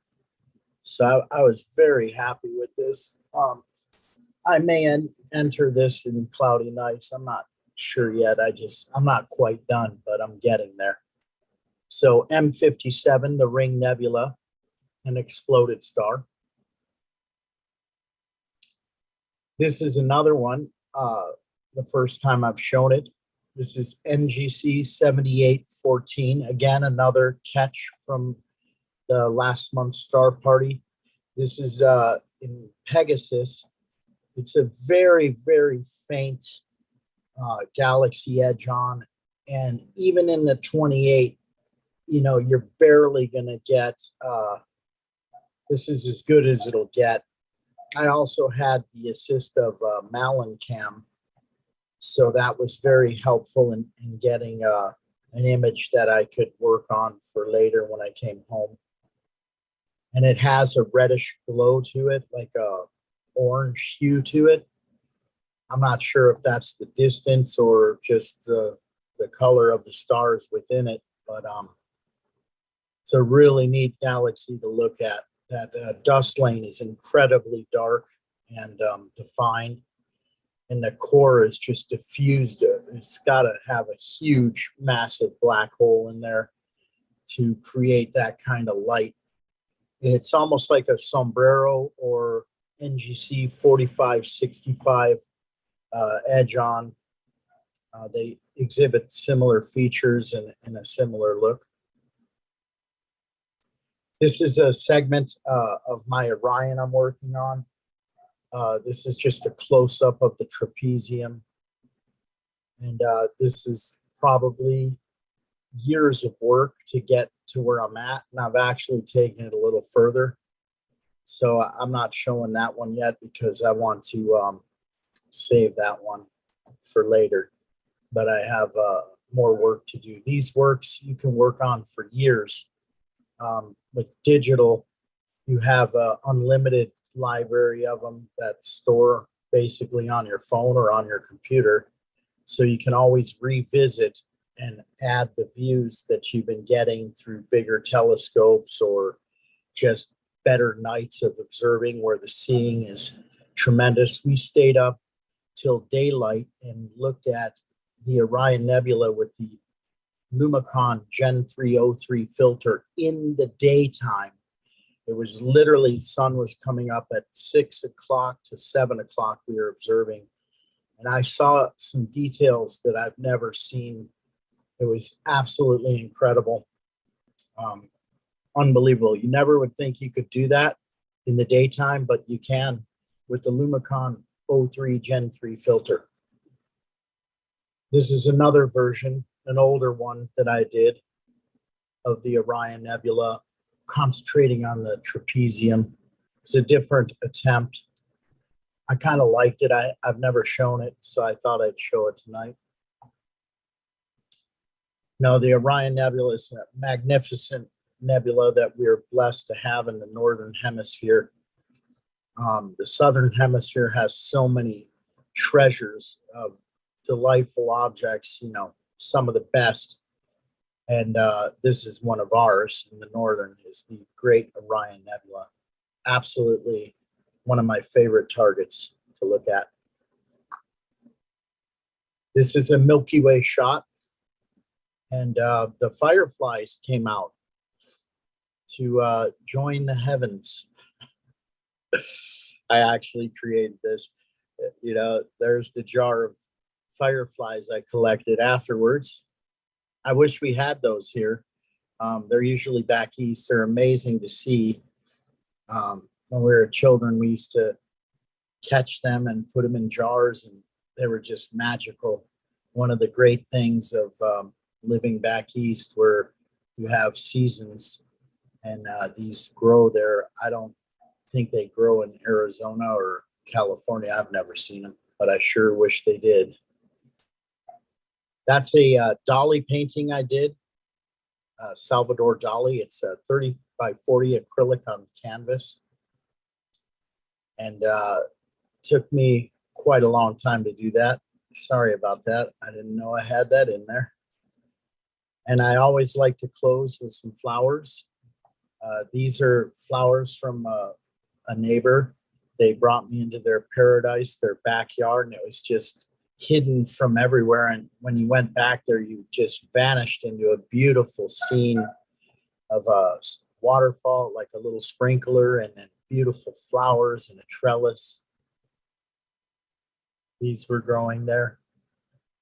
You know, always looking at nature's beauty, looking at the flowers and the clouds, the sunsets, the stars, the moon, always paying attention to the beauty of nature. It's absolutely amazing. That's another one from their backyard. They had a gorgeous backyard, and they just sit back there and relax and have tea. They were English, so they like tea. This was my photo through the 28-inch telescope of the Eagle Nebula from Mount Pinos, California. I was stunned to see that we could get this kind of a result, considering, you know, Hubble is a much bigger instrument, plus it resides in space. This is taken on Earth right here, and absolutely amazing what you can do with the technology that we have today. This is a ZWO camera. My friend Mirko took the shot, and very proud of it. And if you see that little guy on the right, that's my dog, Bosco. He's in. See? Here he is again, smelling the flowers. He always goes with me on walks, and he loves flowers too. This is our new friend. We got a bunny rabbit, and I've been teaching him to be kind and gentle with other animals, and he's actually very nice. I think he thinks it's a Pez dispenser because he follows it around and eats the candies. So that is my presentation. Thank you, John. Thank you. Sharing all of that. You can see a lot of patience and dedication to all the artwork that you've done. It's spectacular. And it's Thank also you so amazing that how all of us are trying to share our passion in different ways, either through photography or art or music. I know Hafiz, plays the guitar and all of that. Or, who's gonna sing tonight? Somebody gonna play the guitar tonight? Maybe next time Apple will give us a show. But again, I would like to give you a special thanks for joining, and not just you, but everybody, all the speakers. It's been an amazing show. I had a lot of fun talking to all of you. I've learned a lot, and I hope to see you again, maybe another time. I know Scott does this Global Star Party every other Tuesday. And I would like to thank Scott for having me as a host for this show. So thank you, Scott, for pulling this together. And thank you, everyone, for being part of it. That's thank usually you. Every Tuesday. Every Tuesday. Sometimes. Hey, John, I want to give my comment. A couple of those Milky Way images you had were absolutely stunning. Thank you. Drawing. You nailed a lot of features in the Milky Way that even imagers gloss over when they process. So hats off. You've been doing some work over there. Well, you've inspired me. I'll tell you, your work is standalone. It's just magical to see your work. And well, yeah, it inspires well, me. now you got to put some lightning in one. Mm-hmm. That's your next challenge. How about the ring? Did you like that ring? That ring was great. I almost made me wish I'd looked through a telescope with that much aperture to see something like that. But yeah, it's just amazing. My telescope is so good, and all my instruments are, and it helps when you have a variety of instruments. But when you're doing deep space, it's always better to use large aperture Newtonians. Yeah. And I've heard that a lot. We had clouds that came in again. The coastal valleys were covered with marine layer. It was an epic night. I was rewarded by the universe once again, and I've got some great stuff to share. And I did public work. I did a star party for all the people that were up there. They came to my scope and they were just loving it. That's what we do. Absolutely. When we go up there, it's about sharing the views, you know? And yeah, absolutely. So Pranvera, my apologies. John and I haven't closed the star party in a while, so I had to I've had terrible anxiety. And, you know, so we know you're looking to close, so we'll do that. But John, till next time, we'll close another one down. What's the time on the East Coast? Is it 10 something? I think it's 10:30 here in Arkansas. Yeah. Oh, okay. So it's 11:30 in the Adrian's also at about 10:30. Yeah. It's probably time. Man, probably time for me to go to sleep. John's got 4 more hours of observing to do tonight. He's over there. It's barely dark. The moon's out. The moon's out. Time, the sun's still out. Okay. Yeah, he's got some more work to do. I have more work to do on images that I started. You know, my friend Andrew Clark comes up there. He's an amazing sketcher, and he stays up all night and sketches. So hopefully I can get him to come on here. He's absolutely amazing. Just to see someone sketch with pastel powder in the dark with a red light on black paper, it's amazing that he gets these results.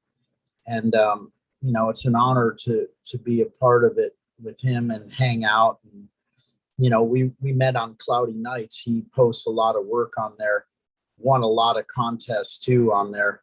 So he's an exceptional guy, and there's just great people in this hobby. You know, when you do this, you find that everybody up there is they're just awesome people, so giving, helpful. If anyone is in crisis, they just come to your aid. They got screws, bolts, tools, Telrads.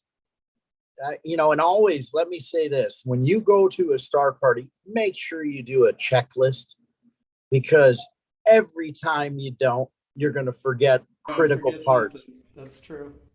I carry like 5 of each of everything, so I'm helpful for people. Like I had to loan out 2 Telrads, but you know, some things I don't want to loan out, like the good telescopes. All right, guys. Thank you, John. And thank you so much. We have to wrap this up. Yes. My stomach is growling and it's dinner. So. I would also like to thank everybody for watching us over on YouTube, Facebook, and other social media. Thanks, Scott, again, and everybody have a great evening. Yeah, thank you so much. And I couldn't forget about you. Thank you as well. You're sitting here closing it down with us. So good to meet you. Good night, everybody. It is officially 11:34 on the East Coast. Adrian, thank you so much. Good to see you, my friend. Good seeing you again, John. Yes. Scott, and excellent job in hosting tonight, Pranvera. Oh yeah, she did a wonderful job. Thank you. All right, and thanks everyone. Keep looking up. Keep looking up. That's right. Yes. Good and night. We will see you next Tuesday.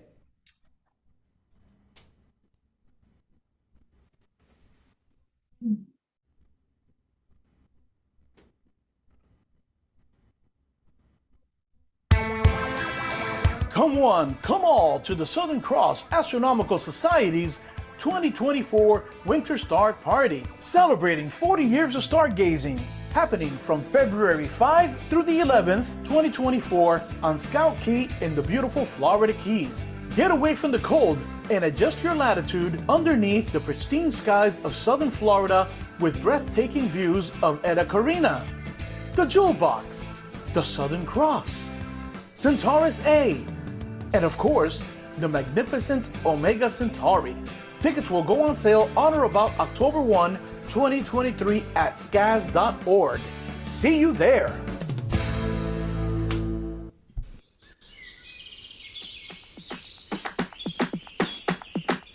Targus is on a mission to create smart, sustainable accessories to empower you to do more by using less. Sustainability shouldn't be a barrier to tech. It should be seamlessly integrated with how we work, play, and live. That's why we're on a journey to create a suite of tech accessories where smart design and sustainability are inextricably linked. We're doing more, designing smarter, dreaming bigger, and using less. Introducing the EcoSmart range of bags and accessories, a collection of products that not only puts the planet and people first by using a host of eco-friendly innovations and materials, but enables you to do more with your device while protecting and empowering your future. It's our planet, your future. Together with Targus, you've got this. Are your eclipse glasses safe for looking at the sun? Let's check to see if your eclipse glasses can handle the heat or if they need to stay inside. First off, never check your eclipse glasses with the sun. That's a good way to injure your eyes. Take your eclipse glasses and find a bright light, like a lamp or a flashlight. Hold your eclipse glasses up to the light and look through them. The light will appear extremely dim or not appear at all when looking through the glasses. For example, you should only be able to see the filament of a light bulb, but not the glow surrounding the bulb. Also, if your eclipse glasses have any marks or scratches on them, don't use them. If you have older eclipse glasses from a previous eclipse, give them the check to make sure they haven't been damaged or scratched. All safe eclipse glasses will meet the ISO 12312-2 standard. It's best to store eclipse glasses in a safe place where they won't become scratched or punctured. Remember, never look at the sun without eclipse glasses or a solar filter. Be safe and happy sun viewing, everyone.